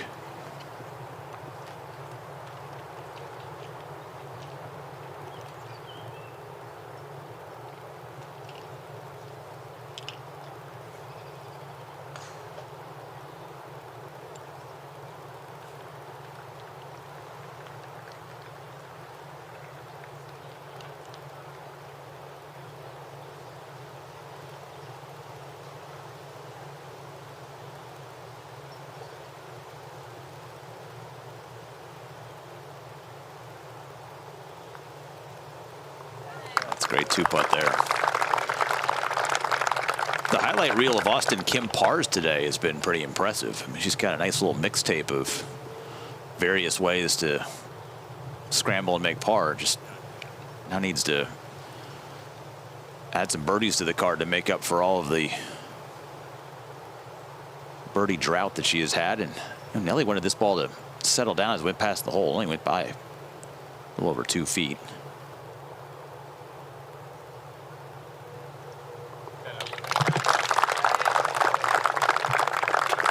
Put herself in a spot, just couldn't make the putt. Not losing any ground, but not gaining any ground. And feels like if Nelly's going to win this major championship, she's going to have to do something pretty special. Maybe a birdie at 12 could be part of that. Yeah, they moved the tee up today at 12. It had been playing 429, 379 today, so those bunkers on the right aren't in play. Carey will be over those bunkers, more toward the shadows of those trees that you see there. Hole location 18 paces on and 6 off the left-hand side. Water to the right also not in play. Certainly short left-hand bunker green side will be in play where this hole location is, possibly with a miss. But this is a really good opportunity, in my opinion, to try to grab a birdie. Accessible hole location and a tee shot you can really throw all the way down there. See birdie's last 2 days. Karis Davidson coming off the birdie at 11. Tugging that right side. Left to right, Nelly. It's mostly turning over is going to be touch left just to right. Perfect. Shot.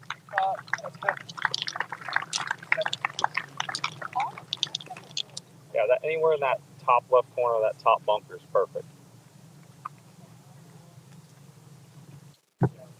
And we've got the target point.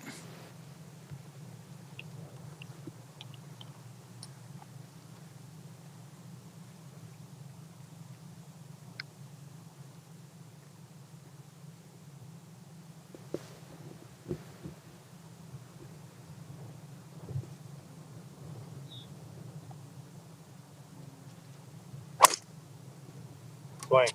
Yeah, really good. That looks like a Exactly really what Jason said, trying to the middle of the fairway. Looked like a really good golf swing, Drina.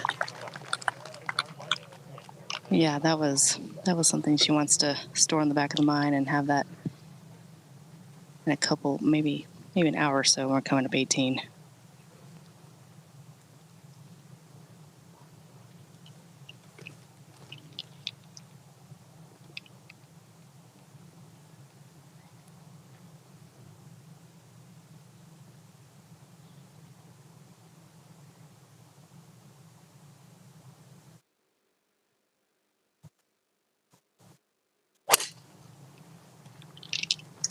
More line, but it's cutting.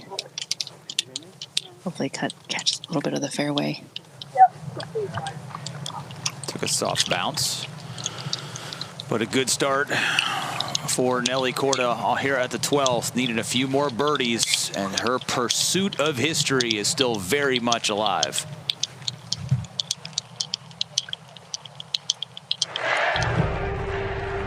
Momentum can be among golf's hardest elements to capture. The ability not just to succeed, but to build on that success, maintain it, even augment it. Somehow, she's done it all. And it's a coronation for Korda. And on the biggest stages the game has to offer. Nelly Korda! She's a U.S. Women's Open champion.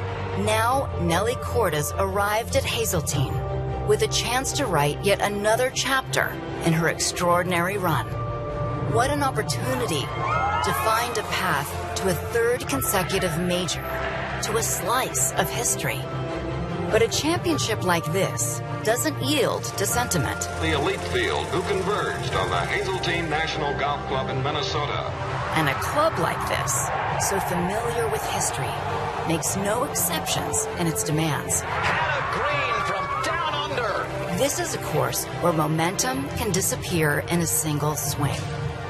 And nothing is guaranteed until the final putt drops. All around her is a field that would love nothing more than to stop her. Oh, she has done it. Every one of them chasing the same trophy and the same chance to reign supreme on a major Sunday. But this is unmistakably the story. One of the game's biggest stars standing on the edge of another defining moment. And a chance to extend a brilliant run. One more remarkable step. The KPMG Women's PGA Championship. It's Sunday at Hazeltine.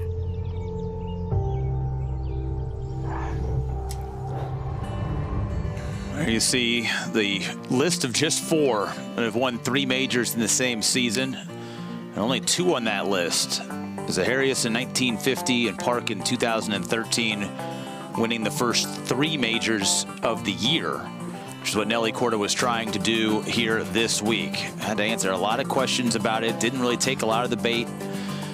And after some frustrating moments here this weekend, has certainly re-engaged herself in this championship. But it is, Susie, going to take something really magical the final 7 holes on this back 9. Because while Nelly is now 1 under par in this round of golf, the gap is actually widening to the top of the leaderboard. Both Hazeltine Yu and Brooke Henderson birdied 10. I mean, that is a heck of a way to start their back 9. And so now Nelly finds herself 4 back of the leader, Hazeltine Yu, just like she was at the beginning of this final round. Yeah, special stuff from Hazeltine. Has been all week long. We mentioned earlier in the broadcast, 85% of the green she hit the first 3 rounds. Her tee ball, incredible. I think 80% of the fairways. So we knew she was going to hit a lot of greens today. We just didn't know if the putter would work out for her. And obviously she's made a bunch of birdies today, 2 bogeys as well, just as many of the field had in those first 6 holes. That's our feature group here at 12. And off a nice birdie at the 11th hole, Karis Davidson in position for the best finish of her major championship career. Yeah, 139 for Karis. She's got an 8-iron here. The wind had died down on that par 5, but now it's picked back up. Clouds are starting to come in. She's hoisted this really high on a really good line.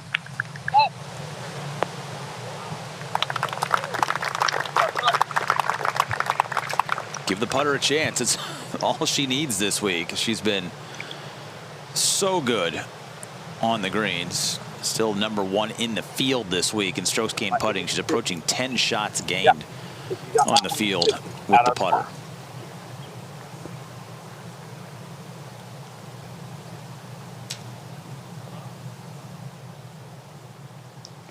Nine-iron for Nelly here.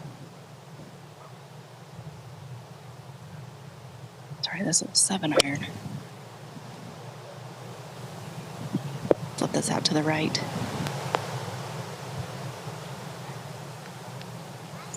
Yeah, from 139, that's hard to believe. Just try to take way too much off of that? It looked like. Yeah, that's what it appeared to be. Like, I think she was just not really registering that she was hitting her 7-iron from 139 and not really committed on that one.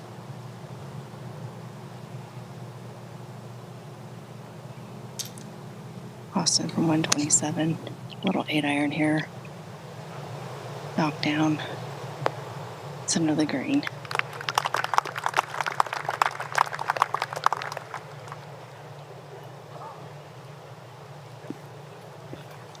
There have been 9 birdies here, the 12th today. Have to be some mid-range to long putts if that's to continue. And that was a strange reaction, swing, and maybe even club decision as they kind of work through the process again of that shot, and that decision is taking another look at her reaction to this second shot. And that's the practice down after she had kind of worked through it. Just not finishing. That she hanging back is what she's showing you there. She just hung back, pushed it out, left it out right. When you're trying to cover it, when you're trying to hit a little knockdown, which obviously she was trying to flight that if she was taking a 7-iron from that short number. You got to cover it. You got to stay over it. Right shoulder has to cover the golf ball, and she just showed you there that that's just not what happened when she kind of reminded herself can't fall back.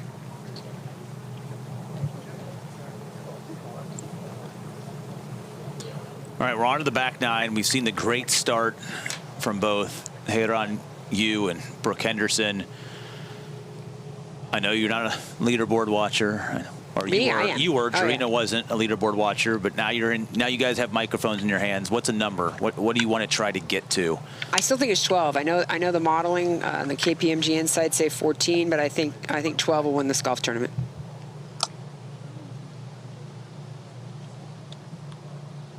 Did the Insights see the weather for today? I would definitely say it's 12. They did, actually, so it'll be really interesting to see if they get it right.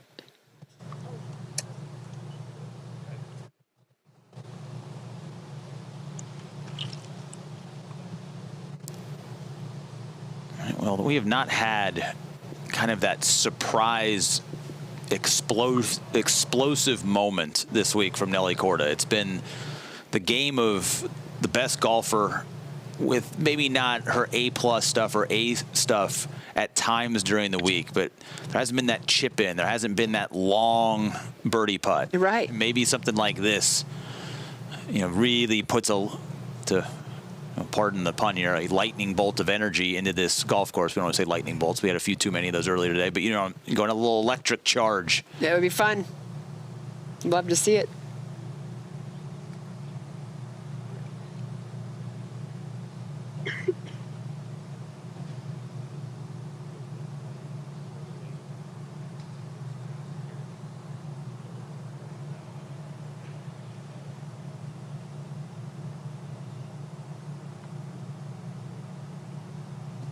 .63 feet here for Nelly. The wind has completely died down. I hate to say it, but I hope this is not the calm before the storm. This putt should be moving from her right to left, down the hill. A little quick. Come on.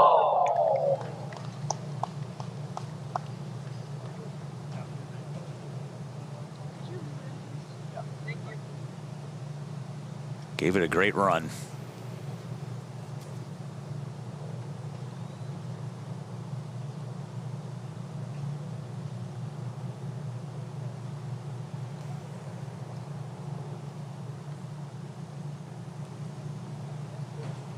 I don't know if it's the distance she has coming back or still processing, leaving that approach shot out to the right. But either way, little wind out of the sails here at 12.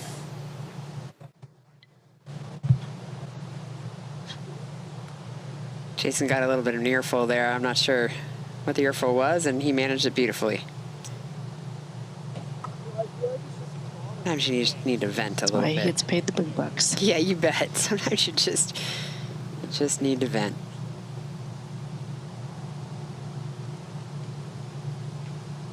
Where sometimes they're our biggest supporters, they're also sometimes our biggest punching bags. And they are just great sports about it.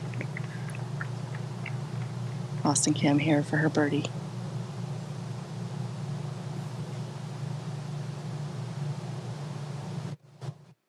.27 feet.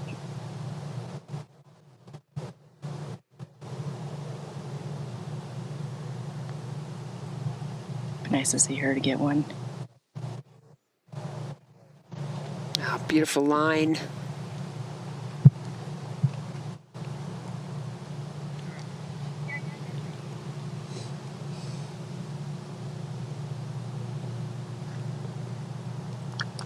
I know she hasn't made a lot of birdies today, but I sure enjoy watching her play. She doesn't seem to take herself too seriously. She has some fun with her caddy. You're going to see a lot of this young lady. Yeah, I remember her rookie year watching her hit some shots at Chevron, and what she can do to a golf ball, there are very few on the LPGA Tour that can, and when it all comes together, it could be really special. Yeah, we got a good glimpse of it last year in Frisco. We were actually with her in the featured group on the last day, and she gave it a good run. I believe she finished runner-up. That was really hard for her. But Minjee just displayed a fabulous round of golf, and well-deserved for Minjee. Does she have another one in this putter? I think so. This is her range, 20 feet. That ball looked like it was turning in perfectly and just slid by.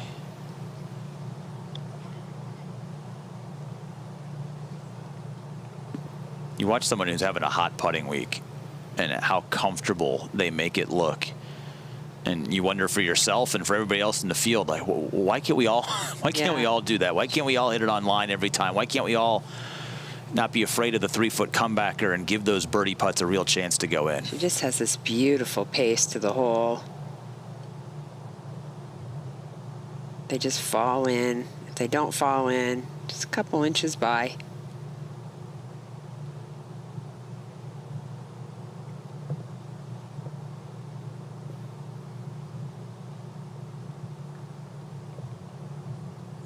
Speaking of falling in. It's got to go in.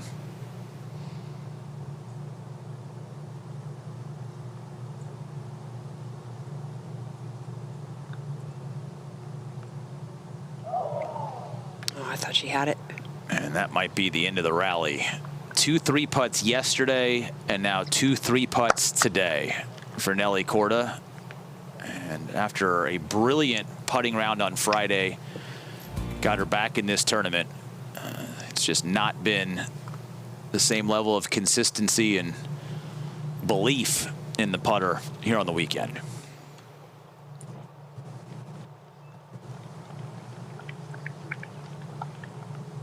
Now one of her widest margins of this final round, with the 2 in that final group starting to separate. 2-putt for Davidson. And we've got 6 to go on a Sunday.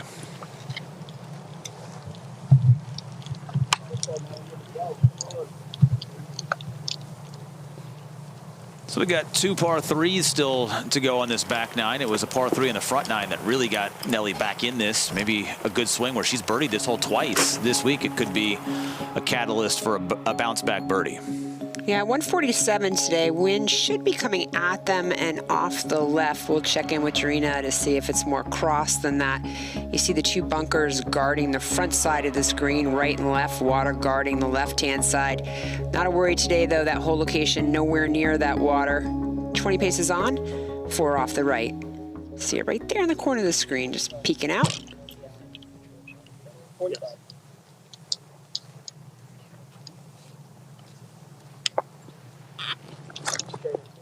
Not a whole lot of birdies here today. Bunches of pars. So putting must be a little difficult around this hole. Lots of close shots, not a whole lot of makes. 4 birdies so far today.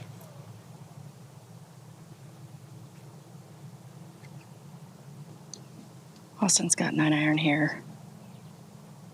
Yes, Susie, that wind is straight into not a whole lot right now. She started this left, a little cut. Great shot shape. There we go. Beautiful golf shot. Might be able to finally lift the lid with her first birdie of the day.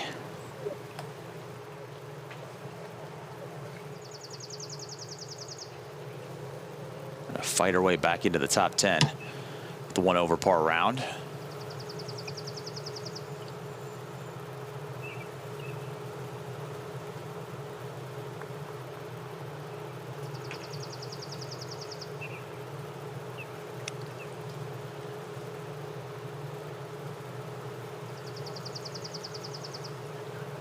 just kind of staring at the treetops here.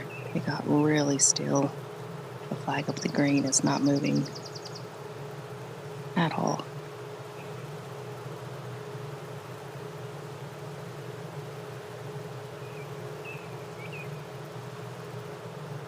Eight iron here.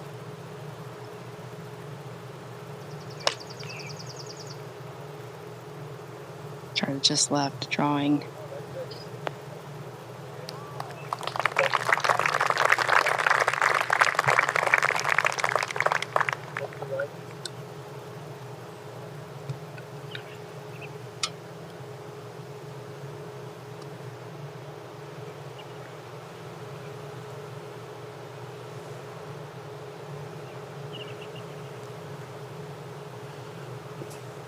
Well, we will see how Nelly emotionally responds to another 3-putt. These final 6 holes.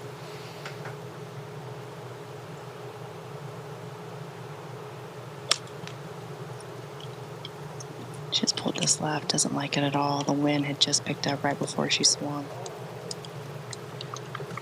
Right, well, I feel like there's definitely a little change in the urgency and the opportunity in this group, but still golf to play, positioning to be had, and final standings sort of shake out with those at the top of the leaderboard now with a little bit of a gap. And we've talked about the importance today in the wind and the wet conditions, especially having preferred lies, about finding fairways in this challenging Hazeltine National Golf Club. And our pros are down on the range. Maybe their opportunity to tell us exactly how we can maximize our fairway finders. Abby, Justin? Yes, I told Justin one thing I definitely need to work on, especially when I'm playing Hazeltine, is to find those fairways. And I don't have a trusty shot. So Justin's going to help me walk through this so I can find that. Yeah, absolutely. So we are going to sacrifice a little bit of distance here to ensure we find the fairway. So I need you to set your expectations, okay? Okay. We're going to try to learn a reliable fade shot here. And to hit a fade, we need to have the path of the club swinging slightly outside in with the face slightly open. So I want you to take care of that by teeing the ball down just a little bit lower, which we have. Got that. As you take your setup position, I want you to open your stance relative to that alignment stick just a little bit. Okay. That's going to take care of the path. All right. Curving a little bit more outside in. And then the second piece is I want you to make sure that this golf ball is starting directly over the tee. Over the tee, Okay, that's going to take care of the club face. Let's try one. Okay, gotcha. So I'm going to set up a little bit open. Tee, it's much lower than I usually do, so that's super fun. And I'm going to go right over that tee. Perfect. I can do that. I can do hard things. Very nice. I mean, I know you said I have to sacrifice some distance, but I still think I hit that one far. pretty solid. That's a nice way to find the fairway. Great tip. We've seen the tee it lower philosophy employed by Nelly a little bit this week, especially when things were getting a little squirrely off the tee. Missed the green here at 13, however. Yeah, it hasn't taken much time over this chip. Pretty straightforward. Let's judge that very nicely. Beautiful shot.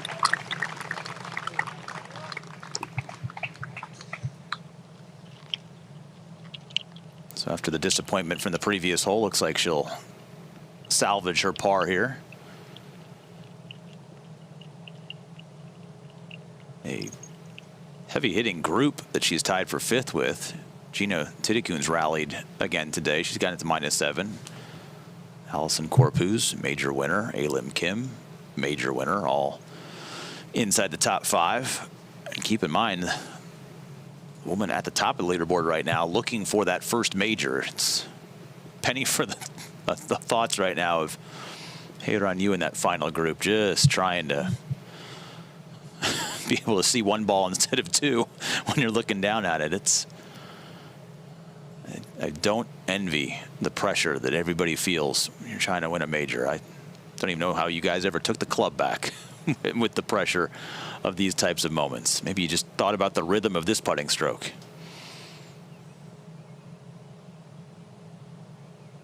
Yeah, I would have paid a lot of money having this putting stroke. 13 feet, not much movement in it for Karis. Just didn't hit that one.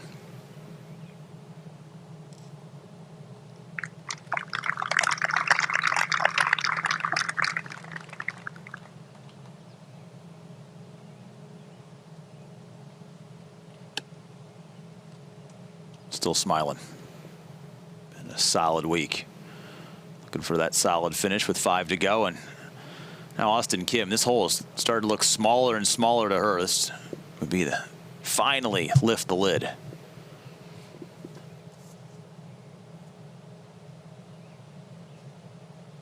She has about 6.5 feet left to right.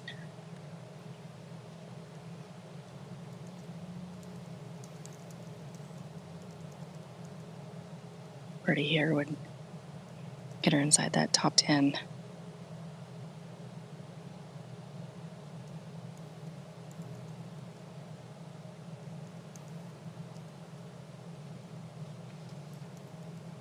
I feel like she's stayed pretty patient all day. Just kind of left herself out of position in a couple holes that were birdie holes.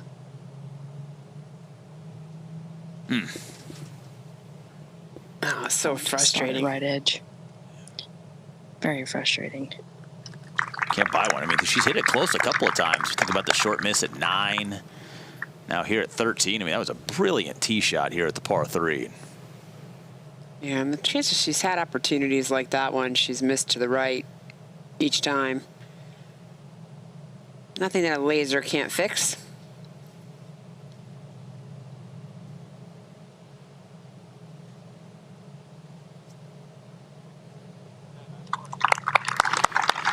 All right, good up and down from Nelly Korda. But after that bogey at 12, might need to birdie them all to the house. So I got this friend that said T-Mobile's network used to suck. His words. A lot of things used to suck, like cell phones the size of frozen lasagnas. But things change, and after a giant test of millions of customers and data points, now T-Mobile has the best network, by like a lot. Check it out for yourself. You can switch to T-Mobile from your phone in just 15 minutes and see what it means to have America's best network. Hey dude, you won't believe where I am. When all you hear is the hush of anticipation, the months, the years of preparation come down to this. KPMG knows that behind every great champion is a great team, one built to find the edge that can make all the difference. We pair insights and inspiration, human intelligence with AI. So when the moment arrives, our clients are ready to reach for greatness, because every champion needs a champion. What is it about this game we love so much? Is that it can never be perfected. It's the community you build. So that I can practice anywhere. It's because it's a game for everyone. Whatever the reason, it all begins with a PGA of America golf professional like me. PGA of America. We love this game. What do you see when you walk into a golf course? Lots of fans come out to see these players. Just magic. You know, maybe her time and moment have gone. And in. Incredible.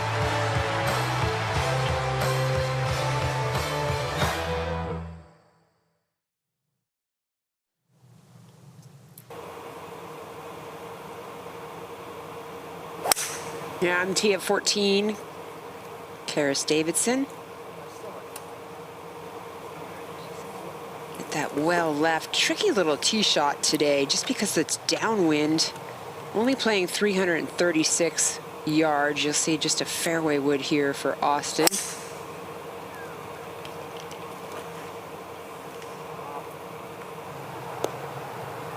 Fairway runs out at 275 at the very end. We're going to run into a fairway bunker.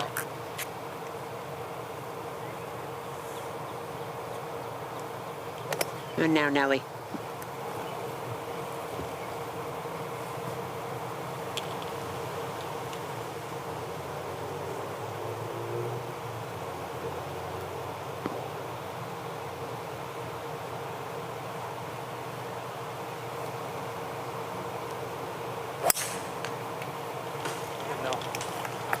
Good swing. Position A.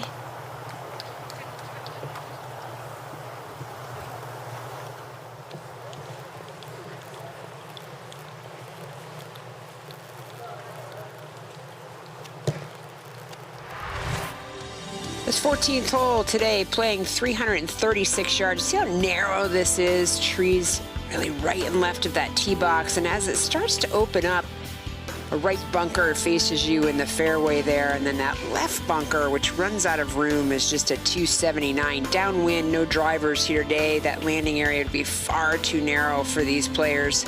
All three of them hitting fairway woods off that tee box. Hole location today, 16 paces on and 3 off that left-hand side.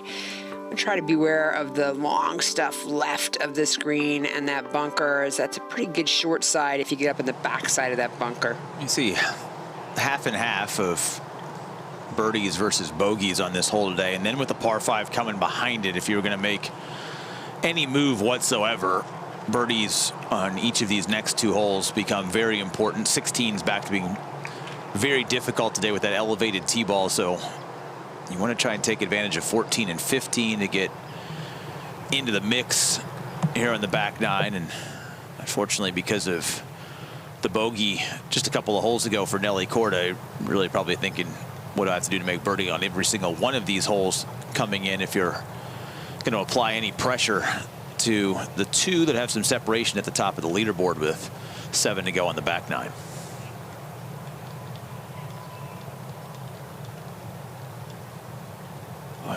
So many people still out walking with this Nelly Korda group, getting their steps in. It's been a taxing week for the players. Major championship weeks always have just a little bit more energy exerted. It's a lot of work to make sure you're keeping the body fueled and still engaged late on a Sunday. Kind of a crummy weather day too, and listen, these Minnesota fans, they want to see Nelly Korda. They want to see these best female golfers in the world play.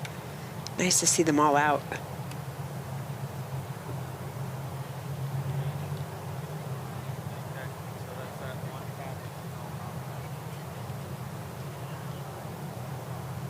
It's really amazing how much, not necessarily pressure, but the expectations that greatness presents is that, you know, if Nelly Korda hadn't won the first 2 majors of this year, if it was like last year, 2025, where she was playing good golf, just didn't have the trophies to show for the level of good golf. If you hadn't won the first 2 of the year and you're sitting here and you're in 5th place in a field of 156 players on Sunday, how much different the conversation would be, how much different the fan energy would be. Still wanted to show up and win, you still expected to win. But it's crazy to think, even when you're the best player in the world and you've been the dominant player of the year, to ever expect somebody to win is such an amazing thing. She's a superstar. She's rock idol status now. She goes by one name. When you go by one name, everybody expects you to win every week. Just a punch out here for Karis. Fortunate one, though, to end up still in the deep stuff. Well, that was a wayward miss by her standards this week. Doesn't really, if she misses, doesn't miss offline by much. And now Nelly.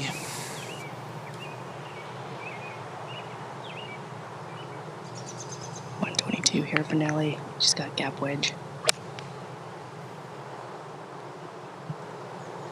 Looks like it's going a little left of this whole location.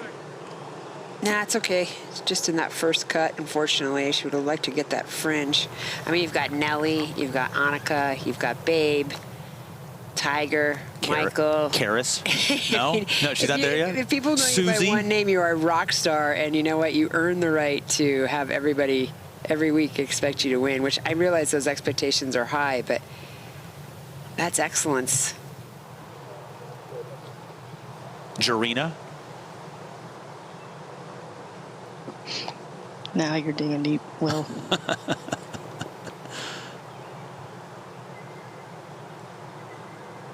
think I have one name just because my name's so difficult. Auston here, 90 yards. She got 54 degree. Looks like it's on a great line. Yeah, another good one. She's giving herself a lot of looks. The question, we have to go to the record books, and we'd have to find out like how many Jarinas have played in a women's major. If there aren't that many, then you can claim the one name until someone else comes along and outdoes it. I don't think you get to claim being one. I don't think your own person gets that. I'll save you some time. I don't think there's anybody in the record books named Jarina. I think the fans decide the one name thing. Then boom, she's the one name announcer.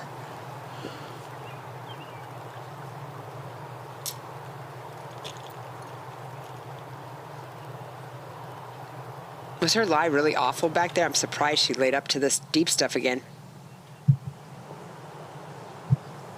Her lie wasn't that bad. She just had a tree in front of her that protected basically the entire green. And I guess she just didn't want to bring those bunkers into play, but it was definitely a miscue on that layup shot there. She's left for about 48 yards, and there was no stopping that one. Yeah, this is just unfortunate. On this really short little par 4. Give away a couple here would be unfortunate.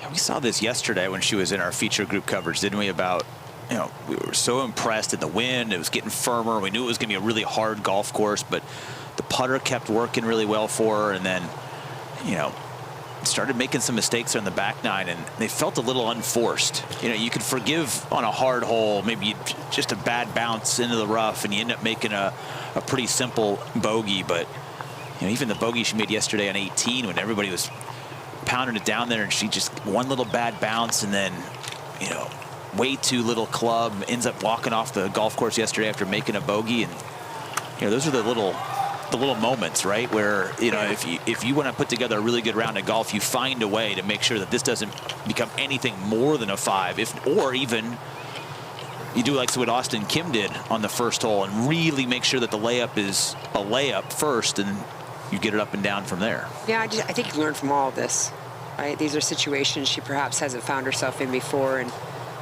to your point, lay up to a place that is recoverable. Maybe she did try to do that. Sure. Listen, we all know you're going to miss playing this game, but then to have another miss on top of that and then create this situation makes it really tricky. Hopefully she'll hold it and prove us all wrong.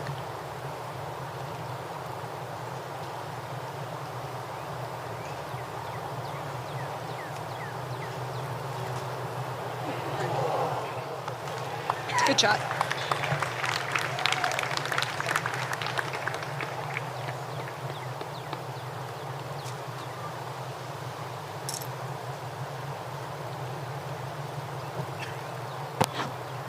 Nelly's definitely looking to hold this one out. Just pop this on right on the green. Tell by her practice strokes. Pretty small.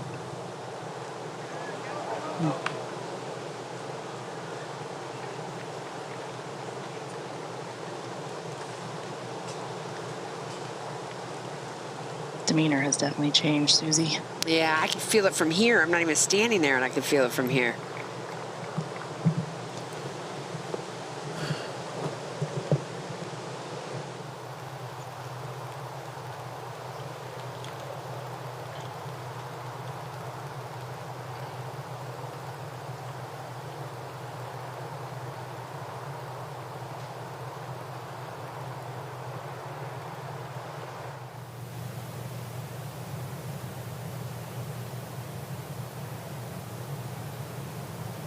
I think at this point you just gotta tell yourself you're still not out of it. I know she's quite a few back, but you know, a lot can happen. There's a lot on the line, a lot of pressure, major championship. You just never know. Exactly right. Who knows what's going to happen coming down the stretch? Will the leaders own it? Will they falter? It's just, to your point though, earlier, you can't control any of that. You only can control your outcome, and she just needs to get a couple more on the board and post. Yeah, the last thing I do is kind of, for lack of a better term, was just throw in the towel and then look back on it and be like, man, if I just made one more birdie, I would have been right there. Right. There we have it. Finally, she says. Let's go. Good work.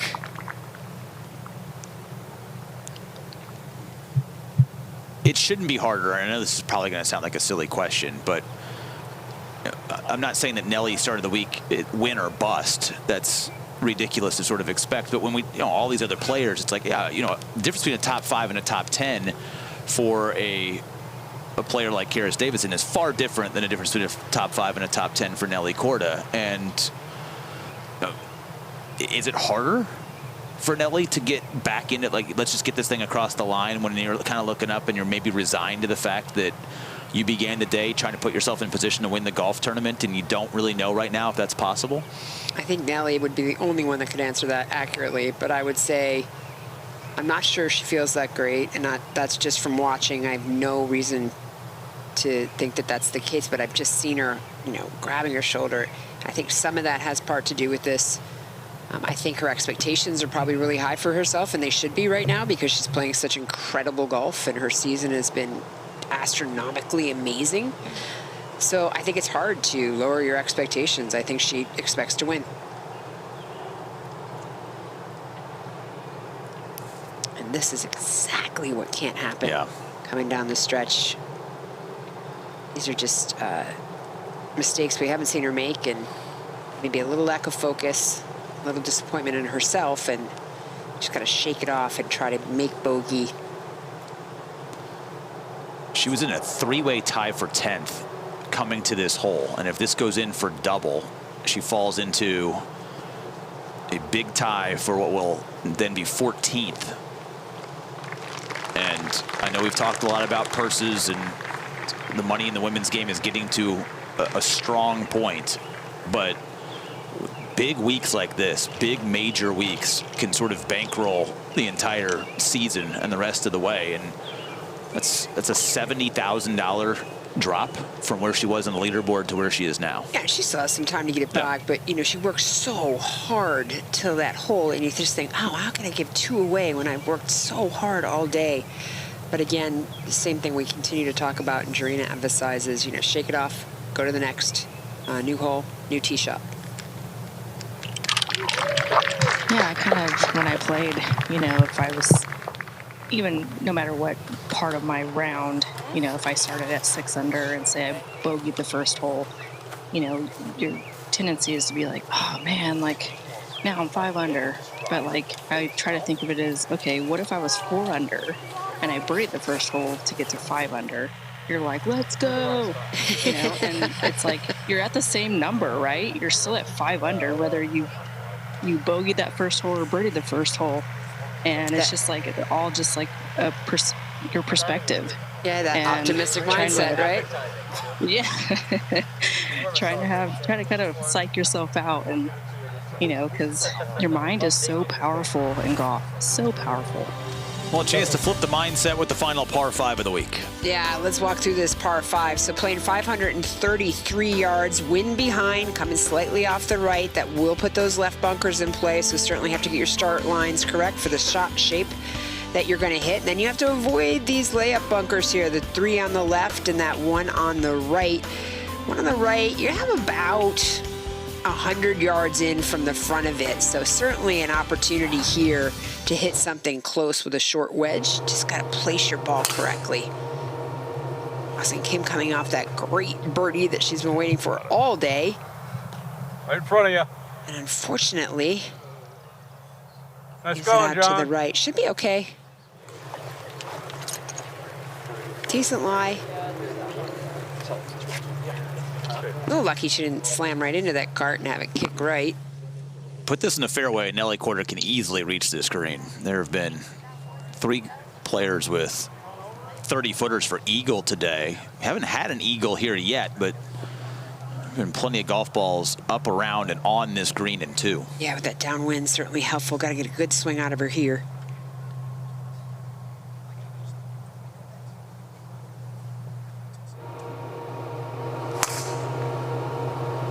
Boy, she loaded. This is a beautiful strike. She loves it.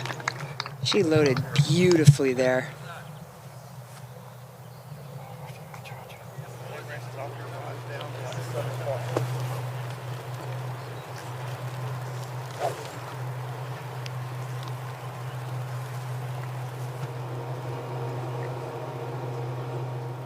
Let's not forget also, building some positive momentum for the next start. There is no LPGA tournament before the next major. Next time they play and tee it up, we'll be in France in a couple of weeks for the Amundi Evian Championship. So you want your final few holes here today to be the building blocks for the run at the 4th major of the year. It's coming off the disastrous double. Davidson trying to get at least one, maybe 2 of them back here at the par 5 with just a few holes remaining on this championship Sunday.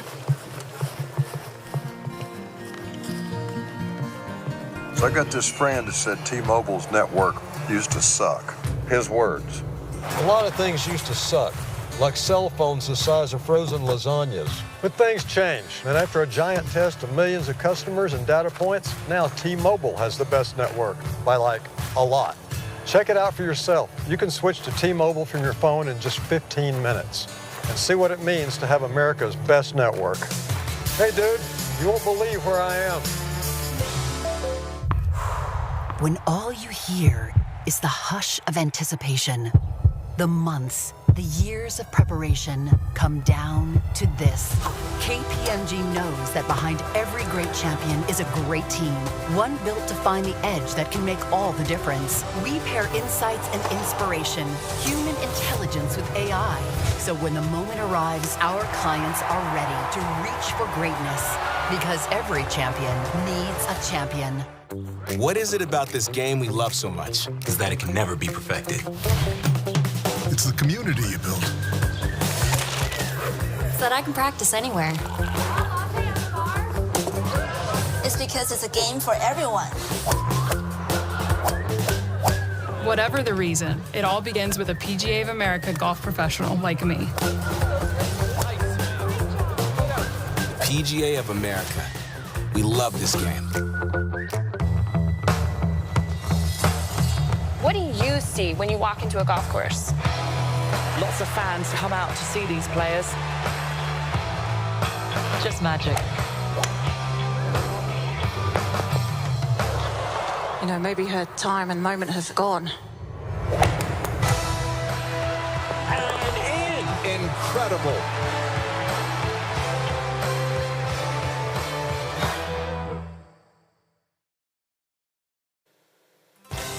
On Wednesday, women from around the Twin Cities gathered at the Hazeltine Golf Performance Center to celebrate and showcase how golf can become a powerful platform for women to lead with confidence, build meaningful relationships, and expand their professional networks. In addition to group instruction from 12 PGA of America and LPGA professionals, the attendees heard a keynote message from Broadway star Mary-Kate Morrissey on how believing in yourself translates not only in the professional world, but also on the golf course. Hater on You had a 1-shot lead to begin this final round. She has made her 3rd straight birdie making the turn. She's made 3 birdies in her last 4 holes, sandwiched around making the turn. Just rolled in another mid-range putt at 12. The lead is 2 over Brooke Henderson playing alongside, and seems like just a minute ago, Susie Whaley, we had any number of players within 3 or 4 shots of the lead. That is no longer the case, as You is trying to run away and hide in pursuit of her first major championship. It was a double bogey a hole ago from Karis Davidson that now has her scrambling her final 4 holes to get a few shots back. She's got 3-wood here for the layup. A severe upslope, but she has hit this nicely. Want to get that down there as far as possible.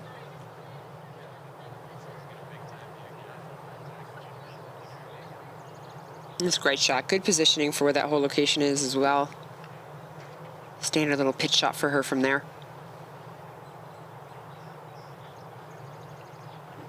Auston seems to be found herself some tree trouble as well. She only has a 263 to the hole, which in the fairway she definitely would have been able to reach that. Now she's having to come out of this thick rough and contend with this tree that's about 35 yards in front of her. Pitch it out, get back in the fairway.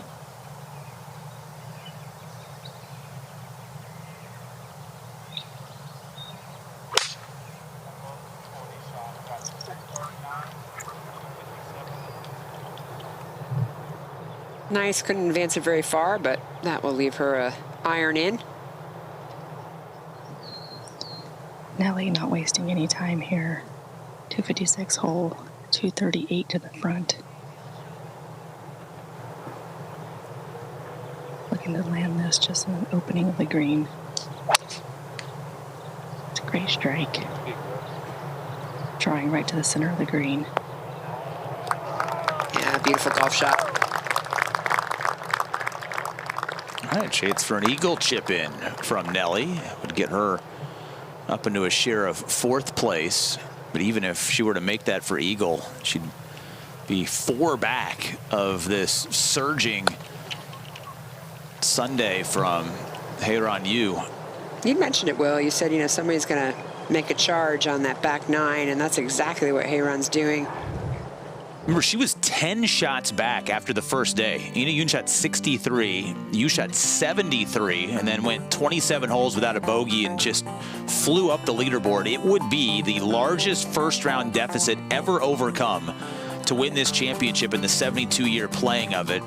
You'd have to go back to the 1960s to find any major in the women's game where someone overcame a deficit of at least 10 shots to win after day number 1 as you work through the field. Great 68 from Gabby Lopez. Things got a little rough down the stretch, barely made the cut on Friday and then rallies today. You see, just like what we saw this weekend, look at some of these rounds. I mean, there are plenty of golfers today, 2, 3, 4 over par. And after yesterday had that huge variance in scoring, we had a couple of rounds in the 80s, we had some low rounds. Today with those winds, the softer conditions, the longer golf course, Susie, 73.5 the scoring average. So this is the hardest the golf course has played all week here in the final round. Yeah, and those groups that went out super early too, I think had the toughest of conditions today, right after that rain had dissipated and they went out on course. Congratulations to Nicole Felci, our Corbridge Financial team member who made the cut this week. It was a super exciting Friday for her. It wasn't the best Saturday yesterday, but a couple of birdies to close out her round, and then having a great day today, plus 2 really through 12. Yeah, she's making up ground. She's earned a spot on the leaderboard here in this final round. 3rd shot now for Auston Kim.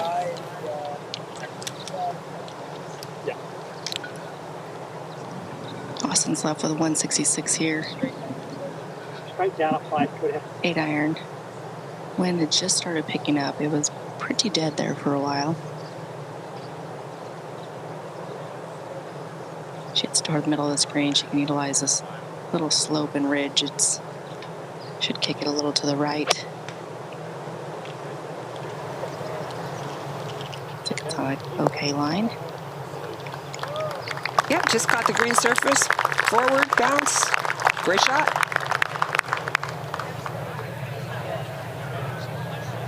Hi, Smiley. How you doing? Yeah, happy faces on her shirt, and a happy face on her, too. Do you think I could pull off that golf shirt? Obviously, a little bigger size would be needed, but... I feel like you could. Okay. All right.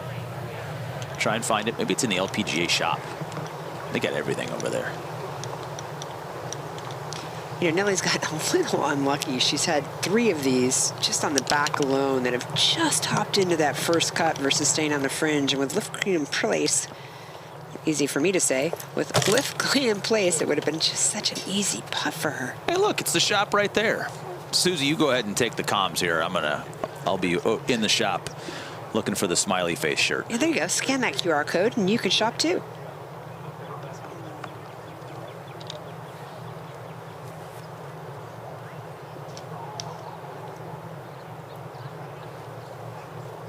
Important hole here for Karis Davidson coming off of that double.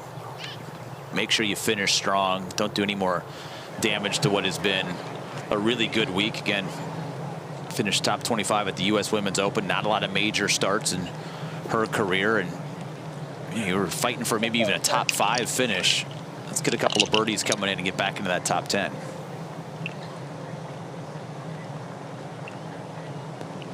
Just left with about 42 yards here.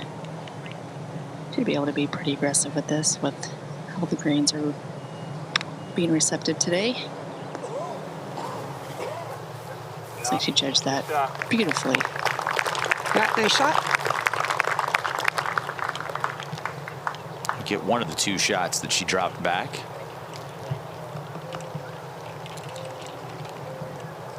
Susie and Will, I was walking to the back of the green over here and kept seeing this guy like shake his head in the crowd, and I couldn't figure out what he was doing. It was Peter Korda. He was shaking his head, trying to get Nelly to laugh. Did it finally, work? Jason had to be like, "Look at your dad." No, not even a smile. Made me I was smile, going to say, though. I don't think it's going to work at this point, but good trying. Good trying. But good on him. Good on him. Dads are there to embarrass.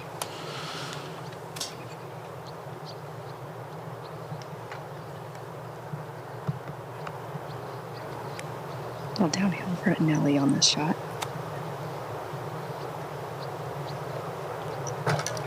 Yeah, well done. Yeah, good shot. A little shallow coming into that. She did that on the last one, too.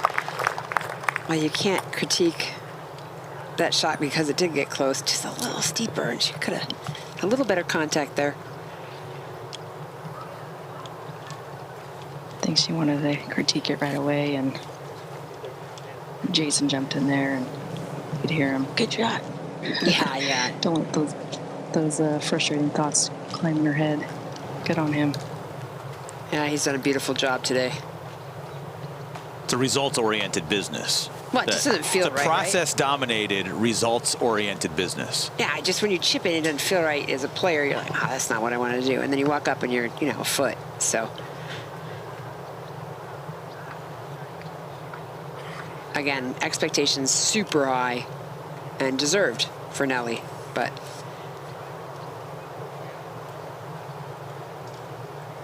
just has left some out there that I think is going to leave her shy of the top of this leaderboard.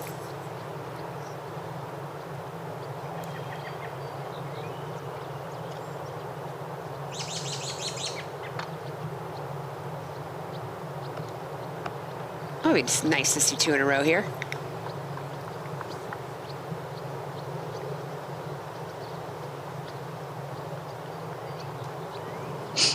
Yeah, she has about 11 feet here. Back up the hill.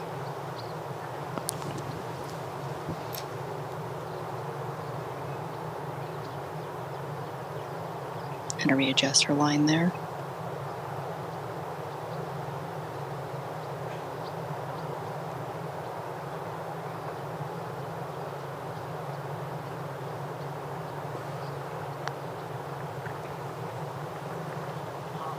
Well, I said she was missing right. That one was left. Feeling a few raindrops out here. Don't say that.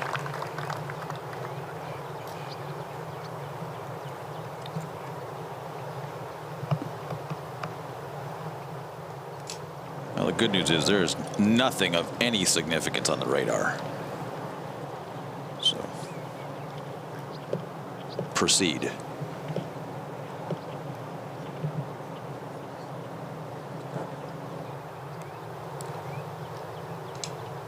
Not bad share for Karis.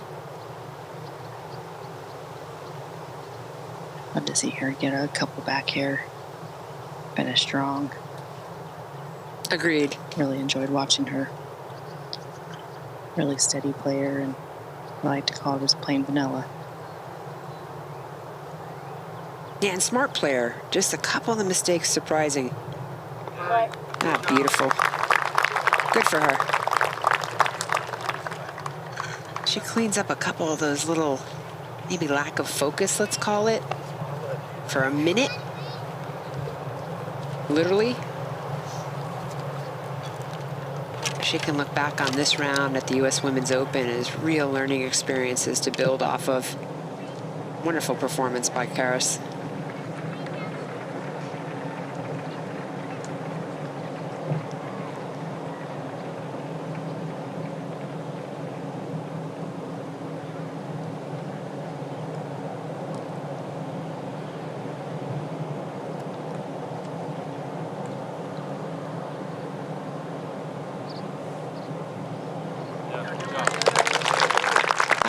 Up and in. See what kind of dance we can get out of her dad on 16.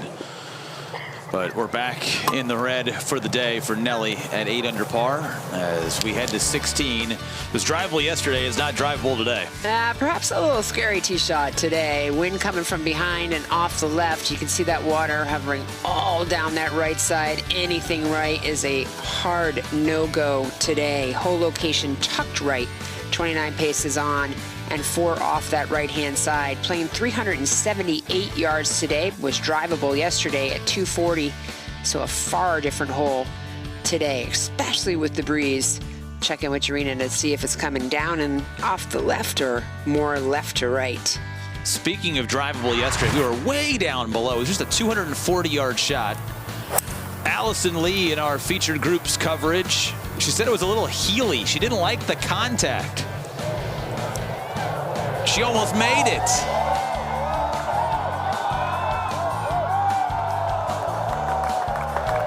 One of multiple eagles at 16 here yesterday. She would tap it in. It was a great move for Allison, who's inside the top 6, looking for maybe her best finish in a major as well in this championship. And that was exciting yesterday. Not just that shot, but the ability. And Nelly Korda, who's struggled with this tee ball this week. She drove it in the creek with driver on Thursday, pulled fairway metal on Friday and got away with it down the left-hand side. Just does not set up to her eye from this high tee box.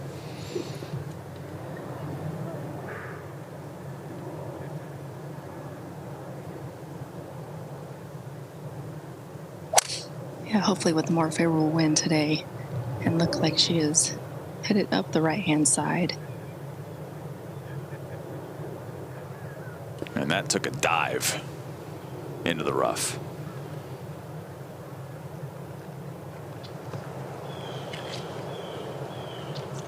And even without the stress of the tee ball yesterday, remember she was just off of the right-hand side of the green, chipped it up and missed a putt from inside of 4 feet for birdie. So this is, think about what could have been on this hole for Nelly Korda, who's 5 off of the lead. She's made a double bogey and didn't take advantage of it yesterday.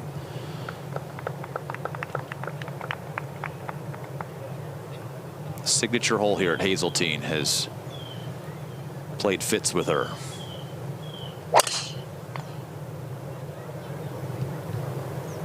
This is going down the left-hand side.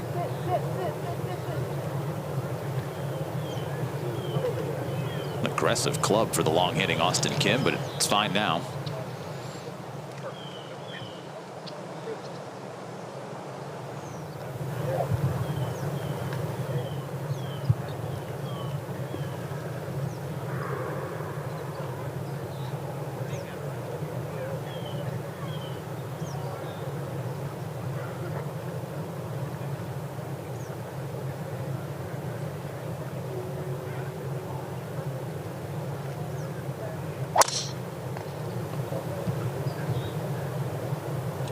This was definitely left.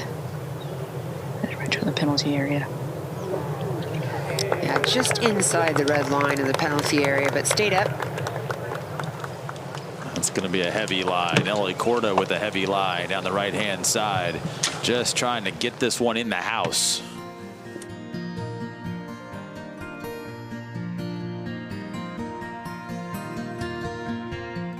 So I got this friend that said T-Mobile's network used to suck.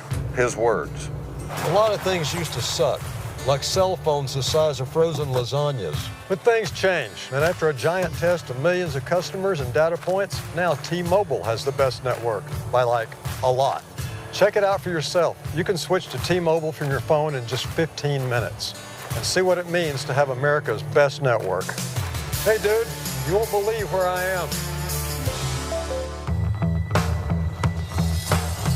What do you see when you walk into a golf course? Lots of fans come out to see these players. Just magic.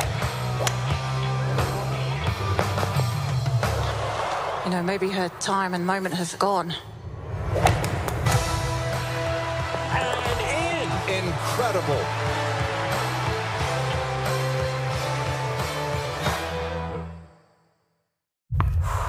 When all you hear is the hush of anticipation, the months, the years of preparation come down to this. KPMG knows that behind every great champion is a great team, one built to find the edge that can make all the difference. We pair insights and inspiration, human intelligence with AI, so when the moment arrives, our clients are ready to reach for greatness, because every champion needs a champion. What is it about this game we love so much? Is that it can never be perfected. It's the community you build. So that I can practice anywhere. It's because it's a game for everyone. Whatever the reason, it all begins with a PGA of America golf professional like me. PGA of America. We love this game. Winding down the third major of this women's golf season, Hazeltine has been spectacular after opening with 73 on Thursday and could have an even larger lead coming up as she plays the 14th hole. At one point in time, Nelly Korda rallied it back to be within 2. Part of our featured group coverage today with Auston Kim and Karis Davidson. She's now 5 off of the pace. 68 so far the round of the day, that belonging to Gabby Lopez. The only round so far posted in the 60s in this final round. So you've got the leader of the golf tournament trying to win her very first major, and she's 2 under par on the back 9. Hard to catch in this challenging final round.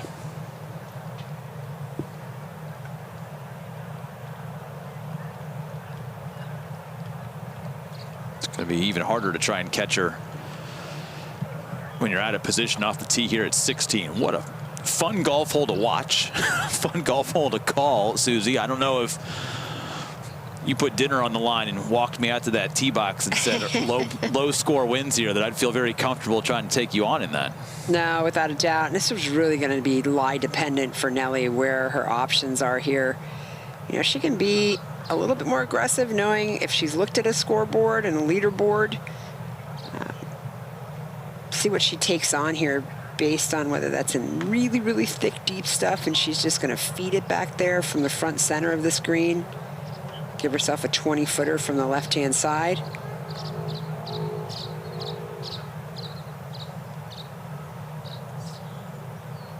Yeah, Susie, I just went over and surveyed her lie there, and sitting down pretty good.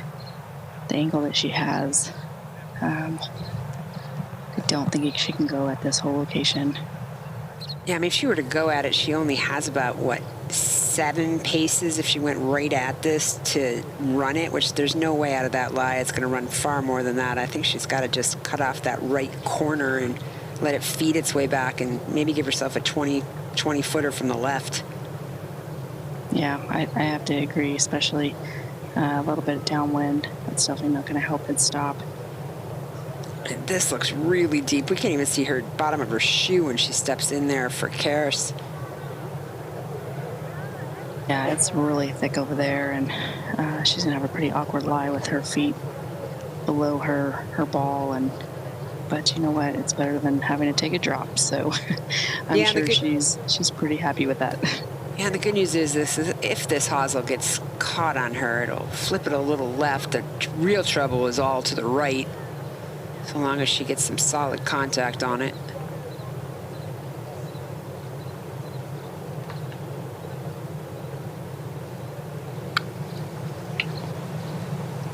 She's got 133 pitching wedge in hand. I would assume she's looking about 10 on to land this. Let it release. It's a little reassurance from her caddy there.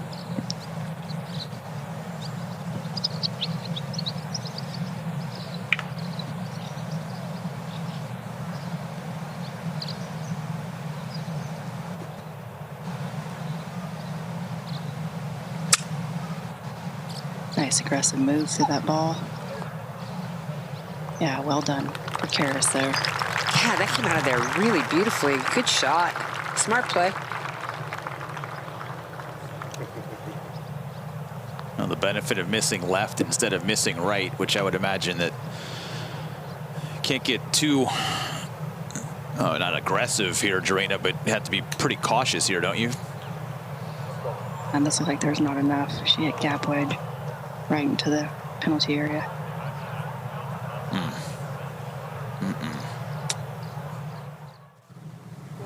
Yeah, here's another look at it. What Jarena was just talking about, and that came out short, it came out right, and unfortunately, it's going to be the story of the week is this hole. Susie, 16 has just gobbled Nelly up. I just don't understand that play unless it was just a miss and it wasn't intended, because I just don't think, as Jarena and I talked through it, you could go that direction. That ultimately was what's going to happen. You needed to hit it right there, or Auston just hit it and just take your lumps and try to make the putt. Straight in.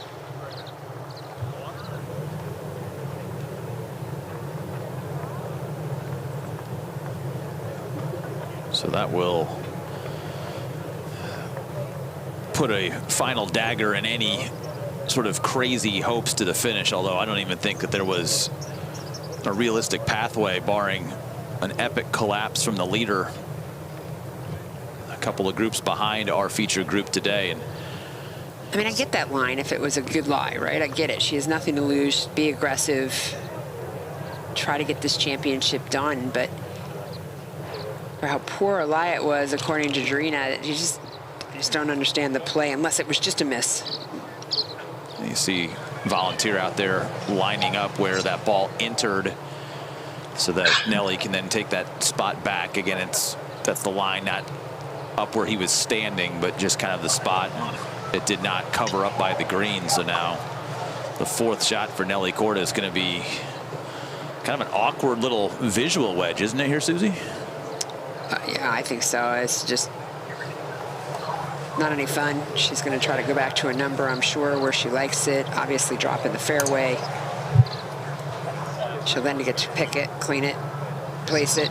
Once it's dropped, you can see the ball's going to be well below her feet.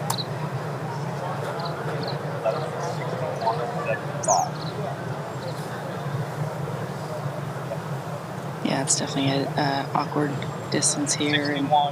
And the good news is she may not be able to tell from her angle, but she does have about 10 paces from the start of the green to the hole. So it's not like it's cut right on the edge of the green there where she has no room to fly it.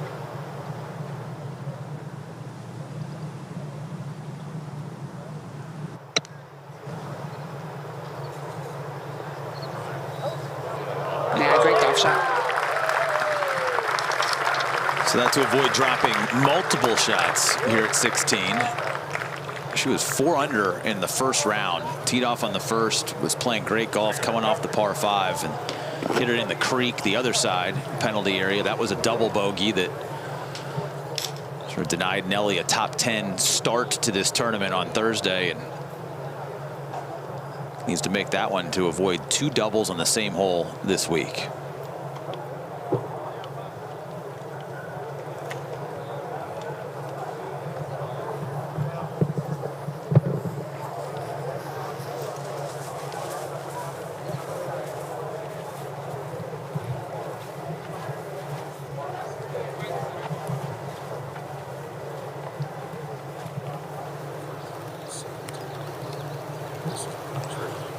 Tommy, you on?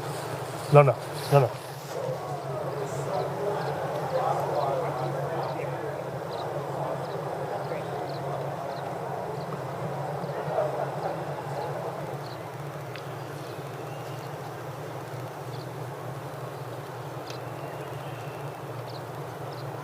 He was nervous off the tee for Karis Davidson. Did a good job to give herself a birdie look here.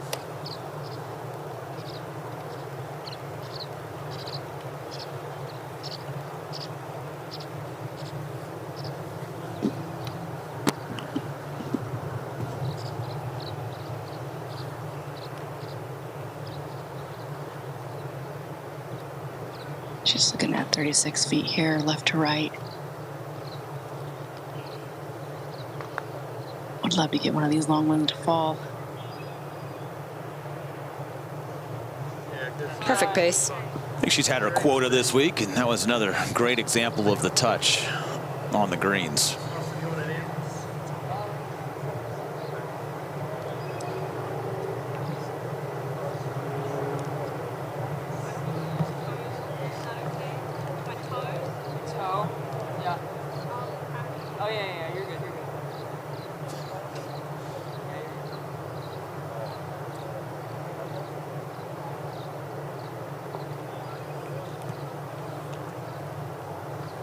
Seen the traffic late in the day. Just make sure she's not going to create any imperfections in Auston Kim's line. That was a great 2-putt. Well played hole. She was out of play and knew where she needed to hit it.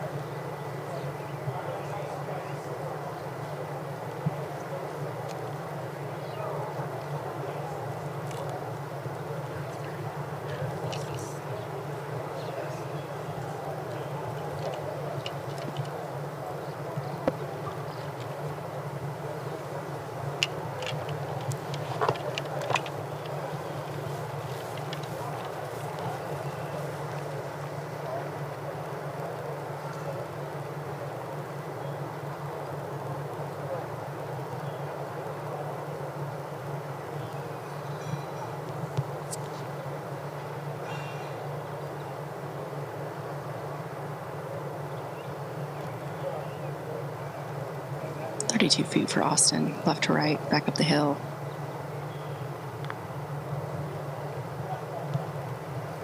I love the rhythm in that stroke, but just not hard enough.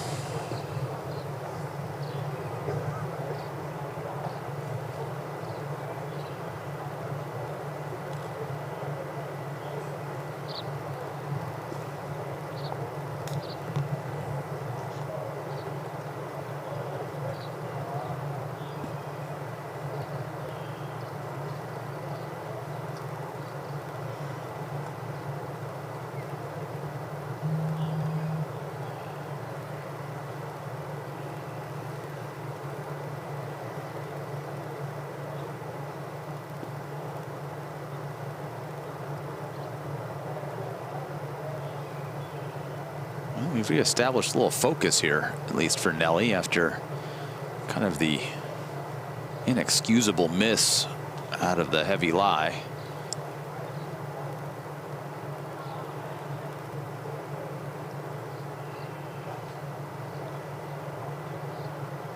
Oh my, that is, it's like the 16th hole just taunting her a little bit.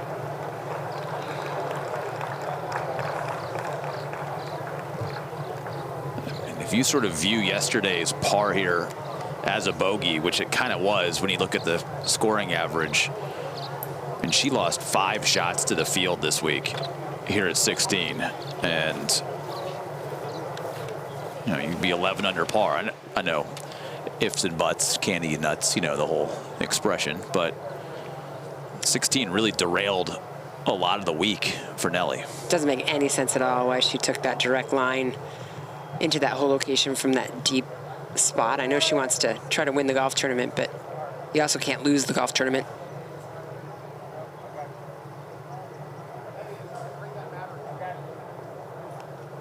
And a 2-putt confirmed for Auston Kim. Everybody, I think, thinking about, what am I going to have for dinner? What time is my flight? Where do I want to visit when I go to France? All of those things. Maybe even get on the horn and dial up the coach right now and start working on some swing thoughts before the next major. And if you want to work on your swing thoughts, find a PGA professional near you and get the coaching that your game deserves. Go to pga.com/coach.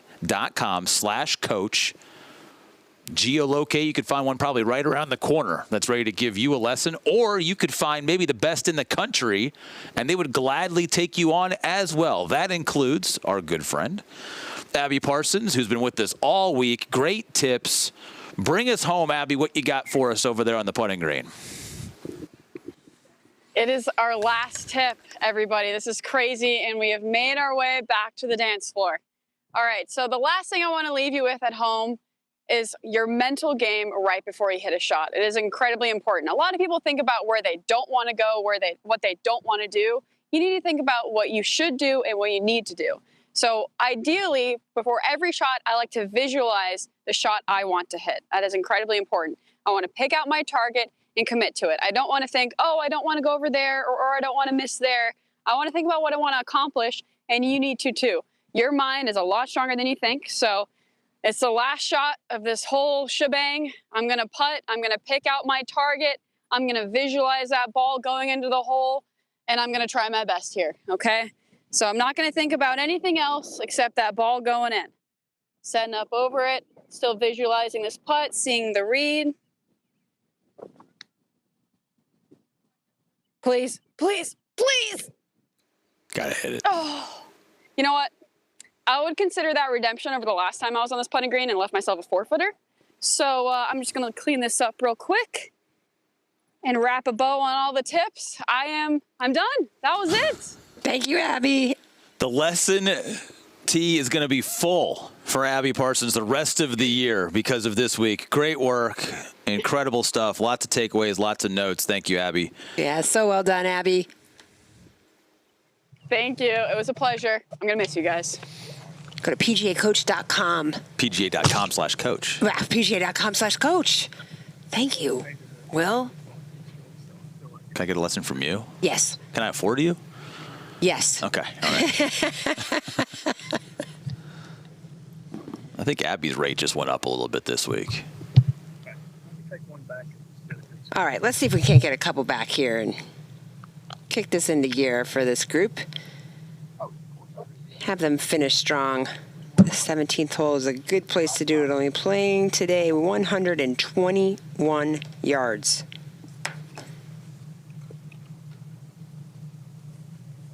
Let's get really greedy. What about a hole-in-one? That'd be awesome. Hole location, front left. 4 paces on, 3 off the left-hand side. Big slope behind it that you can use to pull the ball back if you so choose to.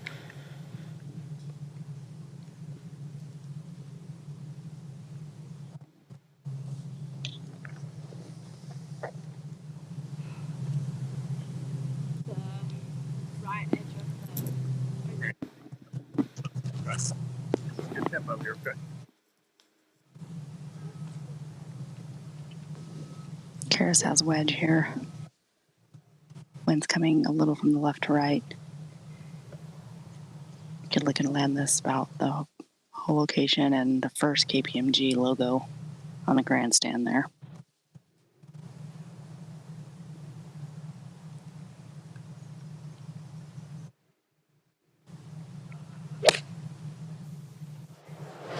So started well right and staying out there. Did the same thing yesterday. We'll have some speed in it.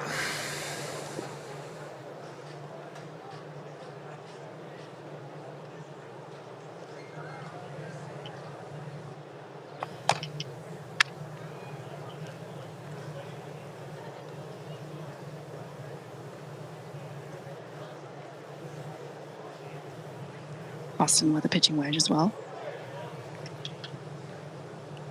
Her shot shape of a left to right. I can see her starting this maybe a hair left, the KPMG logo, and having to come back.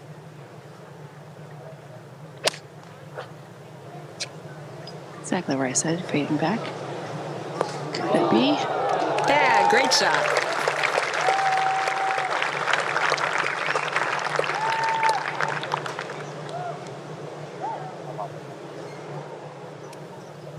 She has taken on some flag sticks today, hasn't she? Not intimidated. Now just needs to try and pay him off. And Nelly tries to settle things down. Wedge for Nelly.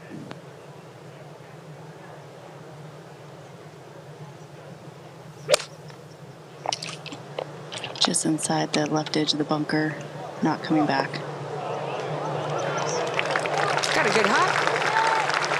Just creeps it onto the green. 3 birdie putts of varying lengths on the 71st hole of the week for this trio.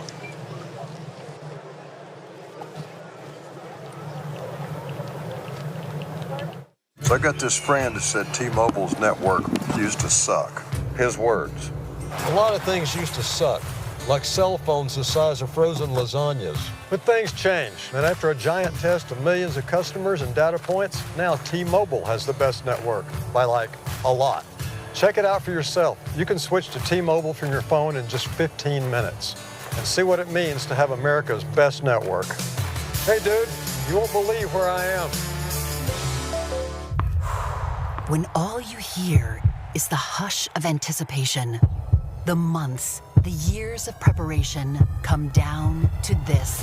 KPMG knows that behind every great champion is a great team, one built to find the edge that can make all the difference. We pair insights and inspiration, human intelligence with AI, so when the moment arrives, our clients are ready to reach for greatness, because every champion needs a champion. What is it about this game we love so much is that it can never be perfected? It's the community you build. So that I can practice anywhere. It's because it's a game for everyone. Whatever the reason, it all begins with a PGA of America golf professional like me. PGA of America. We love this game. What do you see when you walk into a golf course? Lots of fans come out to see these players. Just magic. You know, maybe her time and moment has gone. And in. Incredible.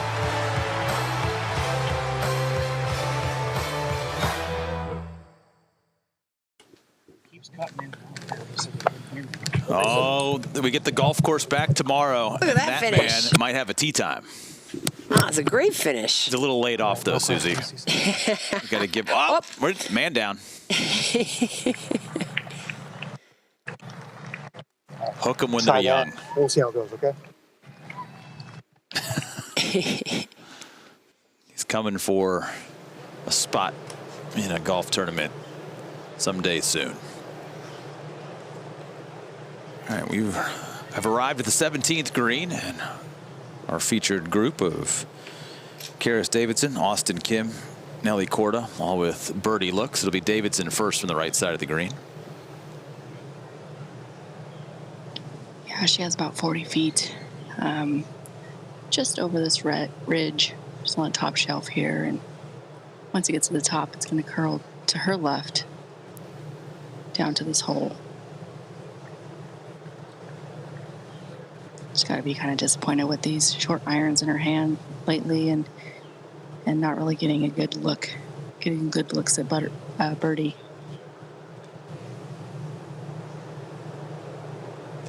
She stays so still through that shot. I just love it.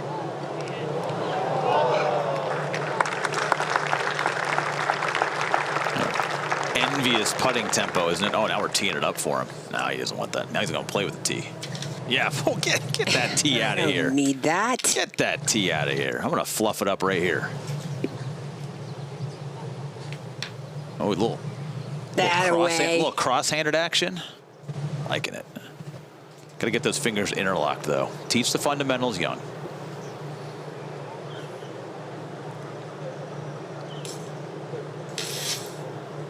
Quite the roller coaster for Nelly Korda today, and after another fall with the double back at 16, trying to put a 2 on the board now at 17. Yeah, it certainly would be a fantastic bounce back for Nelly. Won't be enough.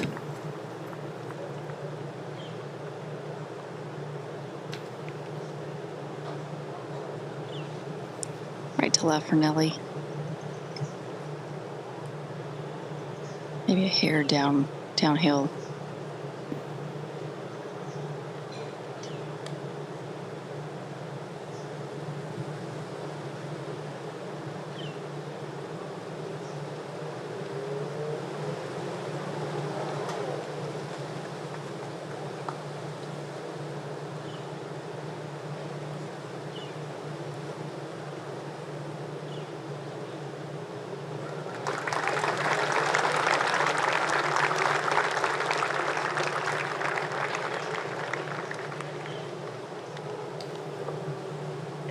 Just wasn't meant to be today. Too many mistakes.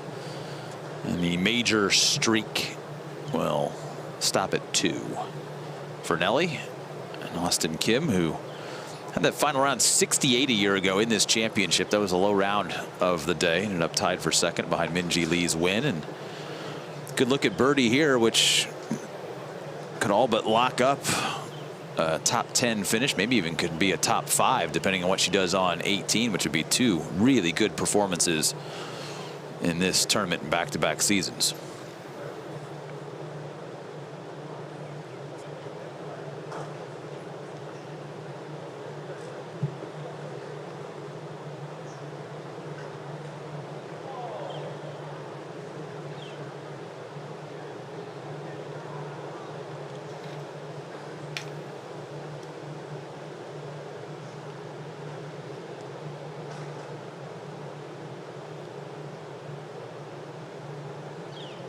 Stay up. Yes. Ah, wonderful. Great putt. Boy, she waited for some of these birdies all day. Kept her patience. Got herself out of trouble when she needed to and made pars. Well done. You know, when you reflect on this and you realize that, you know, we've had 2 rounds posted in the 60s total so far, as now most of the field wrapping up play today. You know, to have just the 1 bogey on the card and 2 birdies, it's going to end up being a really good round. But we were wondering, could anybody make a super charge up the leaderboard? And it just really isn't to be here today. She scrambled beautifully.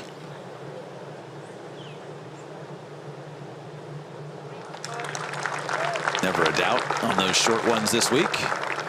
It's a nice par. And now 1 to go to close out the week as we head over to the par 4 18th hole.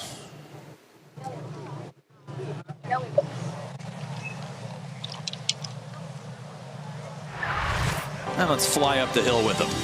Yeah, 422 yards. You see those bunkers hovering on the left there and on the right, just surrounding that landing area. But downwind today, so most likely you'll hit on the downslope there and have it bound forward. We've seen some 30, 40-yard bounding. Maybe not today with the rain this morning, but still perfectly capable of getting it well past those bunkers as you head up onto the green surface. Hole location all the way in the back of this very large green. 31 paces, 5 off the left-hand side. Can throw it all the way back there. No problem whatsoever. Just be a little bit right of this hole location depending on your number. But most of these players, Nelly most likely will have just a pitching wedge in here today if she finds the fairway. Same with Auston. Gorgeous build out all week here. Fans in droves. Nelly cranked one 357 off the tee yesterday. It had almost 100 yards worth of roll on it when it was all said and done. I don't think we have that today after we got over an inch of rain earlier this morning that delayed us a few hours.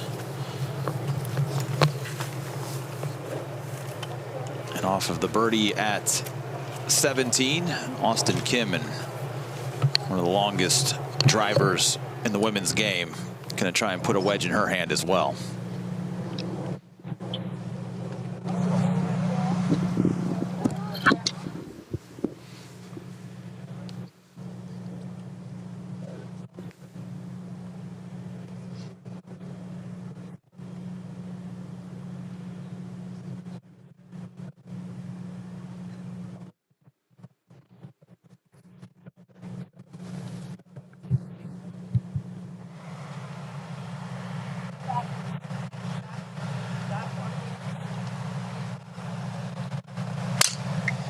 Starts in the middle of the fairway. The little cut, but should be a great shot. Just needs a little kiss and gets one.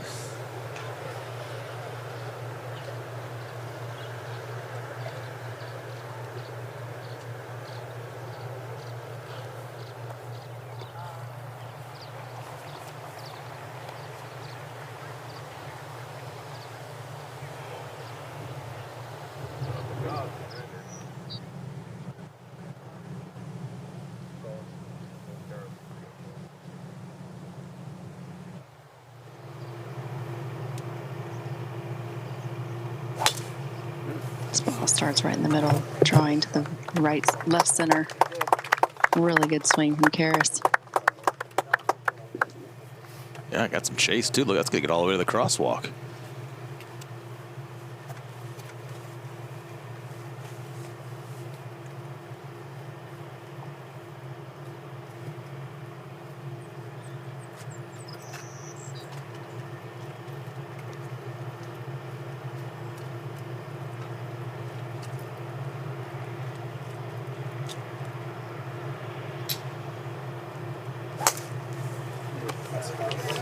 Stars left center, staying straight. Beautiful swing here for Nelly.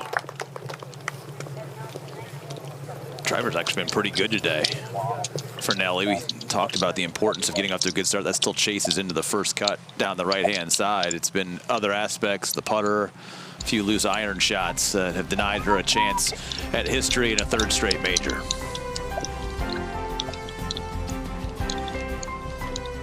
So I got this friend that said T-Mobile's network used to suck. His words. A lot of things used to suck, like cell phones the size of frozen lasagnas. But things change, and after a giant test of millions of customers and data points, now T-Mobile has the best network, by like a lot. Check it out for yourself. You can switch to T-Mobile from your phone in just 15 minutes and see what it means to have America's best network. Hey dude, you won't believe where I am. What do you see when you walk into a golf course? Lots of fans come out to see these players. Just magic. You know, maybe her time and moment has gone. And in. Incredible.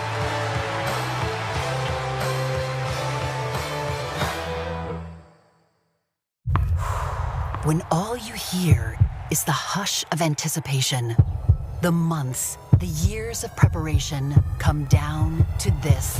KPMG knows that behind every great champion is a great team, one built to find the edge that can make all the difference. We pair insights and inspiration, human intelligence with AI. So when the moment arrives, our clients are ready to reach for greatness, because every champion needs a champion. What is it about this game we love so much? Is that it can never be perfected. It's the community you build. So that I can practice anywhere. It's because it's a game for everyone. Whatever the reason, it all begins with a PGA of America golf professional like me. PGA of America. We love this game.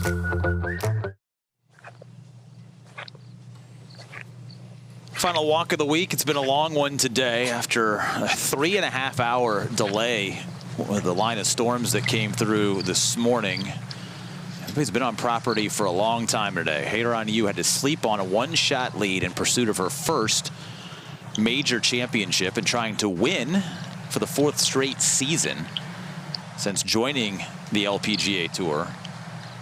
She'd be the first to do that since Jin Young Ko. That's pretty good company to keep if she were to go on and win her first major this week. She is trying to survive 16 right now. Davey Weber, Brooke Henderson, and Ina Yoon are right behind at -10. Remember, this week started, Susie, with the 63 by Yoon, matching the tournament scoring record, major scoring record in the women's game. 9 under par on Thursday, which 9 under par was the winning score when Hannah Green won here in 2019, and only 4 players have gotten beyond 9 under par the rest of the week, as Hazeltine National Golf Club certainly got a little bit tighter after the calm and soft conditions greeted the field on Thursday. Yeah, and Ina followed it up with another great round, and you know, we were all saying, well, gosh, we didn't think she'd do that after that spectacular round. You know, tournament record for herself in a first round of a major. I said 35, right? And she's still right there. Oh, yep, you think that's enough? Yes.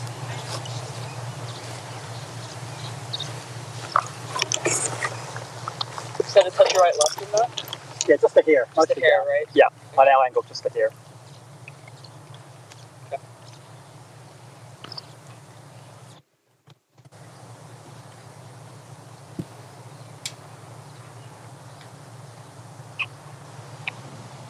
145 for Auston here. She has a wedge in hand.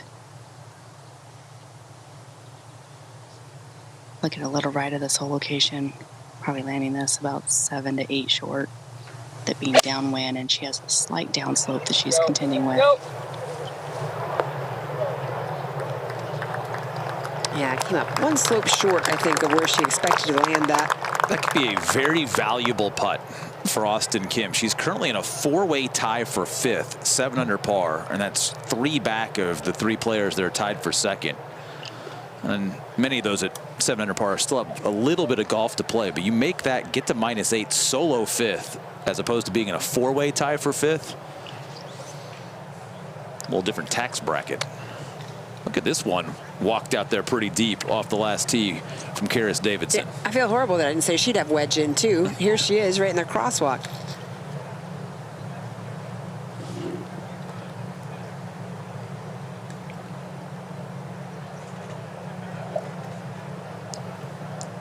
Karis with gap wedge here. She also did have the option to take relief from this crosswalk here, but with in place, she just kept it there.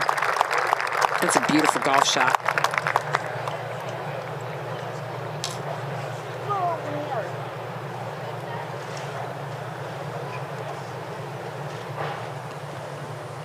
Nelly with 114 left. She's got 54 degree here. First cut.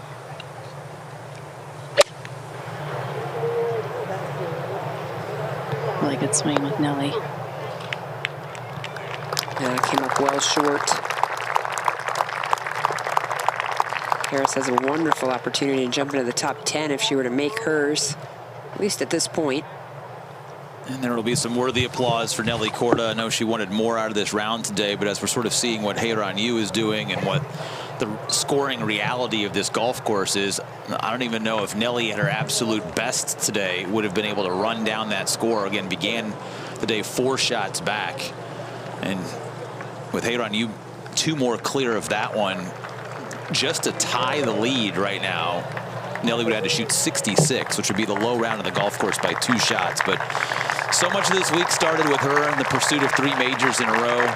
We've seen every second of every round of hers from Thursday until now, Susie. And you could tell that all of the energy that she's had to expand this summer and this year, finally, when the chips didn't fall for her at some moments, and it's just a really, really hard thing to muster those expectations. Listen, we act like she got 50th, right? She's top 10. You know? Right. So yet another, depending on how this all plays out at the end, but she's right there, front page of the leaderboard, and you know, still what most would consider a fantastic performance in a major. It's just our expectations, her expectations are really high. And, you know, we saw the disappointment in her face today, but I love that about Nelly Korda. Like, she wants to win every time she tees it up.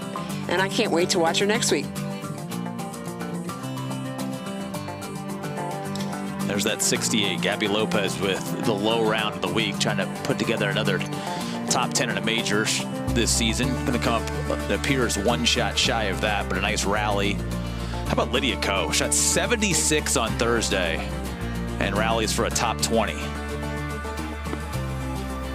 Grace Kim will be defending her title at the next major in a couple of weeks at the Amundi Evian Championship.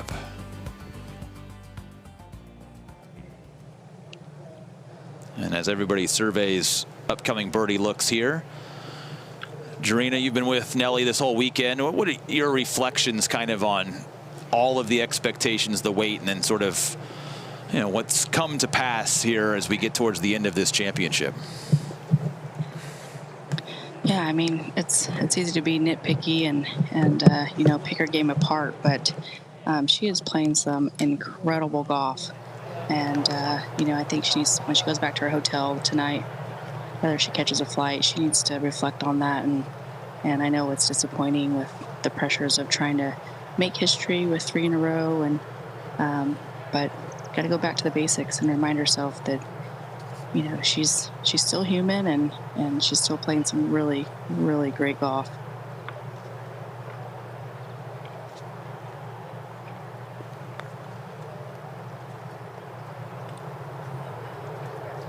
one more.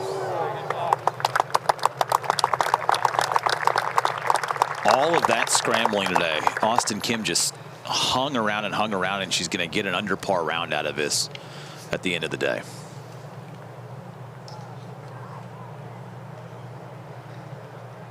I know we have scoreboards in front of us, and if you ask me how many bogeys did Auston Kim make today, I think I'd get the answer wrong. It felt like, oh, 2, 3. She made just the one if she kicks that one in. That was an incredible fight today for one of the runner-ups from last year.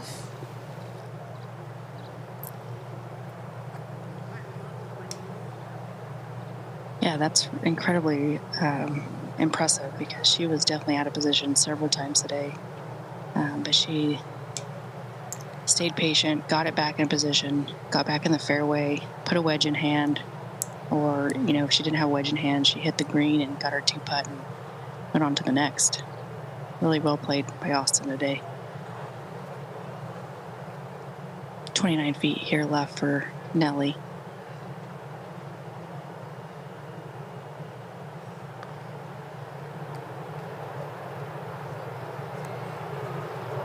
Yeah, great roll.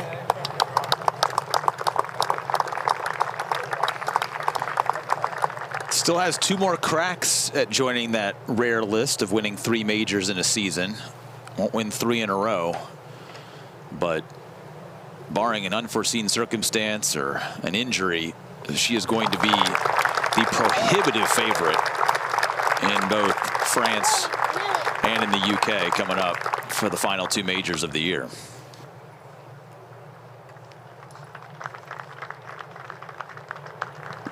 And a big exhale after what was a emotionally taxing weekend, to say the least, for Nelly Korda. And I'll be interested to hear her reflections on, what she thought, and then maybe even getting out of the headspace a little bit at times, because it definitely looked like she was doing a wonderful job early in the week of not allowing the moment to get too big. And I think once things started going a little bit sideways on the weekend, it was just really, really hard to bear down for all 72 holes.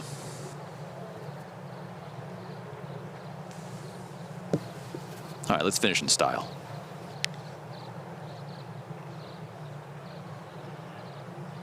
Yeah, 9 feet left for Karis here.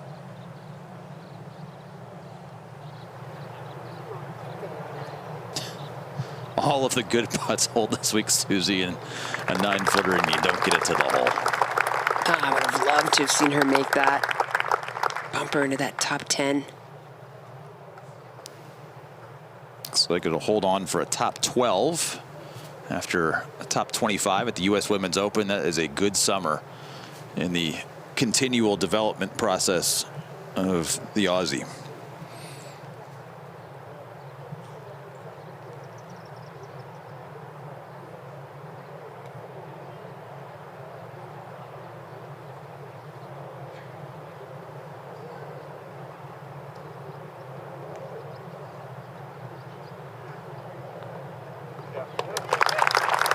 Professional round of 71 right there.